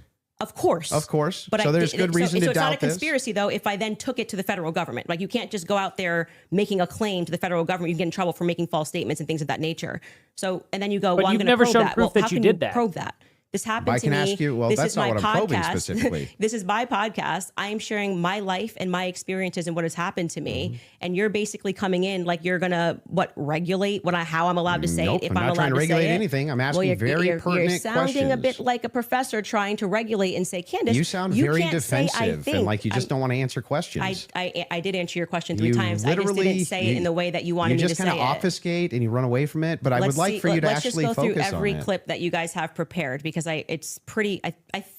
I think with full confidence, people will recognize. Candace is like, the "Get this strategy that over you're with. trying to Just rip employ." the Band-Aid so let's off. get to the next clip you have prepared. Sure, they can pull up whatever clips whatever they want. it is yeah. that you guys have prepared. So let's But, go. but I would still, on this point, I just want to make sure that you have full confidence that France and Israel were involved in the assassination of Charlie Kirk. I think in and the you end- have no Stop evidence for it at all talking, that you'll give Candace. us. Well, I already did tell you where it came from. Like I said, I can explain it to you. I can't understand Did it that for same you. So if higher you up need tell to, you if that need he was to- going to kill, or that France killed Charlie Kirk, or just that you were in danger? They said that the French Foreign Legion was involved and on the ground that day. I've already said that. You just don't like hearing it. No, Candace, just out of curiosity, Yes. when you pass down that message to Tulsi or Trump, Tulsi's office, yes. Tulsi's office, are you giving them who told you that, or you're just saying, "Here's what I heard from And somebody"? I have this information. Sure. And of course, if they wanted to open a file on it, which I thought was quite mysterious, that Trump's office Interesting never way got to back to sidestep us. It was that. kind of weird about maybe they're not the correct office too. I did receive a response from Tulsi Gabbard's office, but I don't think there was ever any investigation into what I Got said. it. So the call was, "Hey, I've been Emailed. told It's- the email." Yes. Email was, "I've been told I have somebody is-" information, that the French Foreign Legion was on the ground during Charlie's assassination. Just out of curiosity, guys, do you think she gave them the name of the person who told her, or even gave them the copy of the email? Or did she just simply email Tulsi Gabbard and be like, "I received an email from someone saying that the French Foreign Legion's after me," and then just left it at that? Or did she even bother actually sending an email at all? Because I have no idea. She could have redacted his name and shown us the email, but she didn't do that. So I have my doubts. Assassination, and that, I mean, it was a lot of information, but Well, like you didn't give specifics who it was from. not in the first email because I figured they would like. What about yeah. the second If email? they do contact you, 100, are you yes. comfortable giving 100% who it is? I would absolutely give them as much information can I as ask a possible. question? If whoever's the U.S. government, why are you not? Yes, it's very strange to me. You know, so if that's the case, now they may respond back and say, "We did." You know, that's their position. I did. I'm That's not why I involved. did it in writing. And so I'm glad that's the case Yes. because. Well, show us the writing. So if they And do right ask away in you- Trump's office, Margot got right back to me. She said it was on his desk. So he has that. There's no. And if you do say that and Mm-hmm. they contact that individual, obviously you don't have to leak your sources here. Mm-hmm. Is She said there Tulsi's enough office, credibility right, where right. that person would be willing to talk to them and explain to them exactly what their sources Yes. Not Tulsi are? herself. I mean, that's. It seems reasonable. And so why he's asking me to defend that is like, I'm not. Never Okay. did. I think those are two different things. That's more Two something I'm totally asking different to say, claims. why are they not reaching out to you? I've asked that many times on my podcast. What do you think about that, Andrew? What? The fact that she emailed, she gave it, and nobody reached out to want to contact the They source that she's probably willing didn't to think it was share. actionable, is my guess. But even if they did think it was actionable, great. Every lead should be followed up on within the confines of what's rational and reasonable. Is it fair to say that this is maybe a different individual because this is a person that was involved with TPUS Well, we and don't- had a relationship with Wait, Charlie? who? No, her relationship. Like Yeah. this isn't just anybody. Oh, so thank if you, an Jim. average Awesome, person I'll get sends that. it, yes. Yeah, but I mean, we don't know who the 1732. source is. We don't know any Well, of then, this. if you were in that department, wouldn't you want to, even you assign it to one of your There's guys no to guarantee say, they didn't look into it. How do we know? We don't How know. could they No, if how they didn't could they come if get she didn't give it the to them? information, more of the information, because it And was a by the way, long file. Yeah. This is a separate, this has Did got you send nothing them to do the with the guy's debate. name? This is more on Well, I sent the email, assuming that's I'm saying like you go and you make a report. You think they're going to come back to you and say, "Hey, what's more information? We're investigating this," and that didn't happen, and which is what I raised. No, I I'm found asking, that, did you send them the especially source of because the this was at claim? a time where they were saying that they wanted to explore every possible lead. I even texted Dan Bongino. But did you- So actually, it was three offices. Let me ask the one question and then executive I'm gonna come to office, you. Dan Bongino, and Tulsi Gabbard's office. Okay, so a follow-up to that is the following. Mm-hmm. If they contact you to say, is that specifically to the French government or Israel's involvement in the killing of Charlie Kirk? That wasn't about Those Israel. are two separate things. That wasn't about Israel. It was Okay, they were got it. saying the French foreign, that person as a part of it was saying that it was the French Foreign Legion that was on the ground that So day. I'm surprised And they haven't think called you. Then I find that to be very strange too. I do as well. Because who would want to make a report? Like, I mean, I've never But- made a report with the federal but when government. Let me you ask did- one question. but Let me when you just did ask one send question. it- Let me just ask one Okay. question, and I'm going to bring Okay. it to you. Sure. This The isn't question how is moderators in work, by the regards way. To, I've Just not wanna seen point that that clip, out. so I'm seeing it now. Mm-hmm. I'm full confidence. I believe that Israel and French was involved. Is that also based on a source that somebody told you that Israel was involved in the assassination of Charlie Kirk, or is that a gut feeling? So in terms of Israel, I mean, what I've said is what I publicly have said here. I do think that at the end of this, we are going to find that Israel was involved. I do. Now, in terms of any of the hard evidence that's been presented, I think this has been a huge problem that a lot of us have had is that they won't even explore anything else that was going on in Charlie's life personally. So if we're not satisfied that Tyler Robinson did this in any way, then every alternative theory should be explored. Other evidence should be brought forward. We've done that in our capacity. Like when people keep saying she has no evidence, it's kind of crazy. I think we've broken like more stories than any news source in the world. I mean, down to pictures, details, police officers, what the dog's name was, because we're not the only people that believe there's a conspiracy here. So I noticed that she won't answer whether it's a gut feeling or not. But second of all, is it controversial for me to say that Sneeko actually did a better job trying to actually moderate and stay between times and try to get people to be quiet and, cordial than PBD's doing here? I don't want to just trash PBD, but why is all of a sudden he entering into the conversation and asking questions? Like, I'm really confused by this, to be honest. That was a terrible decision to make, in my opinion. Here. The I think police Joe Rogan may officers have done that better. were involved. too. The many police, sheriff's offices, that were departments that were involved that day, all believe there was a conspiracy. Down to the U.S. Marshals believe there was a conspiracy. They were, my sources at the U.S. Marshals were saying they were basically sent on a wild goose chase that day. But do you see how you say my sources? Am I not allowed to have sources? Well, Like the news- thing is news- funny. So is CNN allowed to have well, sources? hang on. I but have we can't? sources. If I said I have sources that claim none of that's true. In fact, my sources claim that her sources are lying. My sources claim that none of them believe that there's a conspiracy. My sources claim all of them really think that Tyler Robinson was a lone gunman. If I just said that as hypothetical, wouldn't you say, what? Yeah, I think what probably adds weight is like then when I drop photos of the car that no one was supposed to see, people go, okay, her sources are legit.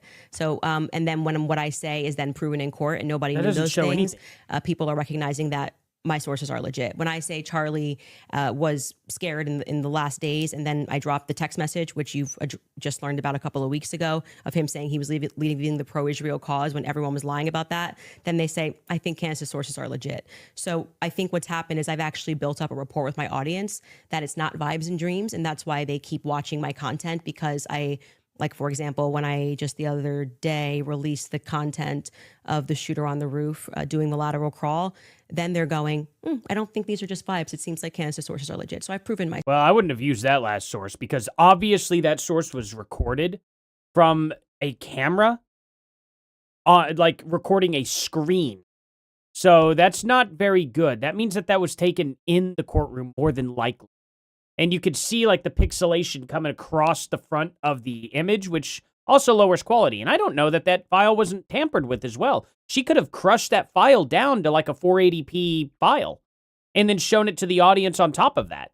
Like, I don't know what kind of manipulation could have been done. That's not a credible source. In my opinion, that could be a really bad actor. In the market. Yeah, I'm not sure that would legitimize your sources as being legitimate when it There we comes go. to the idea that, oh, they all believe that there's a conspiracy going on, which is actually what your claim is now. How Well, would that I was actually, just- hang on, I'm almost done.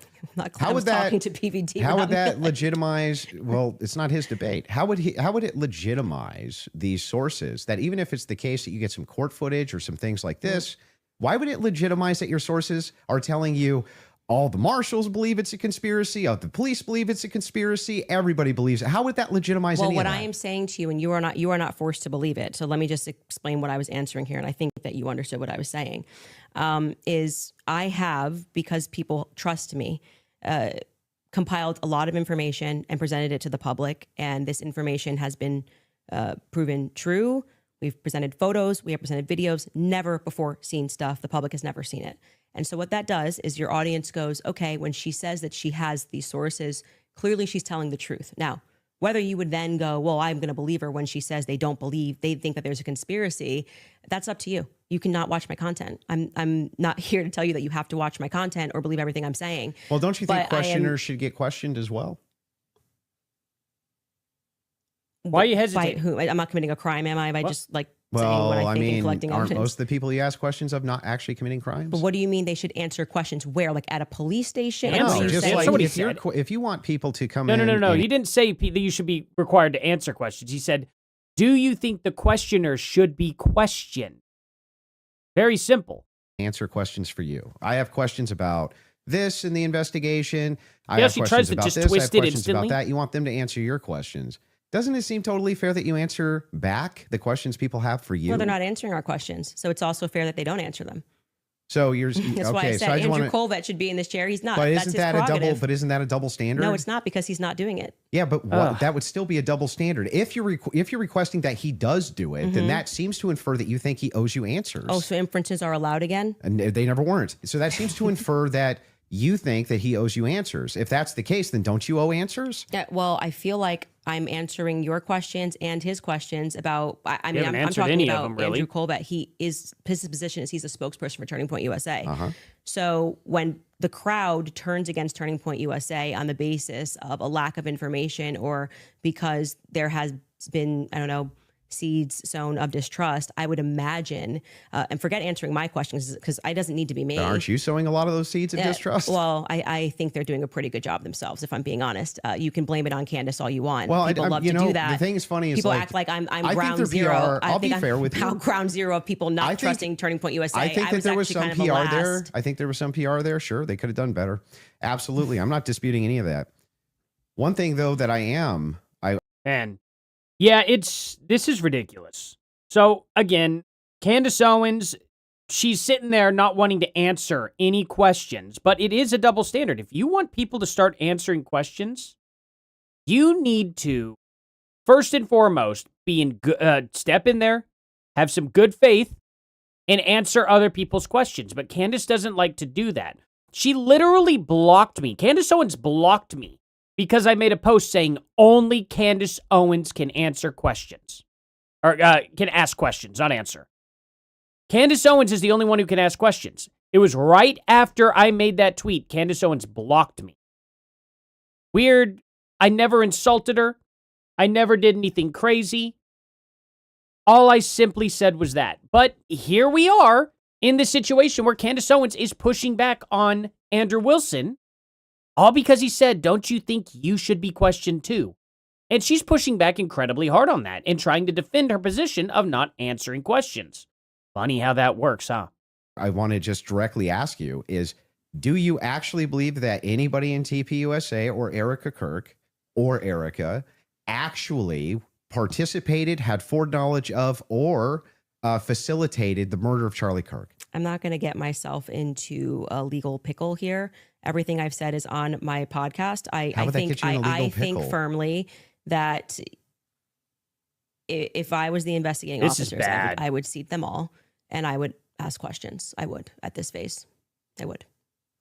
Okay, So what does using that hypothetical, mean? Does that mean that you do think so? I think it was not a sufficient investigation into what we know to be true of 80% of homicides. It's usually conducted by someone you know, right?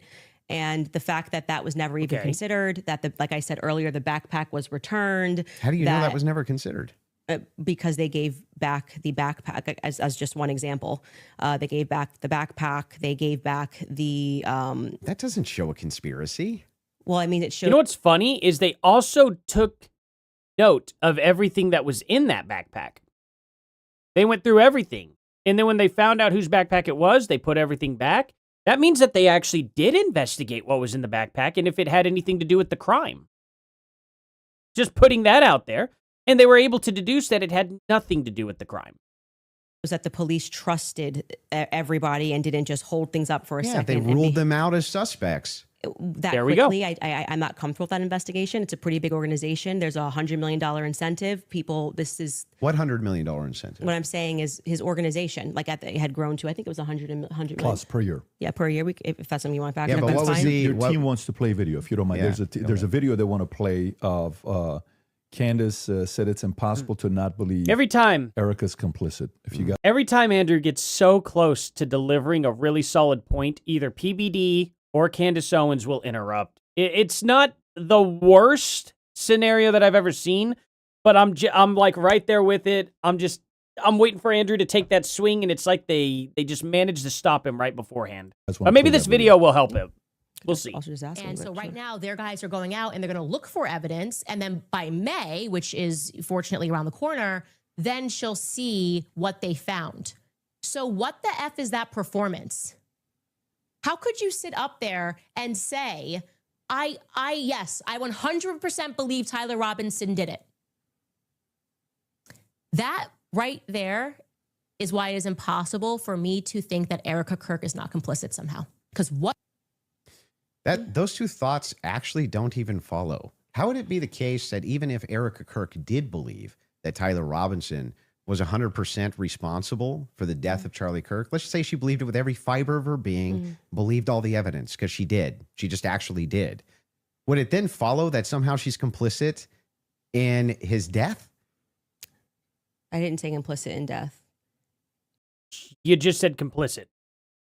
That was your words. Also, I kind of hate that this subject just got off the whole thing of Candace Owens talking about her legal pickle. We need to investigate Candace Owens' legal pickle, for sure. I think we need to open up an investigation into that. Does it belong to George? You added those two words. Okay, so what's she complicit in? Yes, so sowing this narrative that Tyler Robinson is guilty. So you're chopping up clips. Like I said, you didn't have the confidence to come in and tell debate. me, So what now does you're that mean? chopping What it does up. complicit mean? We are showing a clip Gonna of open her up on a Barry store of Weiss, merch which with I legal can't remember the pickles date that for she sale. did that interview. And Erica, when she is asked, "Are you do you feel with 100% certainty that Tyler Robinson did this?" And she says, "I do." Then again, context matters. I sit down with Erica for 4 hours under the assumption that she had some evidence, right? Like I'm like, this is why I did not engage in any like Erica, everyone's questioning what she's wearing and all this stuff. I was like, I'm going to wait here because I don't know, just it feels weird to think that, did I think that some of her mannerisms were weird and stuff like that? Yeah, but that's not, you can't convict somebody on weird mannerisms. And then when I sat down with her and I was expecting for her to say, well, I'm obviously the victim on the case and we got to see the shot, taken or this or that, whatever it is. Great. That's why she has that much confidence 2 months ago. And when I sat down with her, it was nothing. It was nothing. Okay. So this is a conversation. How would that make her complicit? Complicit. And again, you said complicit in the death of Charlie Kirk. Complicit in what? Yeah. Well, if you let me finish my sentence, I could tell you that. But my point being is that then you take a look at this and you go, okay, well, this is weird. Why would you have this confidence? And then when you sit across from somebody and you say, okay, great, I want to go out there and defend you now. I want people to know that you can't say this stuff publicly, but you know more things. And she just Let's just, real quick, I'm just going to pull this up very, very quick here. So, I mean, we've got this. I wonder what this means. First question. I'm asking everything. First question. Why did you murder your husband? I know people say that that is a joke. Oh, I've got my mouse on the wrong side here. Right here. First question. Why did you murder your husband? Is that unclear? Is that her just never saying that she ever suggested Erica Kirk did anything? And then I also do want to bring up, Jen sent this over here to me, so I'm going to pull this video. It was like a win. Like at long last, someone said it's okay. So this video here, timestamp 1732 is when she starts talking about Erica. So let's go to that just real quick. Via a third person, a third party person, out of respect. I think she was on the phone with him. She cried, right? His energy is like the male, I need to protect a woman in distress. Like she's a female, she's in distress. She's like, I'm just scared. And like, I'm looking online and people are saying like, they're just saying that like they want me to die. And I'm just so overwhelmed right now, Mr. Vice President. I'm just so overwhelmed. Imagine if we said this about her French Foreign Legion guy that was coming after Candace. That's weird. Dab, dab, dab, no tears. I'm so overwhelmed. And he was probably like, oh my God. And my kids, I just don't want my kids to be an orphan, Mr. Vice President. I know, I'm so sorry. That's what I think went down. Okay? That is the energy that he is giving is like, oh my gosh, I feel so bad. I need to like protect this injured bird. And now let's just go right up to here, and here it is. Here is the absolute, just most damning piece of evidence. Had things under control, but that he understood that she needed to do what was right for her family. That's my best read on the situation. I think Erica is calculated. And I want to say to JD Vance, you better wake up fast, okay? That's a black widow, my friend. You will get bit. Huh. A black widow. How did the Black Widow spider get its name? Natasha Romanoff received the codename Black Widow spider. Jeez. Real spider. Not. Okay, the Black Widow spider gets its name from the dark, glossy color of mature female and the long-held belief that she habitually eats the male partner after mating. Now, very simple too. What does Black Widow mean in crime? The crime terminology of a Black Widow is a woman who murders multiple partners, spouses, or lovers over time. The nickname is derived from the Black Widow spider, whose female counterpart famously ends the male after mating. I don't know why it put it like that, because if the Black Widow spider is named for, eating its partner, then they're specifically talking about a widow, and the black part meaning bad, dark, evil, things like that. But anyway, kind of a circular definition here. Are we confused as to what Are we confused as to what Candace Owens actually meant by that comment? I don't think we are. Blanks. I don't think her audience is either. Well, I'm going to call the lawyer. And she called the lawyer. Again, all of this is on my show. So out of context clips is not going to work because I know what I say on my show. Okay. So we call her lawyer, and thank you, Jen, her lawyer says to us, she calls him on the phone, pardon me. And it's me, her, and Justin Strife. And I'm like, okay, great. What do you guys have? He goes, well, we don't have anything yet. We're not at that phase yet. And I'm like, well, what do you mean you don't have anything? And he says, well, don't you know how it works? It's a probable cause hearing. So basically the state says that they're going to bring this forward. And now our people go out and they look for the evidence to assert that Tyler Robinson is guilty. And so I asked her directly, her lawyer directly, the phone's in between us. I'm like, wait, so just so I'm clear, you haven't seen anything that the public hasn't seen? And he says, no. So I'm going back in my head and I'm going, okay, so why is Erica saying with such a degree of certainty, like she was sent out to convince the public, and people bit, by the way. I remember even Megyn Kelly was like, let's wait. She's going to have access to things. I did think she had access to things that we didn't have. Why express that confidence to the public as opposed to just being like, we don't know yet. I feel confident he's involved. They made an arrest. I don't understand. How would any of this make her complicit and in what? Well, I've already told you. She's complicit in trying to fool the public into thinking this is some open and shut case. How is she trying to fool the public into this, if she believes Like, it, don't look if she anywhere believes else. that Charlie, that So hold on. Now no longer is Erica Kirk complicit in like covering up this crime, but she's only complicit in just making people think it's open and shut. So that's quite the downgrade of complicity from a complicity, man, complacency, I guess is how you'd say that. I don't know why I'm stumbling over my words today, but that is a major downgrade from what you originally said. Tyler Robinson killed Kirk. If she believes Already that, walking it back. how would that be complicit in anything? I do. Are you believe- saying that you think she doesn't believe it? I don't believe that at that stage she sat down with Barry Weiss that's what she believes. No, but that's my opinion. Right, but so when you just say complicit, you just mean she believes that Tyler Robinson killed Kirk? That's it? That's what we were talking about. That's why I said if your strategy was to dice up clips and take it out of context and make it No seem like strategy. I You she can was explain complicit. everything. Yeah, but then why not just play the full thing? Like why? Because we don't have like infinite amounts of time, I'm guessing. You probably don't want to Well, watch. I'm going to go back to my theory that you didn't feel confident that you could defend your claim that it was overwhelming evidence. So now you're trying to move towards doctored clips and getting me to there's no respond to doctored it. anything. I'm just making sure that we got this right. Yes. That what you're actually Yes. saying is I that believe that Erica is just Erica was complicit in in believing when I it. re-examined her actions backward because I did not have this perspective of her at the beginning, which is why it's so funny to me that you guys make it seem like I'm ground zero. People thought Erica was sus from day I forgive him. And I was not a part of that. I did not lean into that. I did not contribute to that. I was getting actually terrible messages from my fans being like, Candace, you and Charlie always say to go with your intuition. You won't address this, how we all feel about her.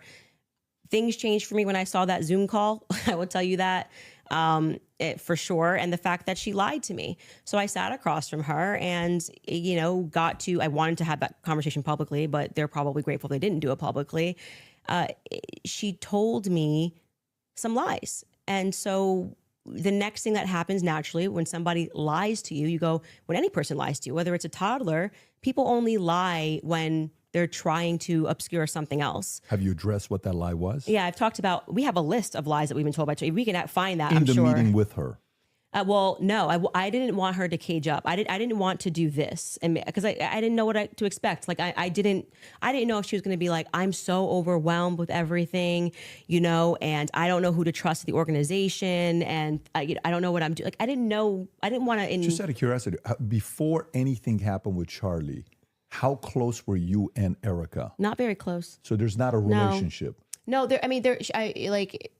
I would say it's totally normal. Like it's not like there was any issues at all. We were always nice to each other. It just is our life went to a different phase, right? So Charlie and I hitting the ground, running around, traveling 4 days a week. Now I get married. I find love of my life. I get married and I get pregnant. I haven't stopped being pregnant.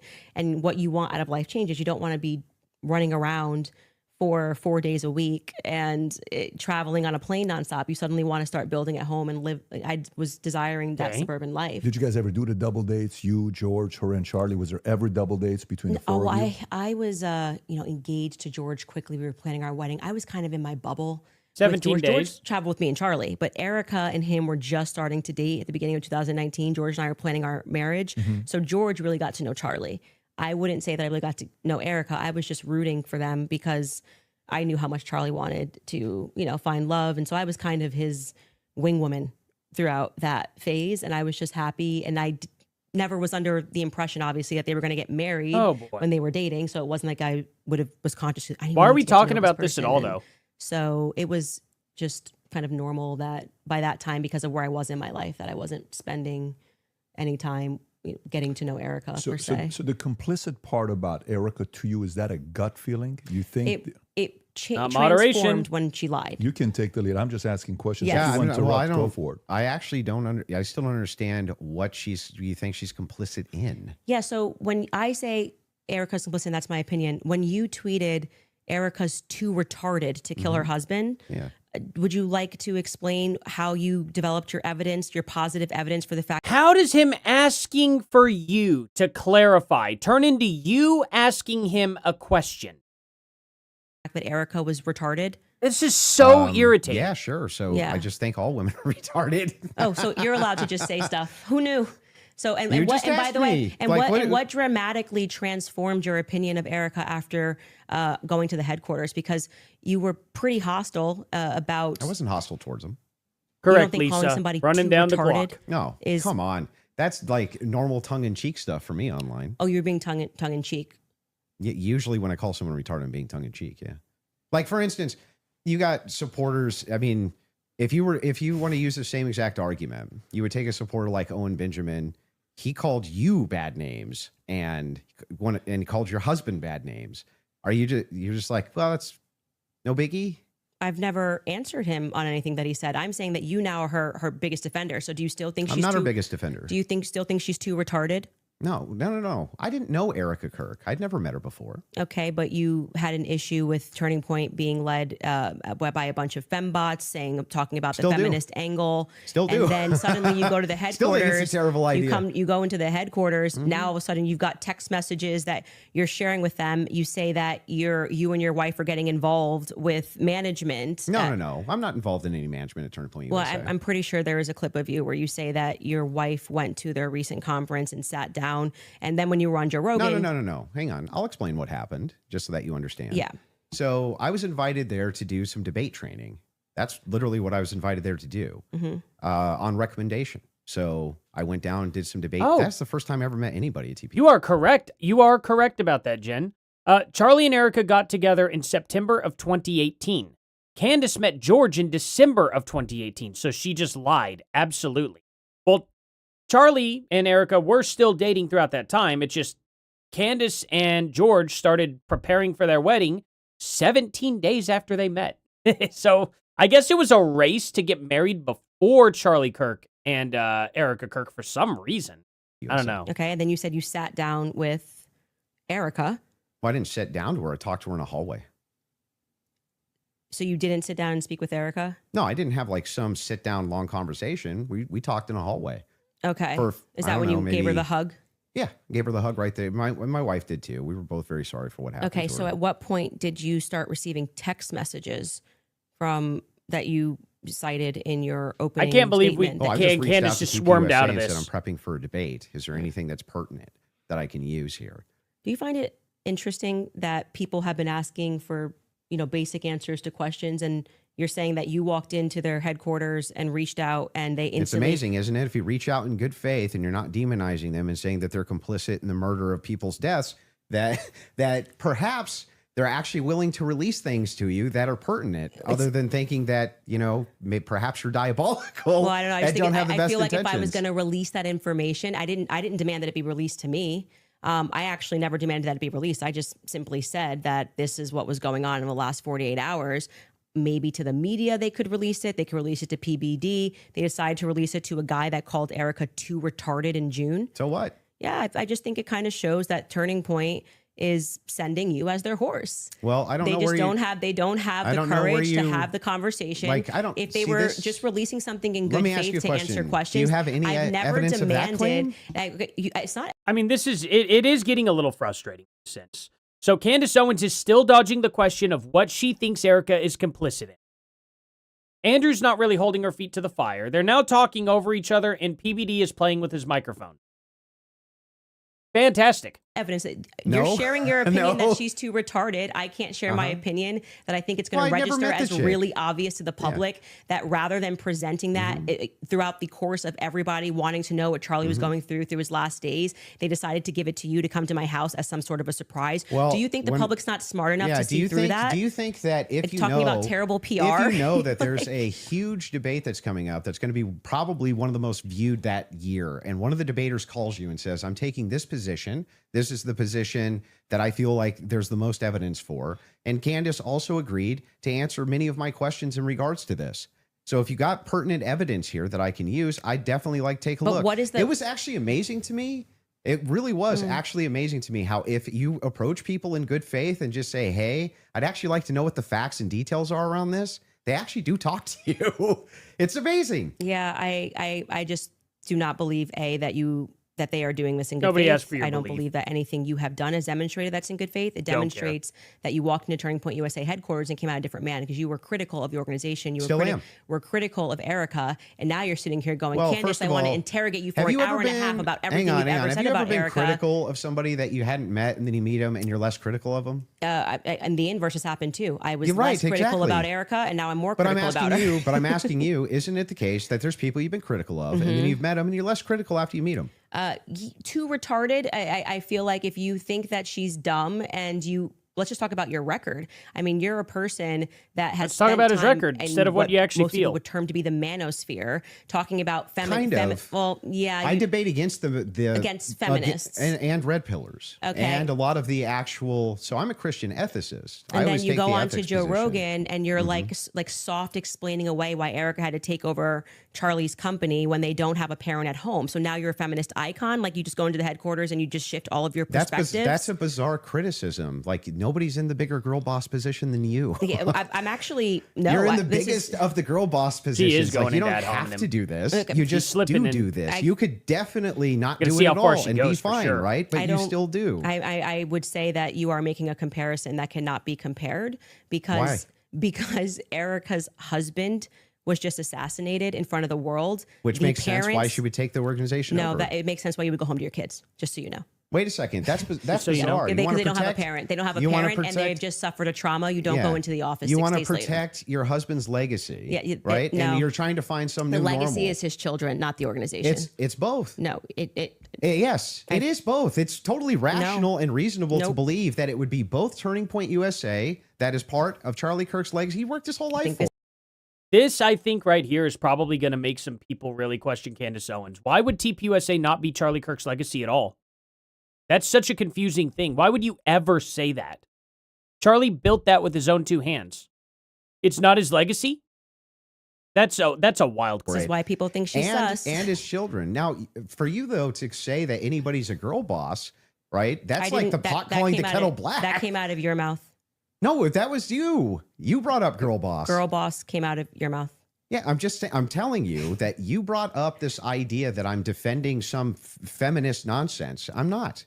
I'm pointing out that they're. By the way, She's not qualified there's always to take over his company. There's always Why? objective outliers to each situation. In fact, it's the exception that proves the rule. And the interesting thing here is like, I'm still just as critical of feminism inside of TPUSA as I've always been. And I'm just as critical of any pro-Zionist position as I've ever been.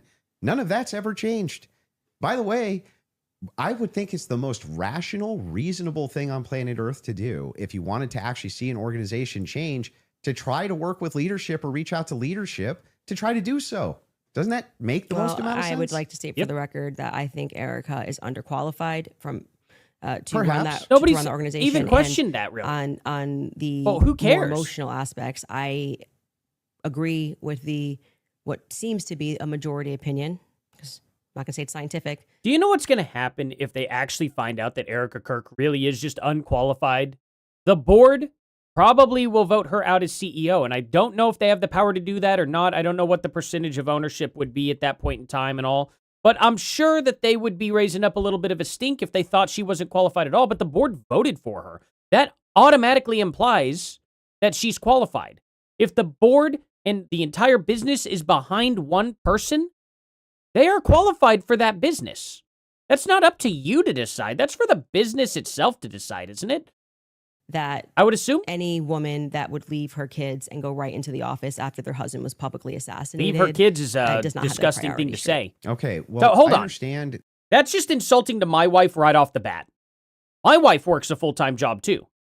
Is it disgusting that my wife has decided to do that instead of just be a full-time stay-at-home mom? I mean, we're kind of in a position where that's not exactly an option. But at the same time, she made that choice. She decided to go into the field she was going into. And you're like, that is disgusting. Except, you know, Candace Owens, you also run a business.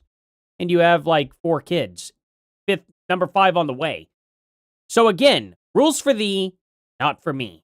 That you can have those criticisms, But I'm not understanding still how that would make her complicit. I don't. Here have we are, to back to keep the point. answering Good the same job. Okay. question. Okay, So but let's do you let's feel get- like you got an answer to how it's complicit? Your team is asking to play a clip. So if we Okay. want to play this clip to just finish Stop this doing segment on that, the PBD. Erica Kirk topic, we can spend some time on that as well. Okay. So if you guys Every time he gets to the swing, it's another clip coming up. Which I'm glad to have the clips come up. But come on, let her answer this complicity question. We're all sitting here at the edge of our seats waiting. are ready in the back, we're ready. and causing that 30-06 diameter, as would happen with a patent explosives, as we've demonstrated to you in the past, it accidentally, because of how Charlie was crouched, went up and hit his neck. And that ruined everything. That ruined everything. It was problematic. I forgot it's about the that reason why part. Terrell then had to scramble to get the cameras down, because they were never supposed to see it. They could have said reasonably that a 30-06 got eaten by Charlie, much more reasonably, obviously, than saying that the chicken bones in his neck stopped it because he ate vegetables. They panicked. Would actually be meat, That but was not what, vegetables. but Then okay. that's why Terrell's nervous on the phone with me. Again, this is my theory, and I am now very much sticking to it. Okay. They panicked. It's the reason Erica had to step out. That's why she would have gotten on the phone with Terrell so quickly, because I was going, why is Terrell saying, well, I didn't want Erica to relive, oh, that's why I did it. He didn't have an answer. He was nervous. It was crazy. But he acknowledged that he spoke to Erica immediately. Why did you speak to Erica immediately? So do you believe that there was a shape charge that killed Charlie? Hey, can I ask you why you keep starting clips mid-sentence? Probably to get to where the clip is. No, it doesn't seem that way, because you can always start a clip at the beginning of a sentence. Like you're just it's completely out of context. Wait, But I didn't so prepare the in clips, but yeah, I think I it's didn't, like you but were it's kinda fine ready. to ask it to back it Like up. I said, this They can back it up. I don't need to say what's happening here because the internet will clock it. But Then let's back up the clip. In this episode, we are now going, and that's why I said we're now going to look at some alternative theories. I made it very clear that this was a theory that I didn't want to look at. This is, I believe, because I don't have every episode on my head, but I'm pretty sure this is an episode where we presented the evidence that was in the car, the photos of what was in the car, right? And so we are now inferring off of what we see in the car that this very much does look like that we see a bunch of shattered Rode microphone, which was an early. Apparently, she doesn't know where Andrew's going with this. This is all back to the complicity claim that you made. She is complicit. Then he just showed a clip of you saying Erica Kirk found out that wasn't supposed to go that way, and they started panicking. And then they started calling each other. He's trying to build this up for you saying that he's complicit, but of course she's trying to go, oh, the clip's out of context, and she's trying to obfuscate. She does not want to answer what she thinks Erica Kirk was complicit in.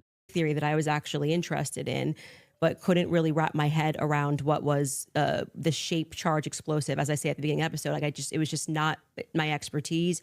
And I was concerning myself with timelines and stories and statements that didn't make sense. Without question, Terrell Farnsworth is someone who made me think that we were missing a big part of the story. So I'm walking them through John Bray's theory. If we started to insert what we are actually observing with the evidence that we're taking a look at and what took place that day. So we're completely in the hypothetical right here.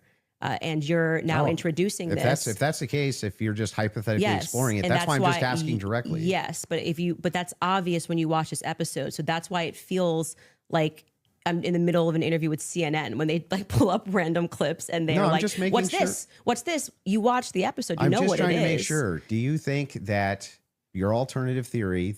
I think John Bray's theory should be explored, yes. Okay. Do you think that Charlie Kirk was killed with an explosive? I think that is a possibility, yes. Okay. And it good. should be explored. He's done a lot of work on it. John Bray has done good work. And I think that that's why that theory is now starting to gain steam since we released the second set of the photos of what was in the car.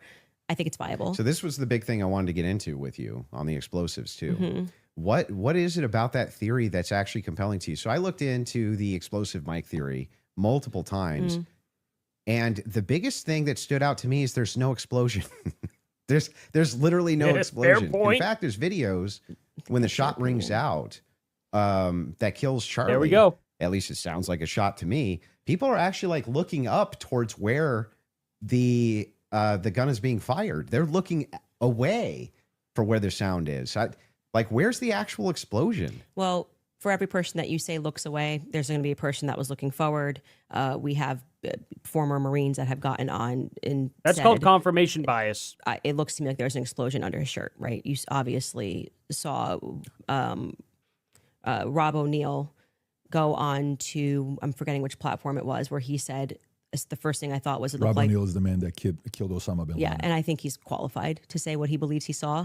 We should actually, since No, they're he's not. pulling He even clips, admits. we should run that clip of Rob O'Neill and what he said and what And he that's fine. observed and his experience. Yeah.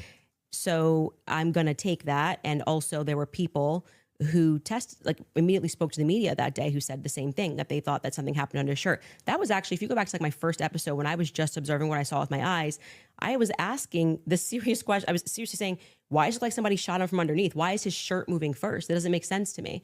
And That's because of air dispersal from the bullet. So whenever a bullet is shot, a projectile shot, you can actually run this experiment yourself if you have a rifle.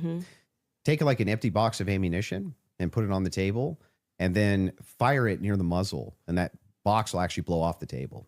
Okay, so question for you. Does that box go sideways off the table? It can.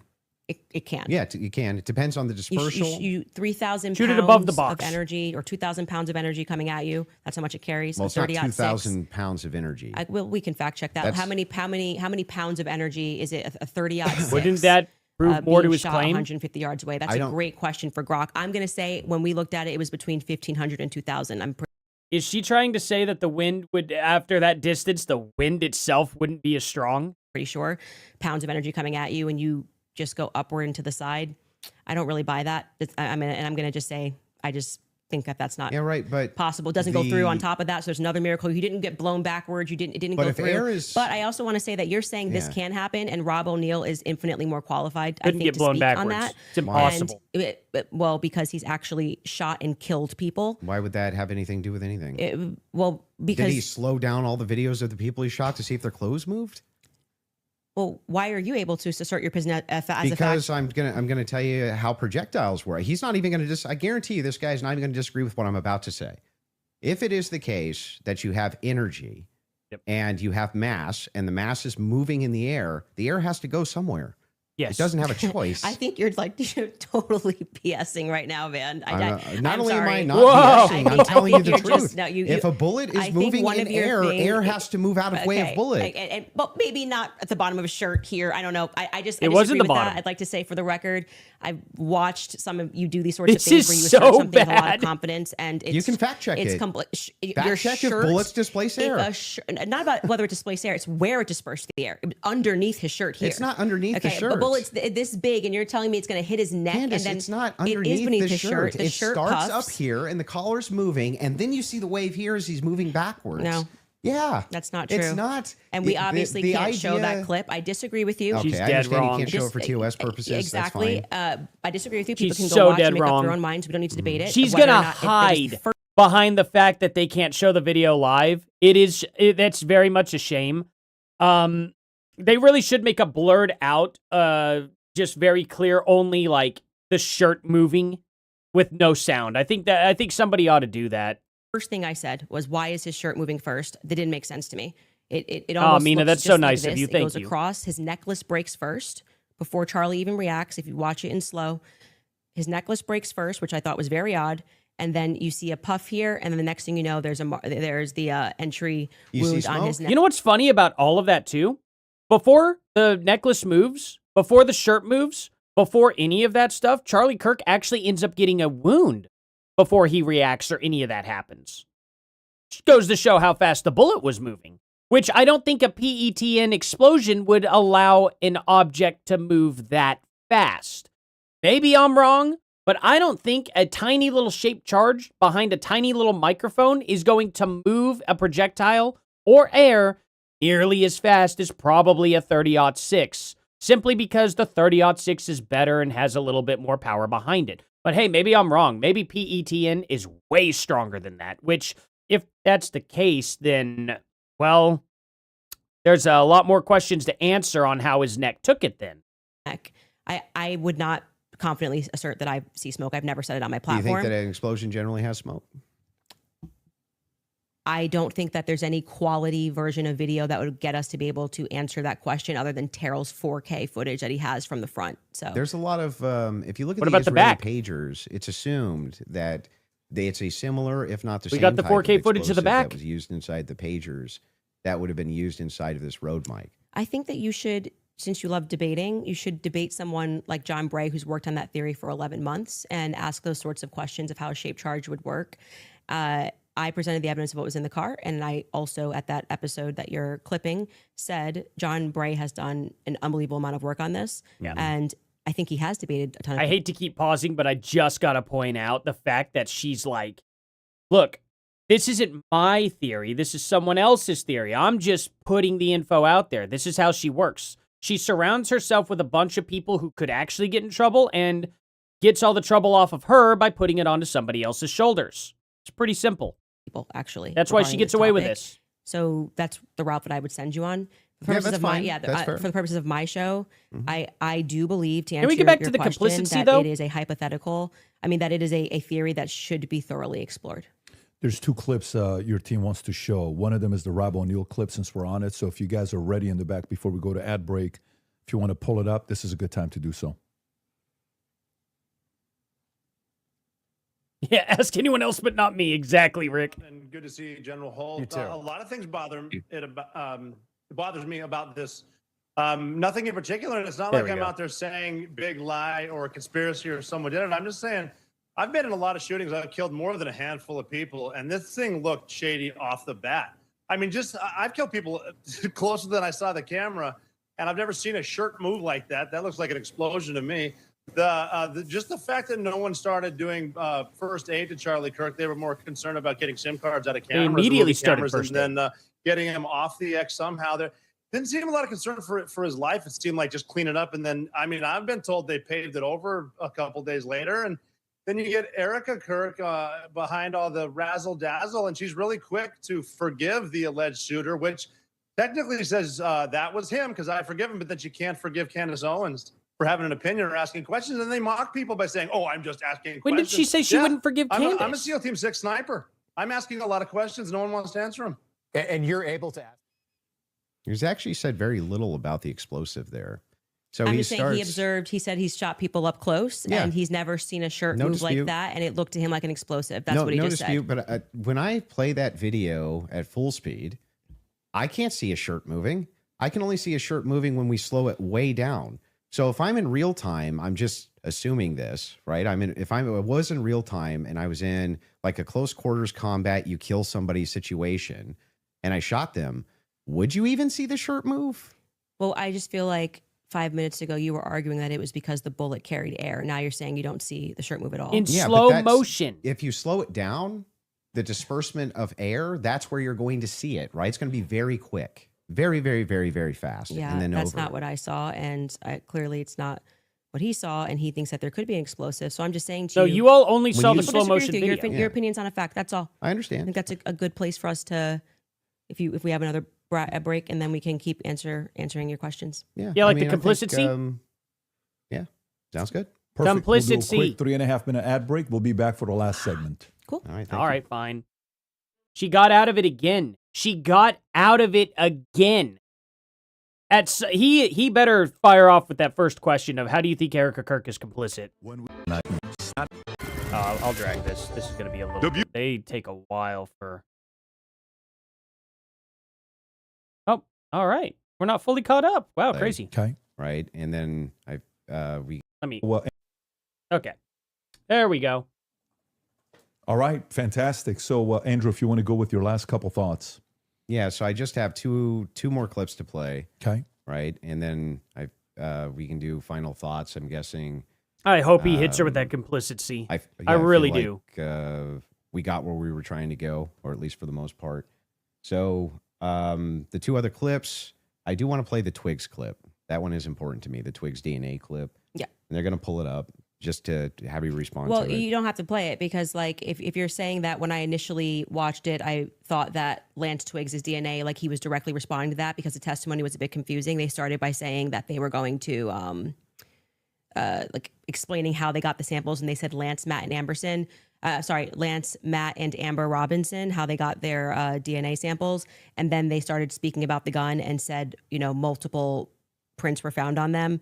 And then they moved and they said Lance Twiggs's DNA was found on the screwdriver. When I went back and rewatched it, I realized, well, they haven't officially said that Lance or Amber are on the gun. So I think I've already conceded that we don't know that.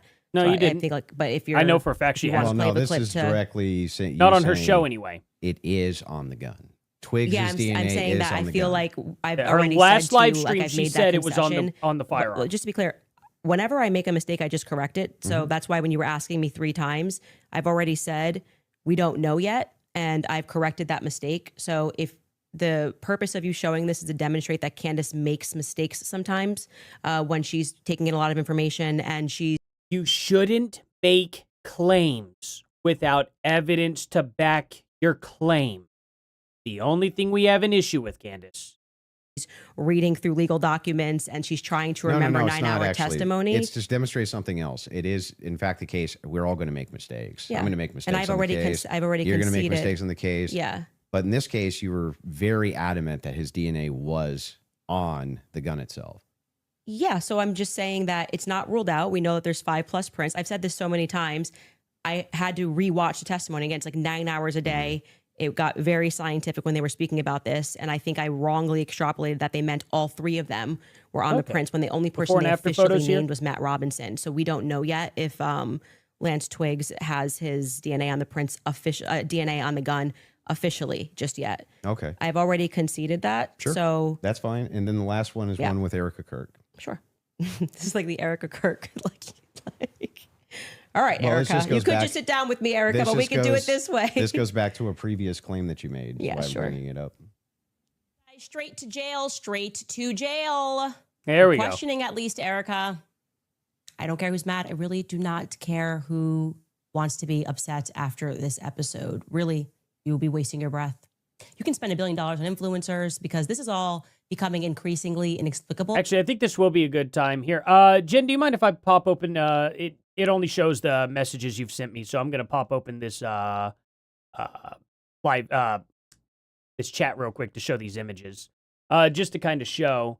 Let's I'll go right here because I think this is pretty good to read out. Why Erica Kirk is arguably more capable of running TPUSA than Candace. Also, I want to save that clip because I want to see their reaction after this Candace Owens clip. Institutional knowledge.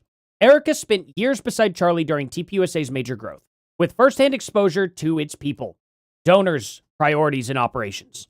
Charlie reportedly chose her, TPUSA COO, Tyler Bowyer, I always have a hard time saying his last name, said Charlie had repeatedly stated that he wanted Erica to succeed him. Board confidence. TPUSA's board unanimously selected Erica as CEO and chair after Charlie's death. Continuity. There we go. My bad. I thought it was continually. Candace left TPUSA in 2019. Erica was present throughout the following 6 years as the organization dramatically expanded. Different skill sets. Candace has demonstrated exceptional ability to build an audience and media brand. That's different from stewarding a large nonprofit with employees, donors, budgets, and nationwide operations. Blexit's financial record. Under Candace Owens' presidency, Blexit reported about $2.91 million revenue versus $4.63 million in expenses. In 2022, a $1.72 million operating deficit. Candace received roughly $264,000 in total compensation that year. Now, here's also the before and after pictures of the microphone. Absolutely no movement from the mic itself and very little movement from the shirt itself. Pretty clear, cut and dry, in my opinion. Thank you so much for sharing that, Jen. I really appreciate it. You are a wizard. You get information so fast. Alrighty. Now let's get to this clip. I really want to see Andrew and Candace Owens' face after this clip. This is going to be great. You are asking me to Let's be see how she immediate, spins actually, this. and I cannot do that for you. Someone once commented beneath this show that if the situations were reversed and there were this many verifiable lies. Straight to jail. Yeah, so that's the show intro, and straight to jail is a Monopoly term. Okay. Like, So do not pass go. Yeah. Do not collect $200. Yes, it's You're going straight to obviously jail. tongue in cheek. And then we explain that actually I think that she should be brought in for Oh, so she can questioning be because of tongue in cheek, but inconsistencies. Andrew So can't. this is the exact episode when I started Right. to think that she should be sat down and questioned. And I still believe that. I still hold Why? the perspective that Erica should be sat down and she should be properly questioned. Do you know that she hasn't been? No, actually, that would be a great thing for the spokesperson of Turning Point USA to say that she's already but sat through. why do they- I mean, my guess would be she hasn't because they returned everything to her. Yeah. But Why do they owe you that though? Why they don't owe me Yeah. anything. That's my show you're watching. Just, the clips that you're pulling are Yeah. from my show. So if I want to say something on my show, I can say that. I You didn't say can. they owe me something. I don't think that's ever, You unless can, you have but another if you clip. say like you need to be sat down for questioning Yeah. and you don't even know if they haven't been, that's strange, right? Do you know if they have been? No, I have no idea. So you're just saying, what if they haven't been? Yeah, if your you're just kind entire of filling the air if your with entire thing just is junk. if you're no, it's not junk. If the query is why is it that Erica Kirk's not being sat down for questioning, but you have absolutely no knowledge whether or not she's been sat down for questioning or not, what that does is it creates an innuendo. It creates an inference. It creates out to the ethos that this should be happening because something's wrong here when you actually don't have the knowledge that anything's wrong at all. I just think that my opinion is that she should be sat down and questioned. Why is But she you're not sure complicit? if she hasn't been. Yeah, and you're not sure if she has been either. So, like I said, I feel like now you're just kind of filling the Well, air to with my nonsense knowledge, because this Turning is Point's to- like, we want to my make knowledge, sure that you go in there and you nobody- defend Erica. And I have to say, I don't think you've done an extraordinary job Great, at that. but I'm not here to defend Erica. The thing is, though, is like that since 4 out of 5 of the clips that you Yeah. had on the ready when we asked you guys ahead of Mhm. time. I mean, I want to just assert how professionally we have PBD's dealt with playing this a little debate. video As you game can there. see, we have not planned any gotcha clips for Andrew. I expressed to him that what we were going to do was just to use people for fact checks, and because I might not remember something, or I do remember something, and you're saying no, and that is what I think will register to people as very Well, wait, fair. I expressly we did not take out of wait, what? context clips of Andrew But to I try to repair. expressly said Please that don't I cut was me gonna off. bring We did claims, not. right? No, when you said you were going to bring claims that Your you would want me to claims. speak to, you didn't say I intend on sitting you down with out of contexted clips to which we said to you before in an email. Any clips that you want to share with us, send it Mm-hmm. over. Let's assert a debate claim so that we can both be ready to respond to it. This just that's not really what happened. well. What didn't yeah, happen? this the way that you're framing the exchange, that's do you not mean? that's not actually what happened. We were negotiating. It is true we negotiated out the claim itself, right? Which one's going to take which position? I wanted to make sure that I had at least an hour and a half on mine, and you got the time for yours to question me. We did. We got through your hour and a half on mine, roughly an hour and a half now on mine. That's basically how this went. But in the beginning, I did not take an hour and a half to just pull out of context clips with Andrew. I actually debated the substance of what's going on in this trial and this hearing. And I do think that There's- I think you fell short of that. There's And nothing you- out of the hang on. And There's I did nothing not here say, except I'm holding just you to gonna account get for you your to say claims. yes or no. Well, hold on. We were Yeah. supposed to be debating the case This and is whether part of or the not case. there was overwhelming evidence. These are your claims about the case. No, you then admitted that now you're getting into another sphere and you want to talk about the transcendentals and things that I've And we said. got through- And like 4 yeah. out of 5 of your clips are about Erica Kirk. So the general I perception don't think 4 out of 5 even is were. your Turning Point's horse. Oh, I so think you just quite just- a few you of just- them were. you Was just- there 3 Just made it Ericas up? or 4? Oh, man. So you just making stuff Can up? we get a count? This is what's so frustrating. See, Candace Owens wants to talk about the Charlie Kirk trial, the evidence, stuff like that, debating on what's right and wrong, but instead she would rather just go for the petty little, like, oh, well, you're defending Erica Kirk. You're doing this and this. It's really stupid. Why can't we stay on the meat of this debate? Why is it that she can't answer a single question involving a single claim that she has made herself? By the way, guys, I do have to pause the video every now and then and talk. I let the video go on for a long period of time because I'm trying to capitulate to the audience a bit here, but we do have to do that. I'm sorry. I know it's an inconvenience, but to avoid copyright strikes, we have to make this entire video here transformative. That's just what we got to do, guys. I know I haven't said it in a little bit, so I'm gonna put it out there right now. But anyway, I just have serious issues with the way Candace Owens is handling this. She's dodging questions like crazy. How is her audience going to be able to spin this? This looks terrible for her. Of how many were about Erica? I feel like I think it was 3. 3. Three. Okay, Yeah, 3. I three. said 4. But those are extraordinary sorry. claims. That's which is why you're asked Okay, about them. well, right? Okay, but the point being is now you're veering into trying to get me to defend my opinions, and then you completely shirk responsibility Your when I claims. point out yours. No, Claims. they're not Yep. claims. When No, you they're tweet claims. Erica is too retarded, you go, that's just whatever, and then you move on. That's a claim that I'm responsible for the claim. Well, earlier when I brought it up, you said that it was tongue in cheek. Yes, sure. That's me responding to your criticism of the claim. That's all I'm doing here. I was interested, and And I'm happy to get into also the Patsy stuff now, if you would like to. Well, Your that team was has one more supposed to clip be they want the to play whole from thing. 7 days Okay, ago. sorry. They got one They more had clip. to. and We then were can getting go to into the Patsy stuff, and you stopped it, and I was explaining to you. Oh, they have one more clip. Okay, let's go. They want to hit the minimum of 4 clips you were saying with Erica. So 100%.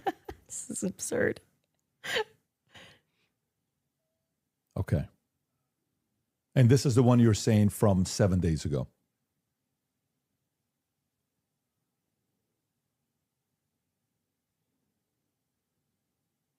I'm just going to stare at us. Okay. While they're looking for that, do you want to continue? Okay. Yeah, I mean, Yeah, can I yeah. ask a question? I know it's been, or like, can I ask a question? Or are we Not just really. in- I love it when things We're- like that I'm just happen. It's Okay. funny. We're going to hold to the actual contract itself. The contract does not say that you are allowed to just question me without me being able to respond to you I've never said you or can't have respond. a conversation.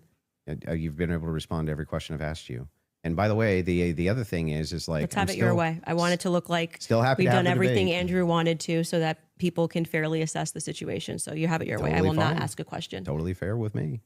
Come on, Andrew. Get her with So are that you good with her complicity asking a question or He no? said no. Waiting for the clip. Okay. So you want to wait for the clip first. Okay. You guys have it in the back? Okay, beautiful.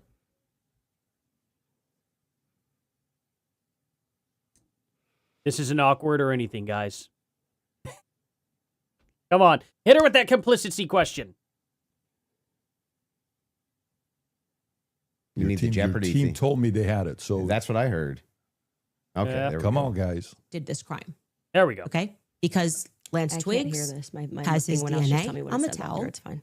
Lance Twiggs has his DNA on the rifle. Lance Twiggs And to has be his clear, DNA on the Lance rifle. Twiggs' Said this- repeated DNA this 4 times, was but I don't not know why they feel as like they need degraded to- as Tyler Robinson's DNA was on Tyler's rifle. It's Tyler's rifle. Oh, you but also Lance's said, it's DNA not as degraded on the rifle. Yeah, because I thought he was one of the things, but I've already that's what I mean when I say that. Like it just You did it in this episode, which is appreciated, but that was out there floating along for a while. That's the problem. And you've said it multiple episodes that his DNA is on the rifle. seems like you're not actually here trying to engage, because even before you got to this, and I knew that you had some secret clip planned, I said to you, when I rewatched the testimony, I realized that they didn't explicitly say Lance Twiggs. They said 5 other profiles were on 4. it, and that his was the most degraded. So 4. I hope your team feels fulfilled in playing that. Shrub family. Is there any more? I'm happy to play every clip that he has on the ready. Anybody? You said you had some new evidence at the beginning of the. Oh yeah, debate we should you had show that something text new. message that you Did read, you just wanna because share I that? think Exactly. that's important She for the never public. corrects You her shared errors. it out of context. I'll do it on my show. I'll share the text So you're going to message. read it on my show, but not show it. Correct. Okay. So I'll show it on my show, but that's what I'll do. I'll show it on my Can show. I ask why? Well, because I want to drip out the evidence, that's got to drip out that evidence, keep people coming back for the show, right? I don't know if snark serves you so well.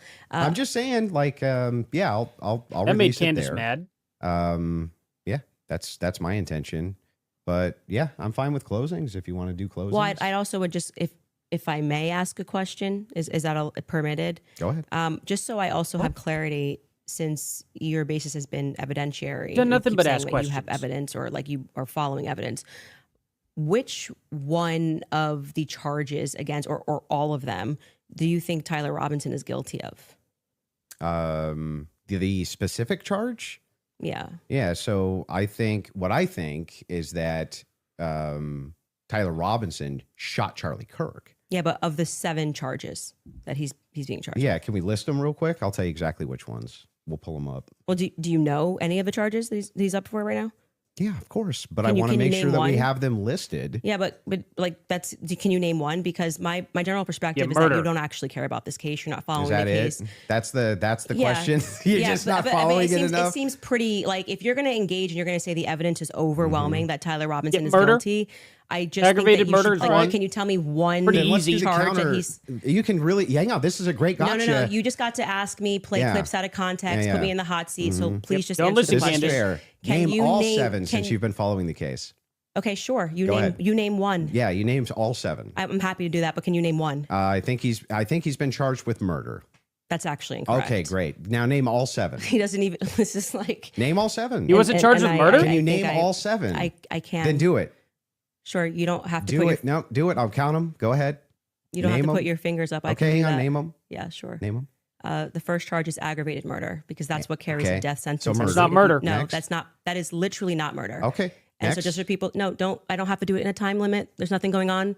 And just to explain to people the difference of why that really matters and shows that he doesn't actually care about this at all is because aggravated murder, it's narrowly defined, Just and because avoiding it the carries question. a death sentence. I'm going to answer the question. Okay, You're I'm just going to waiting. recognize that your strategy of thinking that people are intimidated when you try to put a time constraint doesn't work, Yeah. and you'll be better the next time you debate I got someone. it. I got it. Give me the other ones. The more you cut me off, the longer I'll take. Do you want to just wait for me to finish of why that's a big difference? So Keep that stalling, people don't Candace. walk I want away. you to list the charges. Stall. Yeah, I'm gonna do Keep that. stalling. You just don't get to pretend that there's a time constraint for me to do that. Well, how long does it take you to list 7 charges? I'm speaking. You just got to. It sounds like you're just delaying it because you don't know them. I know all 7 of them, Then and I'm tell going to me say them. again because you're going to get embarrassed. You don't have to rush this. I'm also. You're going to get embarrassed as they're switching her earpiece over to where the only I actually well, am I under got no one. time or they can constraint. hear. I got one. Whatever. Great. The second Or she charge can hear is them. the felony discharge of a weapon. The next 2 charges are for obstruction of justice. Okay. The next What 2 are they charges are for witness specifically? tampering. And the What's final the specific charges, though? that is them. Obstruction of justice, Both of obstruction those- of justice, witness tampering, witness tampering. Okay, and there's no other specifics to them. Well, I can tell you why he's being No, charged no, with no. it. Just the charges and then 7? Yeah, see, the bad thing is when you try to be an a-hole and it doesn't work. What's the 7th? The last Ad charge hom. is violence in front of Ad a hom. minor. Okay, got it. So then Clear he's as being day charged at with home. murder. You just Calling say him an aggravated a-hole. murder. That's the distinction. You just want to. It's a massive. It's Got like it. you cannot Massive. say murder versus aggravated Massive murder. distinction. This gets to the entire crux of why him being up for the death sentence. And I actually find Flat out the ad hom. defense's filing about why this is not aggravated to be very compelling of why it's not aggravated murder. I actually think that if the state was going to even try to pull this off, they should have charged him with just murder. And then I do also, again, want to stress to audiences that debate strategy of thinking that you have to speak faster or somebody puts your hand up and they try to Just name them. I don't know. Just name it out instead of trying to explain it away why you failed. pretend like it's some sport. I think he thinks it's a blood sport. It's not. It's about being right and being principled when you're engaging. And you can make mistakes. I make mistakes all the time, but at least you also be refuse to genuine answer in pretending questions. that you care about this case enough to know one of the 7 charges that are up against Tyler Robinson when you say the evidence is overwhelming that he's guilty. If you would like to move to final statements, I'm fine. I want to make sure Andrew has had the time that he has requested. I think your team would like to pull up the 7 charges that he just asked you about. If you guys want to pull Oh, them up, that's just to gonna look so confirm bad. Let's the see it. 7 you went through. Can you guys zoom in a little bit for Aggravated murder, felony discharge of a firearm, obstruction of justice, which is counts 3 and 4, 5 and 6, tampering with a witness, and count 7. Violent I said offense in the presence of a in front minor. of a child? Yeah. That's what So I said. 5, 6, tampering witness, 3rd-degree felony. Now, I did notice something I just was curious about. If I'm just wondering. When you pulled out your phone just before you asked that question, did somebody by chance text you that question? You can check my phone. I'm just curious. No, you can absolutely not. I have not had one communication with a single person, not even my producers who are in there this whole time we were here. You want to check my phone? I'm happy to do it because you're just going to get double embarrassed. Where's my phone? You want to see it? I'm Yeah, just let's curious. see it. You can Let's literally see it. do Let's that. see it. Here you Let's go. see it. Let's just go ahead and see it. CBD, you're the moderator. Take it. Let's see See it. if anyone was texted at all during this debate All right. about the violent charges or anything. I'm looking through this. You give me permission. You so I'm have looking full at the, I'm not permission gonna to give go through my names. phone. I don't need to So cheat. the last one has nothing to do with it. It's just a compliment. Mm-hmm. I haven't even read my text messages. That's so a compliment. He's reading them. Could be through Signal, could be through many different apps, though. Because after that, I don't need to read it. And you know their texts. Could have been Telegram. Could have been something. All like I that. have is Signal. You can check Bam! that too. Good one. I only have Signal. Telegram I used in Russia. Let's that see. was a download for I'll Russia. take your word Come for on. it. Yeah. I don't need to I Okay. deeply care about this case. I don't need to I pretend get to it. know If you stuff that deeply I care don't about know. the case, I Yeah. just, I have my other question is about Mhm. the steakhouse receipt. You just said that you were done asking all your Nothing, just so you questions. know, Yeah. nothing there. There. Oh, Yeah. well, Do you need to have do the that. steakhouse receipts? My question. I have said several times that I have never said I have the receipt for the steakhouse. I have said the person who's working on that story is going to be forthcoming Probably with the receipt, earpiece, more than likely. and that was what I was responding to. Which and he you can do with her producers. They are able to turn off the other earpiece volumes. Speak only in Candace Owens' earpiece. That is a very, very, very easy thing to do. You can do it right from the very front of your interface. As a matter of fact, on my interface, I actually have two. You know what? I'll just show it. I'll show you exactly how you do it. See those two little knobs right here? This is headphone number 1. This is headphone number 2. This is the volume for my speakers. So absolutely, very easy. Very, very easily. They could turn down the volume of PBD and Andrew Wilson's earpiece and then talk directly to Candace Owens. That wouldn't even be close to a challenge. He then dropped the receipt. He redacted elements of it, and I said, "Stay tuned. He's the one working on that story." Okay. So you haven't actually confirmed that Robinson was at that steakhouse. All I did, as I said earlier in this conversation, was I spoke to the owner when I broke that story. I think it was back in January. I spoke to the owner, understood what had happened, and that there was a receipt. That's it. That's the extent of what I shared is what happened. Okay. So to be clear, there's no receipt. No, I just said the opposite. I said there is a receipt. Well, you don't have a copy of the receipt. The receipt was published online. Yeah, right. With blurred out. The person working on this story that blurred that out is what I was referring to when I said stay tuned and keep following his stuff, because he went to go do what I hadn't done, which was he interviewed the actual server. So there's no evidence that Tyler was at that steakhouse? I would say the receipt with his debit card number, it would be some hard evidence if that I agree with that. Yeah, so that's it. But you're questioning me. But is there, as of right now... He paid, if you're asking me, did he pay with a credit or debit card? The answer is yes. No. Is there proof that that was actually his debit card that he paid with? I think you should follow the person that is behind that story. Well, the reason I'm asking you is because you always include it in your timeline that he traveled to the steakhouse. Yeah, we've been building That's the thing. Why take it up with someone else? If you're willing to put that information out there as fact, don't you think it's probably a good idea to make sure it's a fact that he actually bought and that is actually his receipt? I would think that would probably be a very important detail, Candace. Timeline with things that we feel are but is there any actual Utah 1102 evidence? Approved. I think speaking to the owner, knowing that there's a receipt, seeing the receipt is good enough to put on our timeline. But the receipt itself, the question I always had about it is, couldn't you just call the merchant? Like if I've ever had a merchant account, I just call the merchant account processor and say, what's the name on this?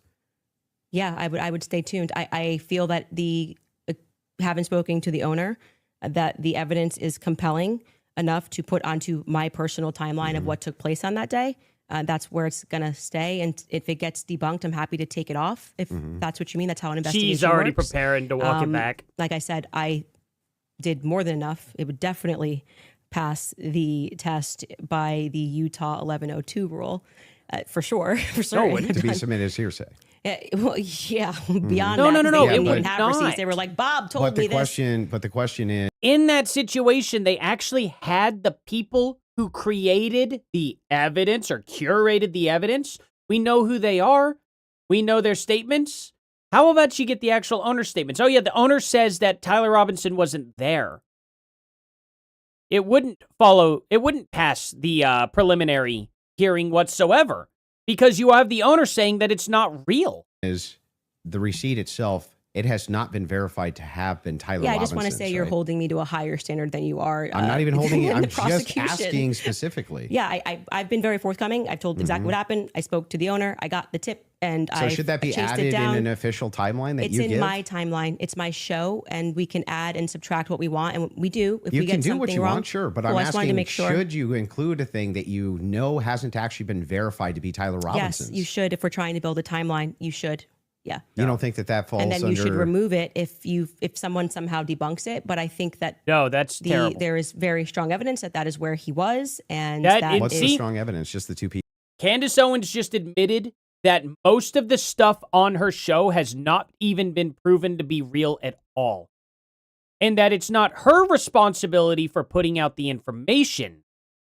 It is my responsibility. It is Gary's responsibility. It is everybody else's responsibility to debunk it so then she can remove it later.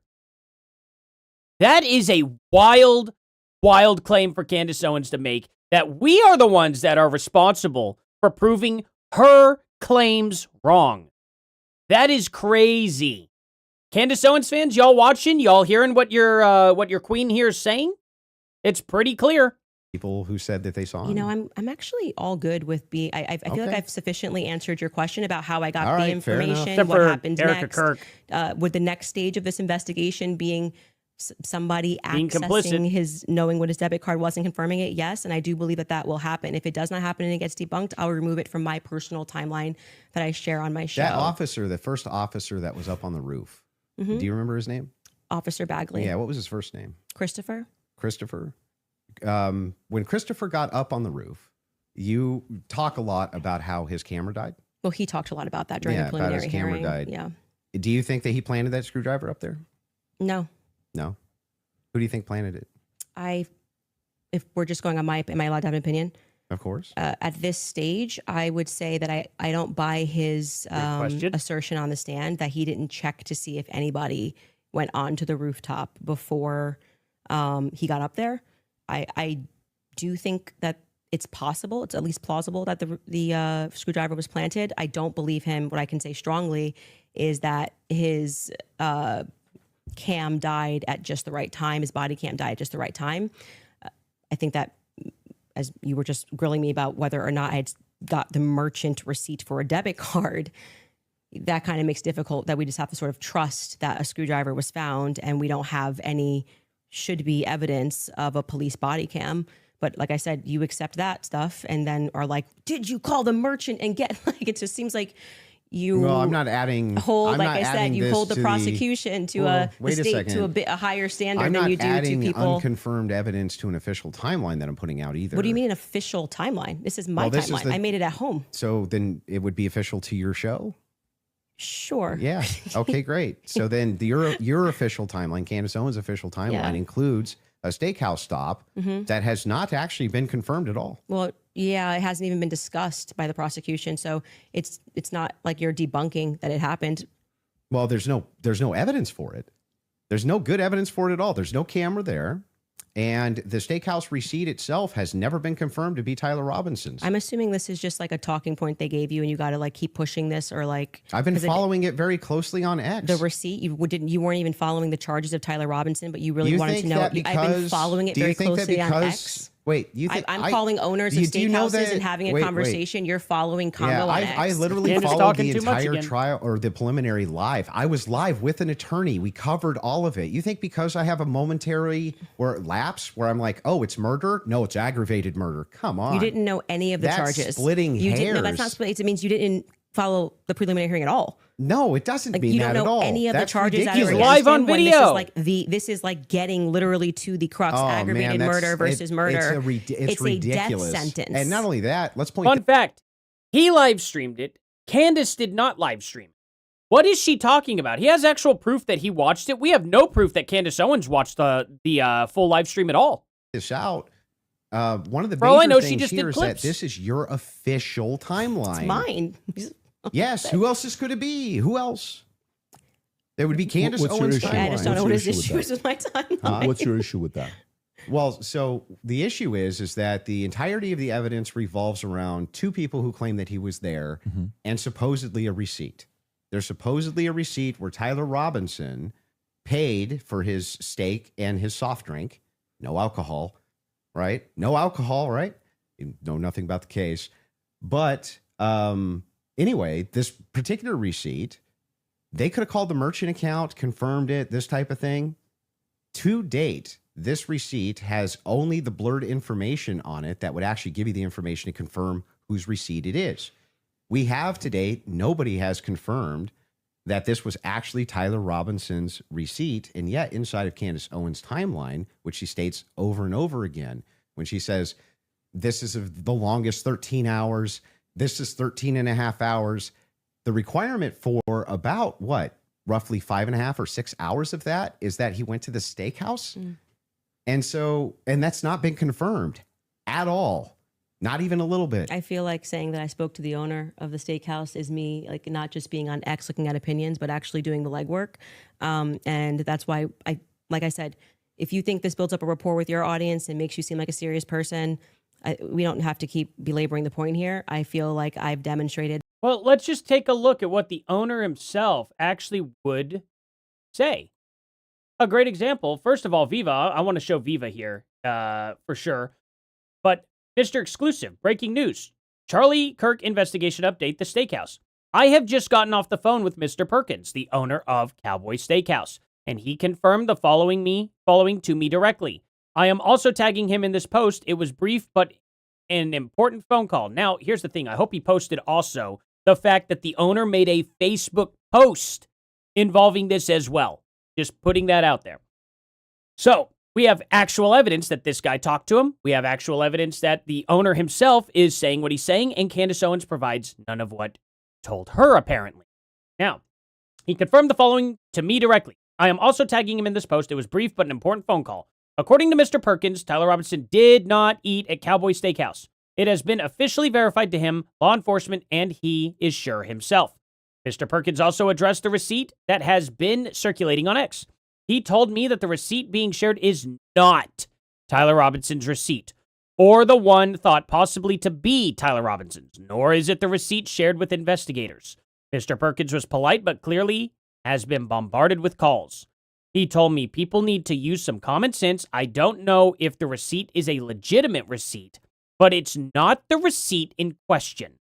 He did not call anyone a liar. However, he did tell me that many reporters/investigators coming to the steakhouse could easily get a receipt. Mr. Perkins made it clear. Tyler Robinson did not eat at his restaurant. I have always believed in going directly to the source whenever possible, rather than relying on rumors or secondhand information. I contacted the owner himself, and this is what he told me. Mr. Perkins' statement directly contradicts one of the narratives that has been circulating online regarding Tyler Robinson's alleged whereabouts. As always, I will continue to verify information and report what I can independently confirm. There we go. So, again, it also does not follow with Tyler Robinson what they said he had apparently ordered. They said he ordered 2 beers, and that's not on the receipt at all. Sirloin steak, soft drinks. That implies only one soft drink because I can go buy a bottle of Dr. Pepper at any gas station for about $3 now. It's kind of ridiculous. $2.75, something like that. I'm sure in a restaurant for unlimited refills. Yeah, soft drinks. There we go. No beer, though. That's a little odd. Leaving something out. So, again, now, just to see real quick, this is absolutely shocking. From Viva Fry himself, this guy's the man. He's absolutely incredible. Fantastic person.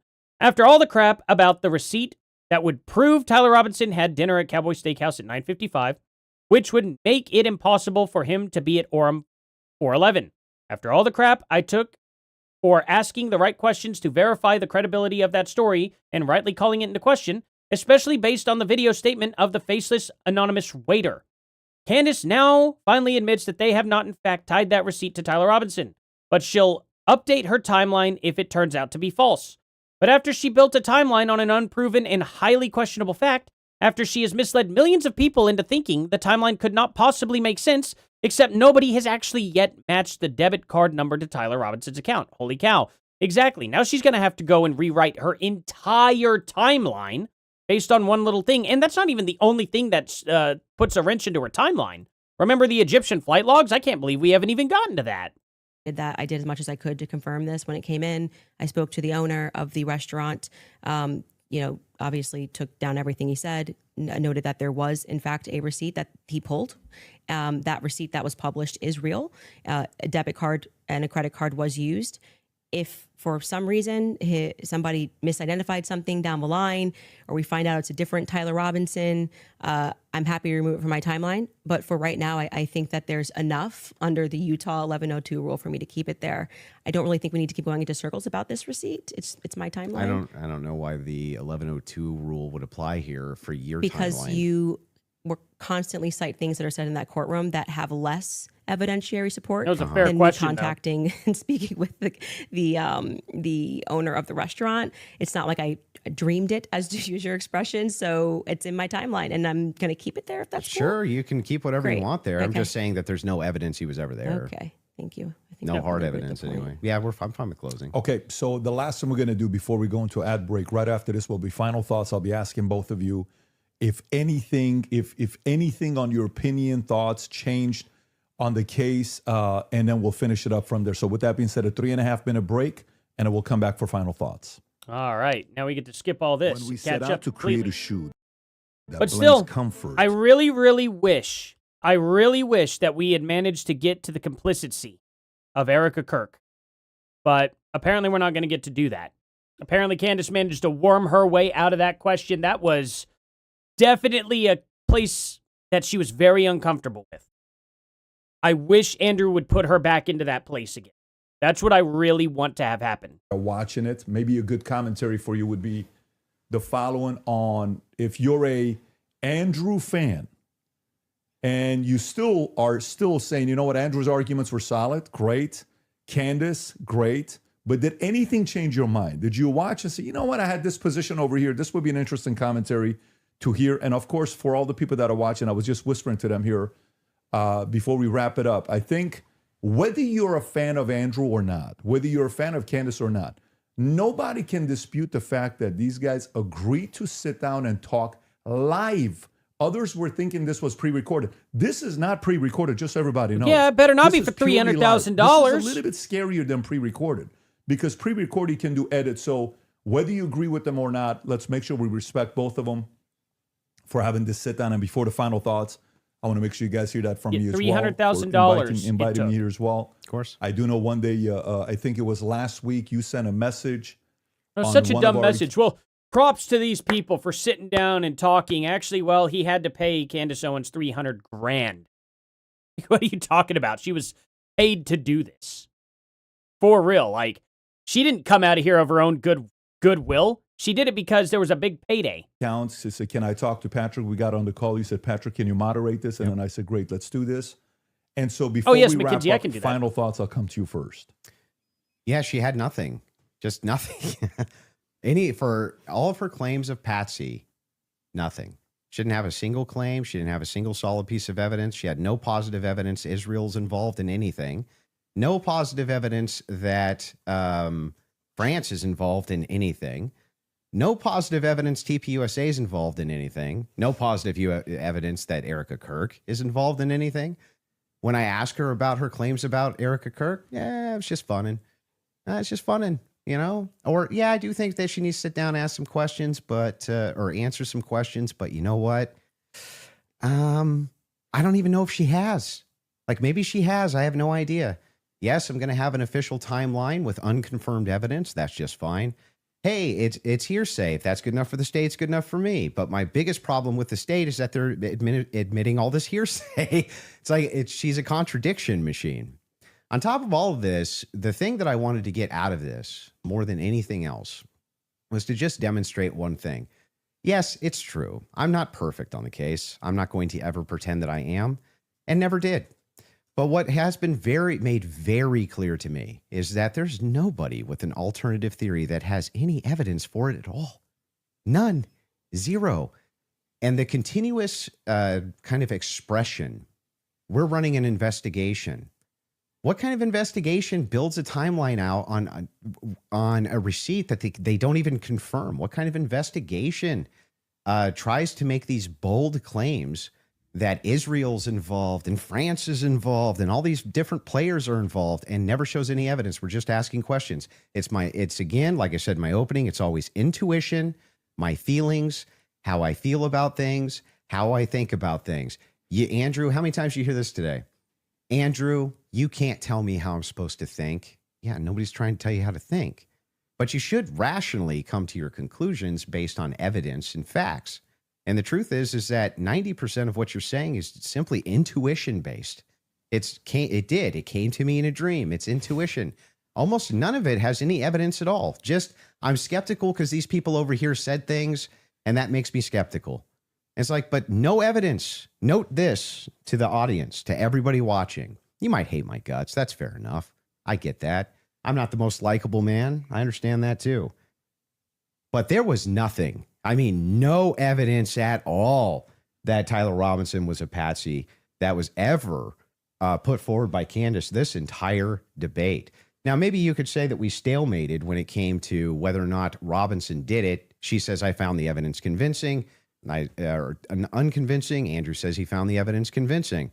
Okay, fair enough. Maybe you can't do too much about that, but there was nothing. She had nothing for Robinson being a patsy, nothing for any of her conspiracies, not a zero, zilch, and she backed away on a bunch of them. This is the first time I think she's ever really backed away from the Twigs thing. First time I've heard her back away from the Erica thing, back away from TPUSA, being very cautious about making any of the... Correct. Please bring up, though, just real quick for me, Andrew, please be like, and she backed out of the question of why Erica Kirk, or what she thought Erica Kirk was complicit in. I just want to hear it. If I can hear it in this closing statement, that'll be such a nice little zinger. You know what I mean? Those claims now, whereas on her show, much more likely to be making those claims. So she just had nothing the entire debate. Zero. Facts. Candace. Dang. I was hoping. Well, I think that is quite a conclusion. Admitting somewhere, maybe we stalemated. It probably signifies what I've been saying from the beginning, that you didn't feel that you were strong on the actual facts and the evidence, which I was willing to engage with you. I wanted to go over the screwdriver. I wanted to go over the towel and the things that you've mentioned, and you wanted to then move the conversation into a defense of Erica Kirk and her character. And what I've said about Erica, which is my You called her the R word. And I have not edited that opinion after discussing with you. I would like to extend a compliment to you for being willing to sit down and to have the conversation.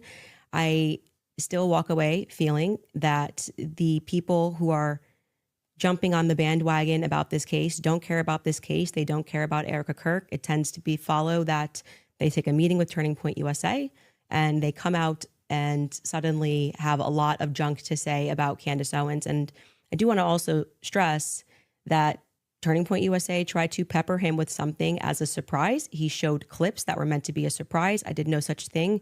I stressed to PBD from the beginning that I was grateful. If your own clips from your own show surprise you, Candace, that's a big problem. Well, he was taking this on, and that I wanted this to be a clean debate because I believe I can win this on the merits, and I believe that I did win this fully on the merits by engaging the evidence of what has happened.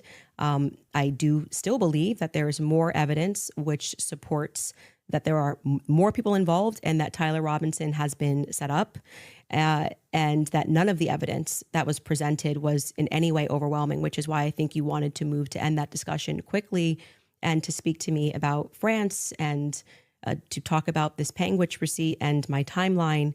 I want to remind people that a lot of the at-home investigators, which you were open to, as you called them, internet sleuths, I think it was on a show that you did right after Charlie was assassinated, that internet sleuths would solve this. This is the reason why Charlie, a year on, is still a conversation every single day trending on Twitter. I knew Charlie. I cared about Charlie. I care about finding out what the truth is here. My heart is in the right place. I think anybody who watches my show or even just watched this debate knows that if I get something wrong, I'll instantly correct it and own it. I'm not arrogant. I don't need to sit here and pretend that I didn't even speak on the Lance thing. It hasn't been ruled out. But you saw that he just really wanted to hammer that point. I've seen her part of being a well-meaning person is to concede when you are wrong, to take something off a timeline when you know it's not right. And I would like to think that that is why I have earned the audience that continues to follow me, because they know my heart's in the right place, that I deeply cared about Charlie and I deeply care about the answers. I want to thank Andrew's team who are providing the fact checks. It's a very small room that they're in. I want to, as always, thank my team who worked really hard to make this happen and flip this set.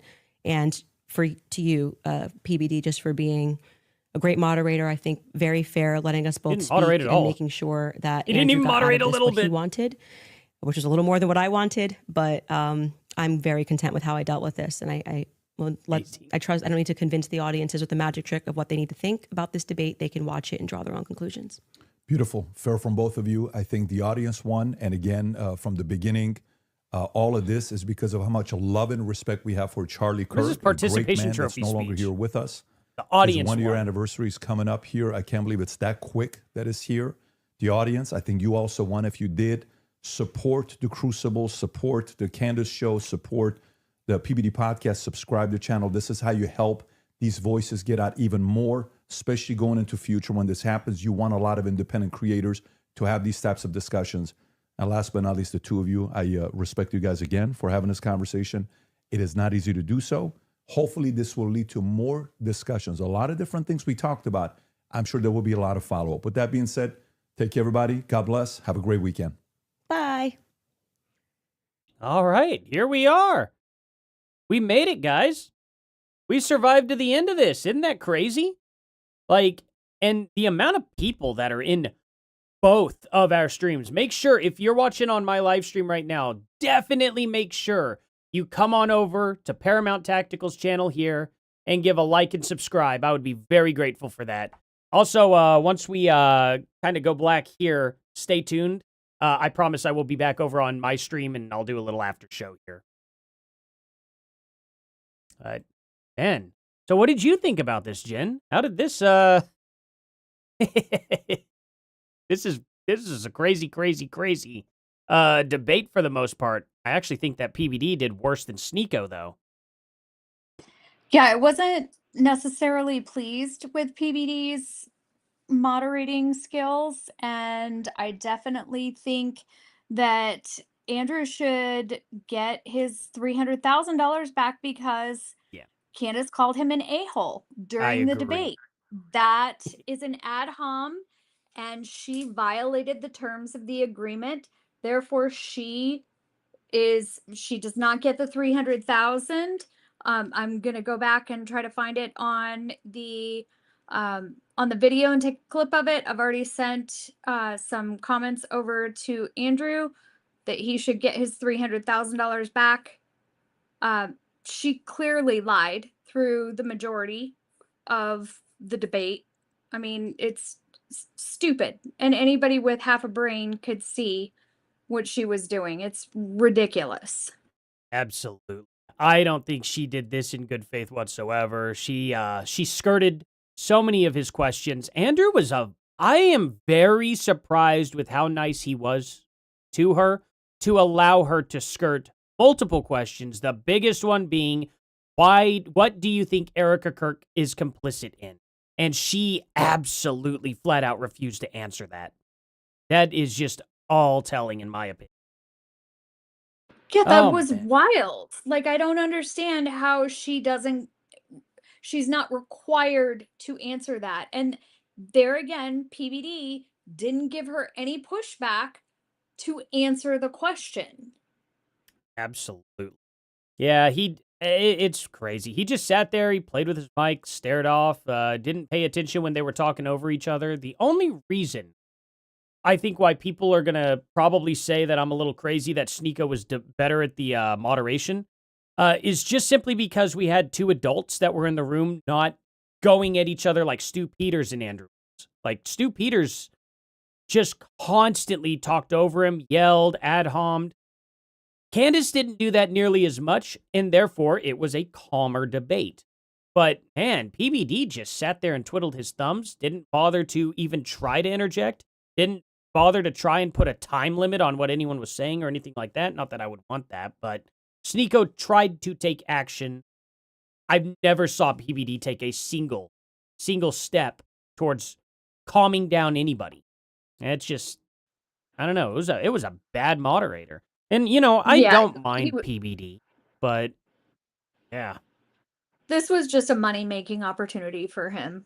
Yeah. Oh, I couldn't tell with his ads. His ads were crazy. People in chat, I was reading them going, holy ad. Like, yeah. Just crazy. Well, and speaking of not ads, but super chats. Let's get into some of those. Quite a few, and some comments as well. Heck yeah. We'll blow through them here. Not blow through, but we're going to troop on through. All right, Gary, you've been missed, but your guest hosts have been amazing. Hey, thank you for that. I appreciate it. I'm sure all the other ones do too as well. Shout out to them. You guys should definitely go back and watch through some of the other guest hostings that took place over the past 2 weeks here. All of them knocked it out of the park, doing absolutely amazing. We have like Jared. We've got Jay Witt. We've got Bronson. Did Jay Witt actually? Did he end up hosting one? No, it was you, Jared, and Nate Vance. Nate Vance. Okay. Gotcha. Definitely go check out Jared and Nate Vance. Check out everyone else too. And we have such an amazing amount of people a part of this community, guys. Absolutely go through, watch some older episodes. Always support the guests in any of the videos. They are all amazing. Definitely. Thank you for that. She's only Catholic from Sage here. She's only Catholic because she stupidly thinks that makes her Jew hatred godly. I predict she will eventually convert to Islam. I would not be surprised at all. I don't know. I think they might. Should I say that out loud? I don't know if George should avoid the roofs. I'll just say that. Joe LNU. Can't wait to see a Candace Boyd foundation for her argument, aka fictional assertions. Absolutely. Patriot Lady, your post was awesome, Gary. His post was awesome, without a doubt. Circle the Wagons says, I hope this goes our way. But there's always the old adage that if you argue with an idiot, they'll take you down to their level and beat you with experience. You know, it does say that in the Bible too, doesn't it? It does say that in the Bible. Not exactly word for word like that, but, you know, it does say that. Uncle Tom's X Spaces with BB Baron have been interesting. Interesting in a disturbing way. No, can't argue with that. Janae, for, let's see, we have only Lance Twiggs was hearsay. Yeah, exactly, pretty much. How do I say that? Osint Sean? Became a YouTube member. Heck yeah, man. Thank you for joining. We greatly appreciate you. The Whole Truth, ChatGPT. Tyler Robinson's prints may be most degraded because he could have wiped it. Could have been a bad swab. Could be he has not natural DNA depositor. So many explanations. Absolutely. There are infinite explanations. I mean, that gun was tossed around. It's out in the middle of the woods. It's crazy that people are clinging to that very little thing. Well, it's called the Dunning-Kruger effect, didn't it? Patrick is letting... Oh, wait. From Brad Bowen. So give him credit. Patrick is letting her rant and talk over him, and he's not stepping in. He's useless. Yeah. Oh, yeah. The Whole Truth says text messages are not hearsay. Lance's testimony was. Yes. Absolutely. And we got Sean Faulkner with the 1. I know what that's for. Andrew Wilson, heck yeah. Got the 1s in the chat for Andrew Wilson and the 2s in the chat for Candace Owens. Is Patrick going to moderate or, from Bad Bowen again, or what the F? I am so peed off. Absolutely. Absolutely. Austin Sean again. We collect digital forensics in my world. That material is sensitive in nature, and once it's processed, it goes to agencies.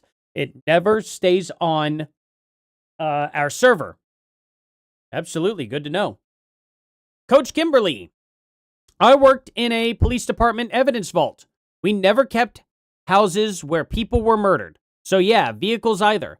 Candace is not LEO or an investigator. Absolutely. I mean, look at what happened to the Brian Koberger case, what they did with the house. As soon as the college, which again, this took place on a college campus, as soon as they were able to get rid of that house, they got rid of it. It's because the college does not want any bad publicity with it. That's what they do. It's what happened with Charlie Kirk. The college did not want that publicity. They did not want all of that biological material on the soil, so they got rid of it. It's just how they operate. But anyway, CR, thanks for the wheelchair laugh. Hey, anytime. Anytime. Brad Bowen, F all this BS. Ask her about Egypt, Plains, Israel, and TPUSA involved. I think he should have, but they ran out of time, unfortunately. And that was due to Candace Owens filibustering, by the way. That was not Andrew Wilson doing that. We could see it clear as day. Brad Bowen, man, no one cares about this. Not why we're here. Absolutely. I wish I knew specifically which part you were talking about, though. Coach Kimberly, here we go. She will claim victory no matter what. Of course she will. It wouldn't have mattered how bad the loss was for her. From Paramount Tactical. Candace is the queen of Darvo. Deny, attack, reverse victim and offender. Oh, 1,000,000%. I mean, it's just written on her face. Might as well be, she's get Darvo tattooed on her forehead. Maybe that ought to be a thumbnail. Anyway, Coach Kimberly. My ex lied and said people called me a Black Widow after I served him with a restraining order. LMAO. That's what they resort to when they have no truth. I agree. There's a reason her parents kicked her out at a young age from SC Dog Fan. Sorry. I believe manipulation, condescension, and I'm always right. We're a part of it. Absolutely. Sorry, I have to read around my microphone stand here. Better Tomorrow says, Andrew and his wife lost their 10-year-old son. A 14-year-old ended him. Both his wife and him asked for mercy on the person who took his life. He knows how this feels. I agree. I absolutely would have to agree. I mean, I couldn't possibly. I would hope I never learn how that feels, to be honest. CR. Well, this debate discredits all three. I don't know about all three. I think Andrew did a good job. Candace had to filibuster a lot. He tried going back to the question multiple times, but I understand, too, that if he kept harping on that question, that would have dragged things out further, and he might not have gotten some of his other points that he wanted to get to as well. So I don't blame Andrew nearly as much. Potentially criminal. Candace made $300K to look like a goober. W. I agree with that for the most part. I think she was able to worm out of a lot, though, and that just, I mean, it's what I expected. Supernova. That's an interesting way to spell it. Heck yeah. Want to say a big thanks to Gary, Jen, and all the guest hosts, the mods, and all involved in making this show happen. I also love this community. Same here. Thank you all so much. Thank you, Gary. Thank you, Jen. Thank you to the mods, the other guest hosts as well. You guys are amazing.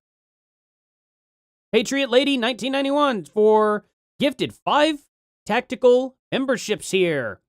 Man, that is awesome. Thank you so much for that. Welcome aboard to the tactical memberships, guys.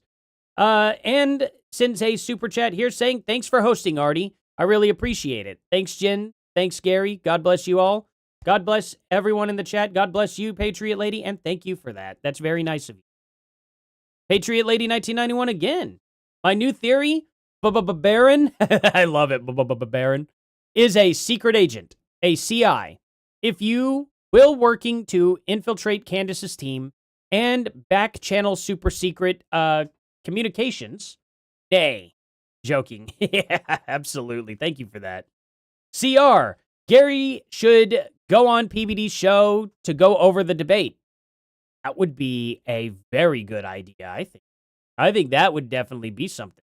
Should definitely go bombard PBD. Absolutely. Everyone should go message PBD and be like, get Gary on. CR says, we do need a show of ex-Candace supporters. Ooh, kind of like ex-transitioners, right? Like, they're detransitioners. We should get a whole bunch of Candace Owens people and get their thoughts and feelings on this, right? That could be fun. Supernova. The normal spelling of supernova was already taken. Well, you know what to do. You know the mission you have to get that original name. I believe in you. It's gonna take some brutal work, but you know what? I think you can hunt them down. All right. That's all the super chats. Awesome, awesome. You guys are absolutely incredible. I hope I did Gary some justice here. I bet you guys are absolutely excited to have Gary back because I know he's got a lot to talk about. And you guys are going to be in for a treat for sure once he gets back from vacation. Absolutely. And thank you all so much for this opportunity too, guys. Like, genuinely. You all are absolutely amazing. Thank you all so much for being here and everything you all have done.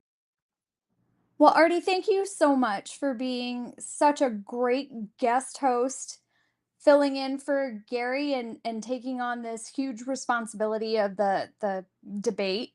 And you did phenomenal. Your commentary was on point, and we just appreciate you so much. Oh, thank you, Jen. I really do. That is you have no idea how unbelievably nervous I am right now, even still after 4 hours and 42 minutes straight. It still feels like I just freshly got in here. You did fantastic. Thank you. Oh man, this is awesome. So guys, I guess is there anything else we needed to go over? I don't think so. We are trying to put together like a review show this evening so that Gary can call in and kind of give some of his thoughts. Okay. Not guaranteed that that's going to happen, but we're trying to put that together. If not, we will be back to our regular schedule on Monday at 7 p.m. So thank you guys for tuning in. And again, thank you, Artie, for filling in. You've been phenomenal. And thank you to all of our incredible moderators and the best chat on the internet. Awesome. Thank you so much. Thank you so much. For people in my live stream, by the way, just stick around. Don't worry, I'll be right back in.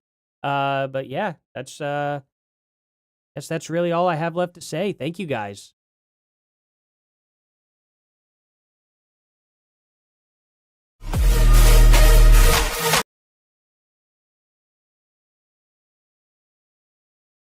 Alrighty, guys, stick around.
Alrighty.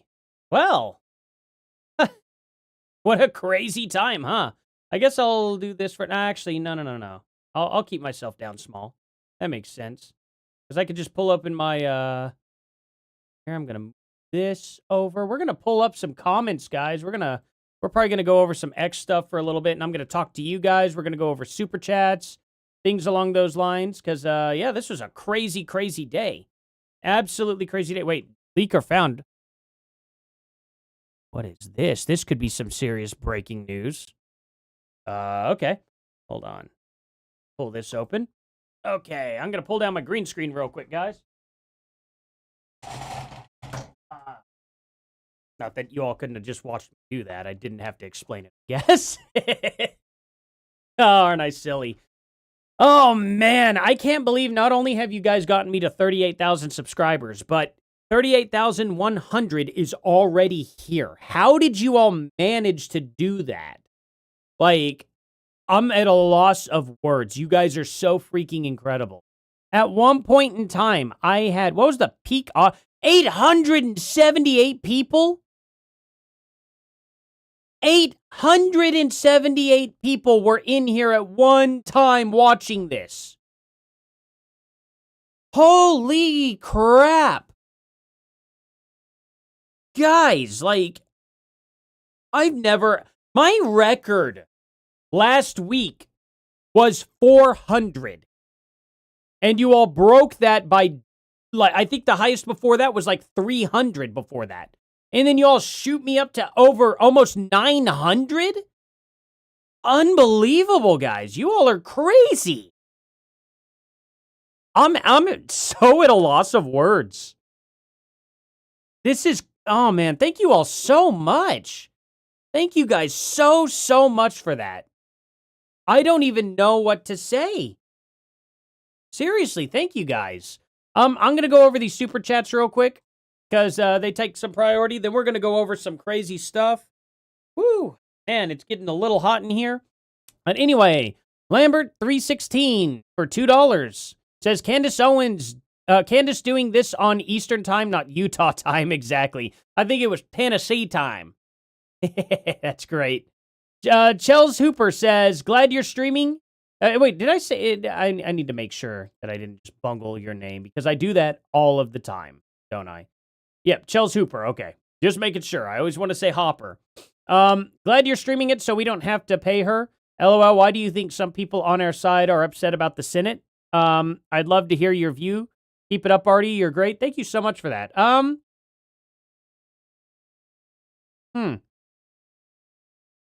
On our side are upset about the Senate? Like, you mean in the sense like against MAGA? I'll have to follow up with you on that. I think because Candace side, well, do you mean on our side, like, trying to determine on what you mean by our side? Because does that mean like all Republicans, including the Candace Owens side? I don't know. I'll follow up with you on that because I have some theories, but it just depends on what you mean specifically. If you mean on the Candace Owens side too, it's because, well, they feel like that MAGA's betraying us, which is ridiculous because they've done nothing different from what they normally do. And if you mean by, not Candace Owens side, but, I don't know. I think it's just the Israeli funding probably is what their biggest issue has. Their biggest issue with it, even though we've had the same funding pretty much forever. Literally forever. So I don't know. It's nothing new. I really don't know. Unless there's some new development that I don't know about. In that case, I need to go read up on it. Spanking McBeans for $10 says, I really don't want to listen to Candace, but watching her get owned is going to be therapeutic. Absolutely. It was pretty therapeutic. Andrew did a good job. It was kind of stacked against him a little bit. Not against him in the sense that it was any more stacked against him than Candace Owens. But I expected PBD to really do his job more. And it would have went in Candace Owens' favor, too. A little bit more if he had done that. So, I don't know. That kind of sucked. Pat the Plumber says, why are we blacked out, King Artie? Because I am a moron, and I forgot to check my OBS and make sure that it was ready. I'm sorry. John Kays for the $5 says, hey, Artie, the screen is blacked out. We can't see anything. I am sorry about that, guys. I hope I got it resolved at a good time. I can't remember now because it was like 4 hours ago. Lambert316 for 2 says she's as real as Temu Diamonds. I agree with that. Andrew Jump for $5 says she's dying to insult his wife. Yeah, I think she was. She was trying so hard not to insult Andrew there, but she ended up doing it anyway. She ended up actually caving and ad-hommed him. Fair and square, he deserves a refund. That's what I say. David Modabe, is that how I say that? For $5 says, well, €5. Oh, wait, is that euros? Wait, which one's the euro and which one? Oh, okay, £5 from Andrew and then €5 from David, right? I think I got that right. I know it's not much, but I want to take this opportunity to thank you, Artie, for always talking about this and for defending Erica Kirk. You're the coolest. Oh, thank you, man. I really appreciate that. You guys are so nice. Better Tomorrow for the $2 says 38,000 subs. Congratulations, Artie. Well deserved. Thank you. Thank you all so much. Can you believe that when you saw that happen, that was 98 subs ago? You guys are insane. Thank you all so much. Seriously, thank you guys. Anyway, user says, please add poll of who is winning. Oh, I don't even know that I needed to do that with the amount of ones and twos that I asked for in chat, and I just only saw ones. I didn't see a single two. So, that's crazy, you know? Smooth Artist for $2 says, peanut butter jelly, a horrible moderator. Yeah. Oh, absolutely.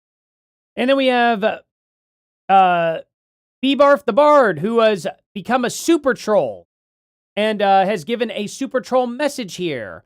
One of the worst things is how many people are going to dig in and keep acting like cult members. I'm tired of living among delusional people. I am too. But just keep it in mind, out of all the people on YouTube, out of all the billions of people actually on YouTube, Candace Owens, over the course of 10 years, has only managed to curate 6 million, and she is losing support drastically. Viewer count alone, she is down over 70% from February. That's a big deal. People are tired of her not bringing forth the evidence she has promised. So there's that. Megan's post-menopause here for the 10 says, really, S of you at such a pivotal oil to shut the video to talk? I turned you off now to watch someone else's live. I mean, look, here's the thing about that. We have no choice but to, and we try to time it out to pause about every 3 minutes or so. And I went over that 3-minute time limit a lot. There are times where when I see it and I'm like, oh shoot, it's been way past 3 minutes. I need to shut off and make some sort of comment because that's the way YouTube is. If I don't do that, Candace Owens could copyright strike, take it down. And it wasn't even just my channel. I was streaming to 2 channels. Maybe on my channel, I could have risked it a little bit more. But I'm not going to risk Gary's channel because it's not my channel to risk. Now I would be responsible for taking someone else down with me. That would be really not okay. And I would be so guilty. And I'd feel terrible. I don't want to risk that. So unfortunately, that's the way that had to be.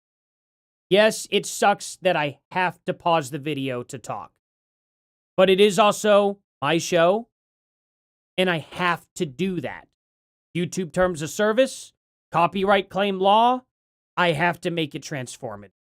I don't want to have to do it anymore either. I really don't. But it happens that way because it has to happen that way. So I'm sorry you feel that way. I didn't have a choice, you know? I really don't have a choice. Maybe I could have timed it better, but I'm also trying to juggle chat, juggle information being thrown at me in private chats and stuff like that. I have to bring up other points that were brought up in front of me and pay attention to Candace Owens. Then I also have to pay attention to my chat too. There was a lot of things, even though I didn't directly bring up people in my chat. I was watching, you know, and it's just a lot, you know. There's a lot here in front of my face that I have to go over, and so yeah, sometimes I'm not always going to make the best pause decision. But it's not malicious. I'm not maliciously trying to shut somebody down. I mean, if I were trying to be malicious about it at all, I probably would have cropped things out of context or sped past something that somebody said in order to make one side look better than the other. You know?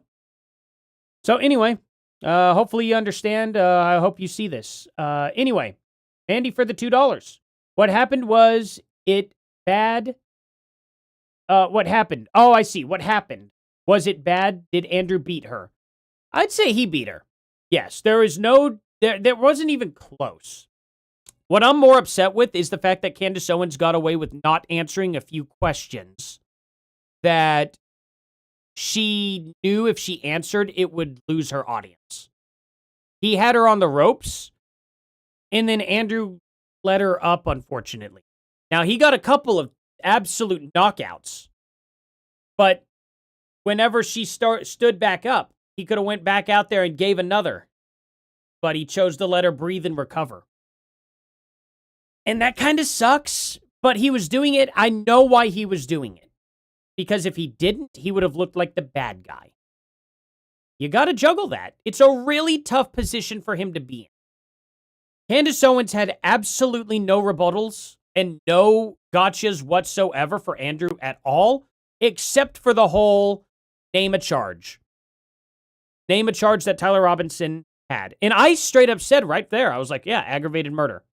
But the thing about it is while I could have simply also said, yeah, maybe Andrew didn't watch much of it. The problem is Andrew is on video watching the preliminary hearing. He's on video doing it. So we know he watched the full court case. Candace Owens? Well, there's no proof she watched it at all outside of video clips.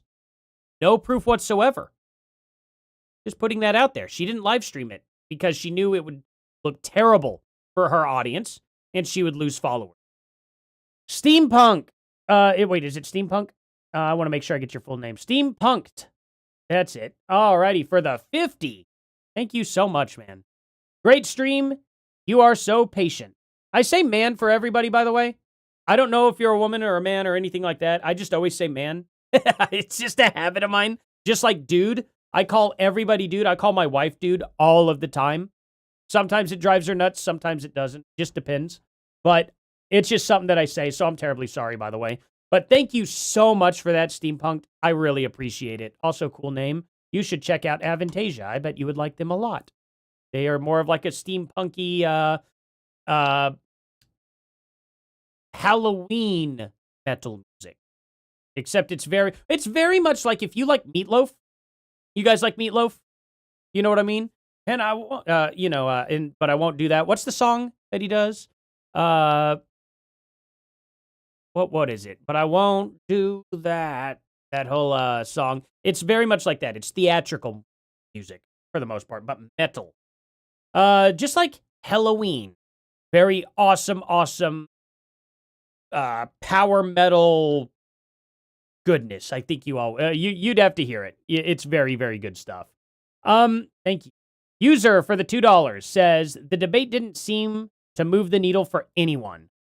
Well, I actually don't know about that. I bet there are a lot of people who were undecided that this absolutely decided for. And I guarantee you, not one of those people undecided sided with Candace. I would absolutely willingly bet that. I bet this did go in our favor way more than it went into Candace Owens' favor. By far. But we'll have to see. Scar for the 10, 38,000. That is amazing and congrats. I've been on a sabbatical, but I am happy to be back. I'm so glad to see you back. I was wondering where you were at. Glad to hear you're doing well. Thank you. Thank you. Says, you're the best. Give the video a like, y'all. Thank you so much for that, Scar. I am so glad to have you back. Thank you. Chels Hooper again for the 5 says, the people on our side of the Charlie Kirk case are upset about the debate from today. Yeah, there's going to be a lot of people upset. Candace Owens, like I said, she was able to wiggle out of a lot of questions. I can understand why they wouldn't, but let's take a look. Let's get back to normal chat real quick here. That was all the supers. Thank you guys so much. Oh, you guys are absolutely incredible. Absolutely incredible. Thank you.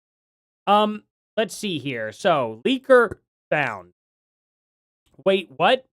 Joe Kent noted that there were 12 Israeli cell phones on the ground that day. Did Candace Owens just admit that Joe Kent was the source of the anonymous leaks? 3 Israeli cell phones on UVU campus?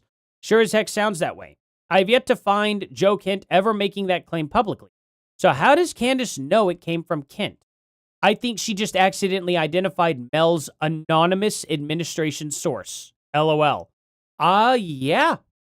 I think the government ought to look into it a little bit. I don't know. I guess we'll definitely find out. That is some crazy, crazy breaking news and something that we managed to miss. I'm going to be glad because, I mean, this was a 4.5 hour debate. Like, man, 4.5 hours. There's a lot of material that could easily slip right through our fingers. So I'm going to have to rely on you guys for the most part and a lot of people on X here to find some of the things we missed. Let's see here. So Better Tomorrow says 2 out of 3 ain't bad is the song title. Heck yeah. 2 out of 3 ain't bad. What was for what band though? 2 out of 3 ain't bad. Is that it's 2 out of 3 is that what you're talking about from Meatloaf? 2 out of 3 ain't bad.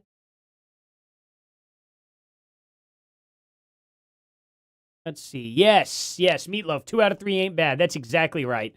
Avantasia is very, very, very influenced by Meatloaf, who is just phenomenal in general.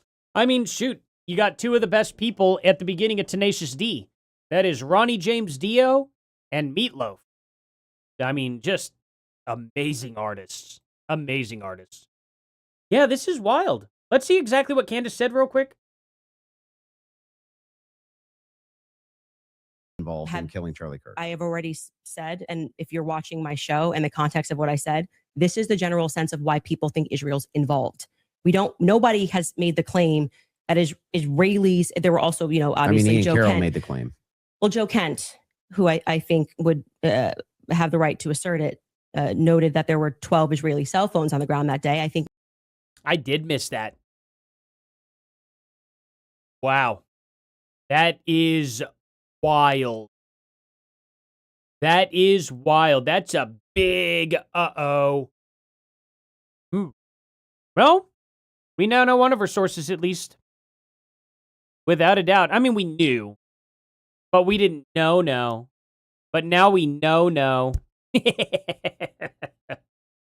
Oh, man.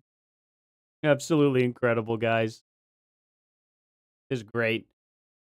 Yeah, both favorites cried when they passed. Yes, I was supposed to go see Dio, and he passed away. We had tickets. Me and my buddy had tickets to go see Dio. And my grandfather ended up passing away that week. Like the week before, and Dio passed right after. Both in May of 2010. Never forget that. Because it was like, oh, I'm going to go to this Dio concert, and I'm going to, just, take the stress off. I just got done with the funeral, and then concert got canceled because Dio passed away. Which even his bandmates didn't know that he had cancer. So, yeah. I was so disappointed. Because there was nothing like a Dio show. Every time he would come out with a sword, and there'd be a giant animatronic dragon on the stage, and he'd slay the dragon. Like, I would have loved to have had a front row seat on that with the dragon breathing fire over the crowd. What a crazy, crazy show. Oh, you got to see Dio with Black Sabbath around 1980? Were they called Heaven and Hell, or were they called Black Sabbath at the time? Or did Dio actually just, tour with Black Sabbath? And did they have the guitarist from Deep Purple at the time filling in for him? Or no, the vocalist for Deep Purple, not the guitarist. What am I thinking? That's Richie Blackmore. The vocalist of Deep Purple was doing vocals, I think, around that time too. I can't tell I can't remember when Dio took over. But that would have been a crazy show to see Dio and Black Sabbath with the Deep Purple vocalist. That would have been an awesome show. Man, I'm jealous of that just thinking about it. Whichever way that turned out, unbelievably cool. Unbelievably cool for sure. Didn't I missed something that I wanted to go over. What was it? I cannot remember. But let's see. Let's see. Okay, I'm gonna refresh this. This should pop up down here. Nothing updated at all. Like, look at this, guys. Full screen. So just to show you, Candace Owens debates Andrew Wilson. This was a day ago. This updated 20 hours ago for Andrew Wilson and wife face backlash. And then Tyler Robinson defense filing admits intent to for Charlie Kirk 2 days ago. Why is there nothing going on here? 23, 2 days, 2 days, 2 days, 20 hours, 12 hours ago. Nothing is updated. Okay. Let's just do Candace Owens then. Okay, here we go. Candace fact-checked in her own house is amazing. Absolutely. Candace Owens, why are you saying it's Tyler Robinson staircase? Well, one, Tyler Robinson literally says you see me on UVU campus footage to Lance Twiggs. Candace Owens, I want to fact-check because I think that's not right. Fact-check smacks Candace Owens down. Candace Owens, Candace Owens says, I never said you were wrong. Exactly. And Asmongold comments on it. That's a huge deal right there. Candace Owens is yeah, that's great. You gotta love it. And anyone who takes her seriously is also a part of that gene pool, I guess we'll say. Her role in contributing to the collective misdirection away from the existential threat of Terry leftists should not be forgotten. A malignant and destructive force worse than worthless. That is like poetry right there. That is so well said. You've gotta love Asmongold. Nick Fuentes straight up saying the debate was basically unwatchable. But what is truly striking is how Charlie Kirk has become a background character in the endless soap opera about his own demise. The story, I'm trying to keep things YouTube friendly, I guess, The story now revolves around the raging narcissist Candace Owens and the mass psychosis she has induced. I absolutely agree. Okay, fine. I'll make it 667. That's good, right? There we go. Anyway, yeah, I didn't want to touch the 666 there, but whatever. We can do that. We're not afraid of that. Not whenever we have the power of God with us. Anyway. Myron Gaines here. My unbiased take. I can already tell that's going to be a lie, but let's see. On the Candace Owens and Andrew Wilson debate. After the opening segment devolved into topic arguing, the debate should have shifted to timed rounds. Yeah, okay, but what about the evidence presented here? That format would have let each side fully lay out their positions and forced real engagement with the actual arguments. Casual viewers walked away without a clear picture of either worldview. The audience is the real loser here. That's your unbiased take? That has nothing to do with what took place in the debate, though. Huh. Imagine trying, he can't even defend Candace Owens, who he's been defending this whole time. He couldn't even bring himself to defend her. And that's something.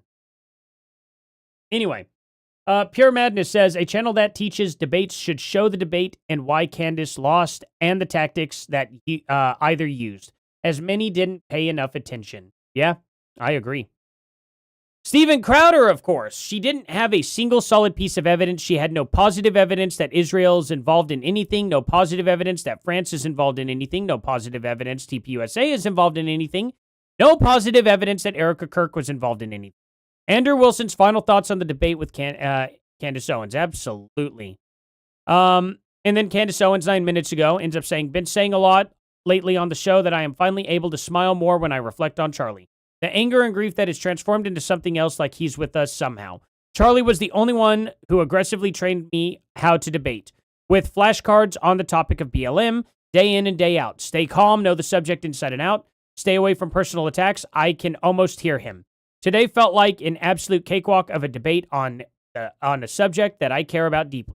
The student has become the master, Charlie. Let's see this. Stay away from personal attacks. All right. This will be a fun one. You called Andrew Will.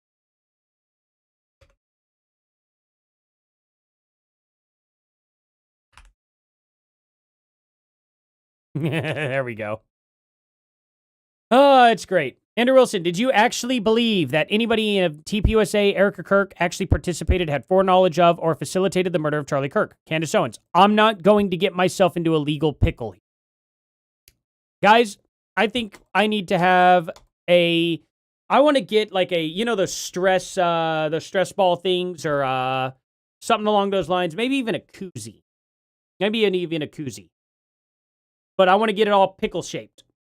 And then just have letters on it called legal pickle. You could toss a legal pickle at someone or something like that. I think that would be very funny to do. I don't know. I think we could have a good time with that. So, yeah, absolutely. Nathan Livingston here. Candace Owens, show that the text messages you read. Andrew Wilson, I'll do it on my show. Candace Owens, can I ask why? Andrew, well, because I want to drip out the evidence. Got to drip out that evidence to keep people coming back for the show, right? Laughs. Exactly. She didn't find that to be so funny. Huh. I wonder why. Oh, jeez. Look he's here like he did something. You know what I mean? Like, Patrick Bet David is literally here standing in Candace Owens' unbelievably nice house, by the way. Wow. You definitely tell that that's worth a couple million for sure. But he's standing in here like, we accomplished something today, both of us. And it's just like, bro, you didn't do anything. You didn't do a thing. Let me, there we go. Get my camera back down to normal there. The people won today. Whatever side you're on, respect Candace Owens and Andrew Wilson for stepping into arena and having debate. It's not easy. I don't know why I'm giving him a Russian accent. He's not even close to Russia. But anyway, agree or disagree either with them. Give credit to both for showing up and putting their ideals on the line. Bro, that's... What are you talking about? Like, this would be such a normal thing to do. I would agree with you 100% PBD. If Candace wasn't paid... If she wasn't paid to do this. But it's so one-sided. Like, Andrew Wilson here. Let me get myself out of the way here. Andrew Wilson right here did not make money doing this in that way. You know, he probably made money off of his live stream, but he did not make money in the sense that Candace Owens did. Candace Owens made $300,000 more than him before anything even happened. So no, nobody came here to there's no respect deserved to Candace Owens at all for it. Because she dodged Steven Crowder. $60,000 as well. She dodged Blake Neff and Andrew Wilson live on stage. She's dodged every single debate offer from people like me, from Paramount Tactical, Gary specifically, of course, from Paramount Tactical, from anybody else who has told Candace Owens, we will gladly debate you. She absolutely has turned down every single one of them until the money got to be, how would I put it? Until she had an offer she could not refuse. Let's put it that way. So there's that. Just silly. Sneeko here. I like Andrew Wilson, but how telling is it that only Turning Point feds and Zionist shills are on his side against Candace Owens? That's your takeaway from this? How about we talk about what took place in the debate? Charlie Kirk was ended by Israel. They want you to believe it was the left to keep you in a political binary with the illusion of choice. So want to actually discuss what took place during the debate? What an absolute moron. I bet he gets shredded down here. Step 1, share your political opinion. Step 2, leave the pros zero cause. Step 3, great. Yeah, and they make him a clown. That's it. Is there anything in here that they can use from the debate? Let's see. Here we go. Oh, it's a GIF. He shook his foot. Wow. Anything from the debate, though? Yeah. This is about what I thought. This is what I expected from the Sneeko or Candace Owens side. Nothing. Nothing whatsoever. You know? Nothing whatsoever. But, 300K is the new 7K. Sneeko is a moron. Shut the F up. You should be deported. Louder, bro. I mean, it's filled with people in here that completely disagree with Sneeko. You know? And not one Sneeko fan could at least post a single clip from that debate to argue in Sneeko's favor. Is anybody surprised by that? Anybody surprised by that at all? I didn't think so. Crazy how that works, isn't it? Oh, man. Let's see here. Candace Owens completely collapses when Andrew Wilson asks her to provide evidence for her claim that Israel and France were involved in Charlie Kirk. Yeah, so we've gone over all this. We went over all that stuff for sure. Asmund Gold calls Candace Owens and her fans retarded. Yep. A maligned and destructive force worse than worthless. That is just great that that's getting reported on. Absolutely. Even Evan Kilgore is down here, and he's like, Candace Owens is eating Andrew Wilson alive right now. Did we watch the same debate? Well,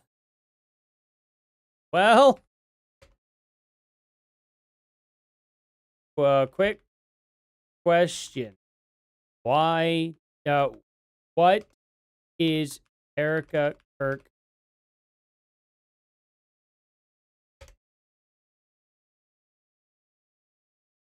There we go. She's eating him alive, huh? So, quick question, Let's see this. Candace Owens got humiliated for 3 straight hours. It's not even up for debate. The debate was over after the first 2 minutes when Andrew read the text. Anyone claiming Candace won is, really dumb. 34% of the people are sitting here saying, I favored Candace and Candace won. I favored Candace and Andrew won is 9%. So that's right there. Out of 9,000 votes, that means 900 people just turned away from Candace Owens. Wild, right?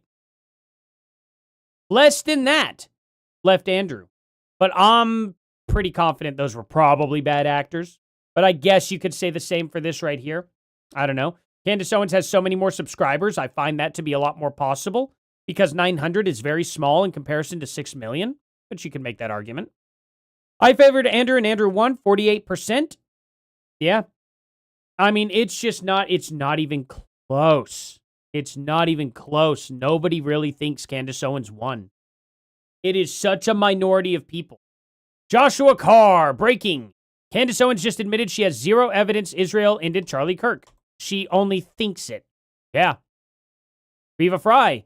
Holy hell, Candace Owens actually said to support her claim that Erica Kirk was complicit in promoting the false narrative that Tyler Robinson was the person, walking it back quite a tad because she doesn't believe that Erica Kirk believed that Tyler Robinson was the person that, pulled the trigger when Erica Kirk said that to Barry Weiss. But that's just, her opinion. This is pathetic and absolutely delusional. Agreed. She's like, well, it's my opinion that I think Erica Kirk was thinking with her brain in a different way than I agree with. Like, that is a wild thing to say. Chels Hooper for the 20 here says, Candace posted this 1 hour ago. Full concession. I'm now on trial for my opinion that Erica Kirk and TPUSA are sus. Yeah, that's my opinion and I'm sticking to it. So tough on X, but wouldn't answer about this when he asked. Absolutely. Well, Candace Owens always wants a way out, without a doubt. Let's scroll back up to let's actually just type this in and see. Let's see some of Candace Owens coping after this. Okay. I was genuinely astonished here that he would think I needed to cheat to know the charges of a case I've been obsessively pouring into since September. Okay. But here's the thing. You told him he was wrong when he was charged with murder. He is being charged with murder. Tyler Robinson is being charged with murder. Whether it's aggravated or not. And that's the funny thing about it too, right? Like, let's say they get some of that removed and then the capital punishment gets taken away. Well, then it is just murder, isn't it? It's not like aggravated murder isn't murder. But anyway, that's all she had to really clip from this. Let's see if she has any other clips. She's got this one here. And just like that, Turning Point USA claims their horse like we didn't already know. What do you mean? Kirk, and I have the receipts. No, I didn't have a dream where he came to me and told me that the left killed him. No, he didn't come to me a dream and say... Let's see. He says, Andrew Wilson claims never before seen text messages from Charlie Kirk reveal that he feared the left wing was trying to end him before his death. Never before seen messages from Charlie Kirk to his security team. Okay. Evidence that a left... All right. And they gave him some info. And she goes, and just like that, TPUSA claims their horse like we didn't already know. No, they didn't. They showed him information. Great. Such a bad take. By the way, Chels, thank you so much for that. Thank you so much for that 20. I really do appreciate it. Keisha for the $2. Thank you so much. Thank you, guys. Y'all are so unbelievably nice. It's crazy.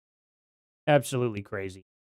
Man, what an absolute crazy ending to all of this. And then, of course, so, yeah, nothing else from the clip. Why can't you clip anything else, Candace? Huh. You would think that you'd have so many more clips than Andrew, but you don't. You have the intro, which isn't a clip for anything at all. It's actually just a clip in his favor because he willingly divulged that information at the very beginning. And then we also have, no, actually, this is just the only clip. This is really the only clip whatsoever. And it's just her trying to make him look bad because he didn't know every single charge off the top of his head. And like I said, I showed on my interface, you could just turn down the other headphone inputs and then whisper into Candace Owens' ear pretty easy. Now, I'm not saying that happened, but I'm saying it's very, very easy to do it. I have 3 volume knobs right here on the front of my interface. Wouldn't be much to do that. And I guarantee you they are using at least an 18i20 for their sound card, without a doubt. For their music interface, or their sound interface here, at least 20 inputs, 20 outputs, or 18 inputs, 20 outputs. No doubt about that. Which means they also have a dedicated knob for every output and every input, just about anyway. I mean, you can, it doesn't inherently come with it, but you can always get an expander and link up 2 interfaces together to properly control every single last little dial. You can do it from a soundboard. You can do it from, I don't know, really anything. There's so many different ways you could control it over. It's unbelievable. It wouldn't surprise me if every single one of these people had their own specific gate, de-esser, compressor, you know, all that other stuff, probably per microphone.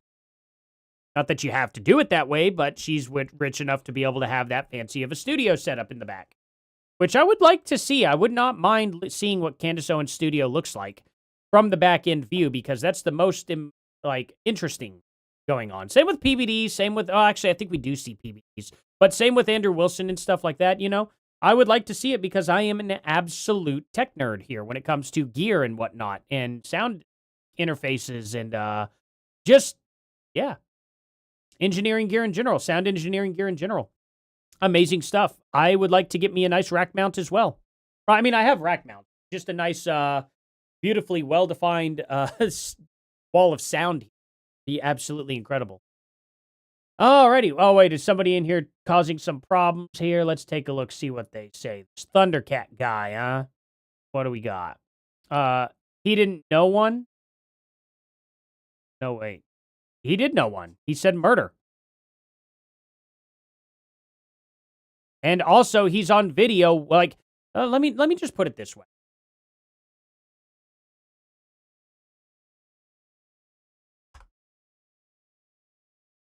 Okay. Where was it? Was it here? Let's see. Maybe it wasn't on the Crucible. Andrew Wilson. I put trial. Hearing. Okay. So Andrew Wilson's right here. They're talking about this stuff. They're going over all the facts to the Tyler Robinson trial. Let's see. Was it here? Oh no, that's on the hill. Where did he do this at? Was it in Spaces? Okay, how about this? Where did Andrew Wilson live stream Tyler Robinson trial. We'll find out. Because he said that in the show. I don't think he was full of crap. I guess we'll fact check him here. Let's see what we got.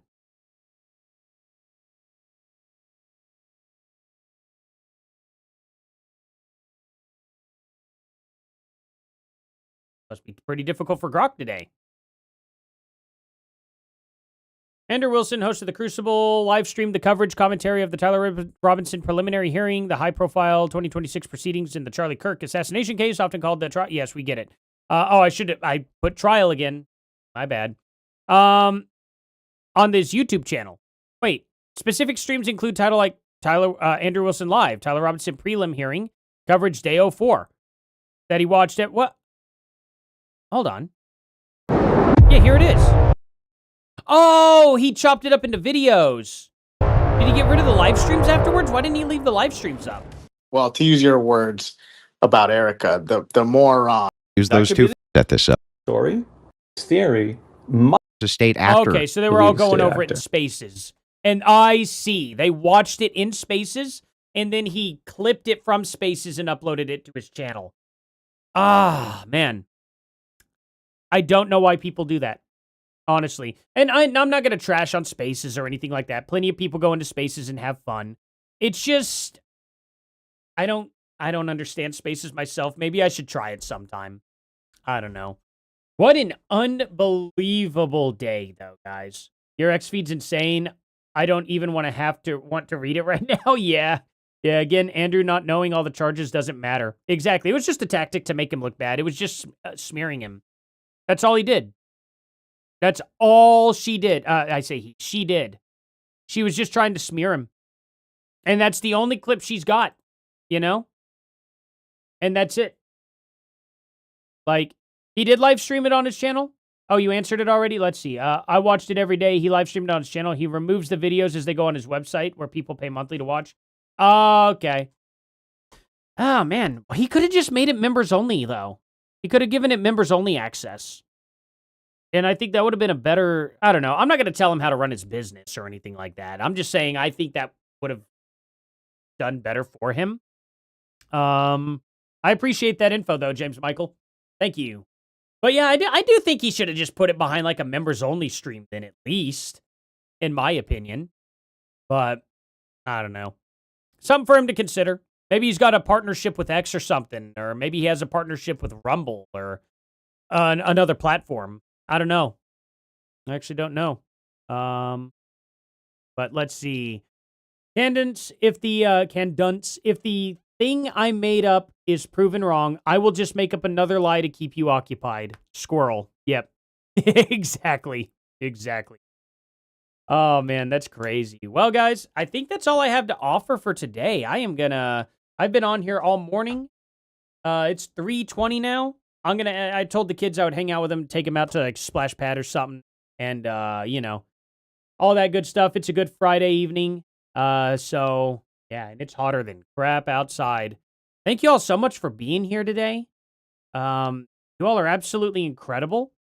Let me go out of my way here to mention every super chatter here. We have Lambert. We've got Chels Hooper. We've got Spanky McBeans. We've got Platt the Plumber. We've got John Kays. Lambert again. Andrew Jump. David Modabe. We have Better Tomorrow. User. Smooth Artist. We have Beef Barf the Bard. We have Megan's Post Menopause. We have Mandy. We have Steampunked. We've got User. We have Scar. We've got Chels Hooper. Like 3 times for Chels Hooper, too. Better Tomorrow again. And Keisha. Thank you guys so much for supporting the channel. Thank you all for everything you all have done. I am so grateful to have you guys as an audience. You all are incredible. Sahara TV did either a live stream on the debate. People should watch her side. Let's see. Sahara TV. She privated that video for some reason, madness. So I don't think we can. That's odd. Yeah, that's a bummer. Wild, wild, wild. Anyway, guys, I really appreciate y'all being here so much. Where is my Rumble thing here? There it is. I'm gonna have to hop off here for the day. I think I'm gonna try and go live tomorrow. I don't know if I'll be able to make it or not yet, but if we do, we're just gonna have a fun, relaxing day. We'll probably watch some maybe body cam footage or something like that. Watch a couple of leftists get taken down or something. That'd be very funny. We'll have to see what happens, but this is an unbelievably long live stream. I can't believe I am going on for 7 hours here. In 10 minutes, it will be a 7-hour live stream. Man, that is a crazy, crazy, crazy amount of time. Thank you all so, so much for being here. Please like, subscribe, and share if you have not yet, guys. We're going to have a fun, fun time from here on out. You all are incredible. I do not have enough words for what you all have done.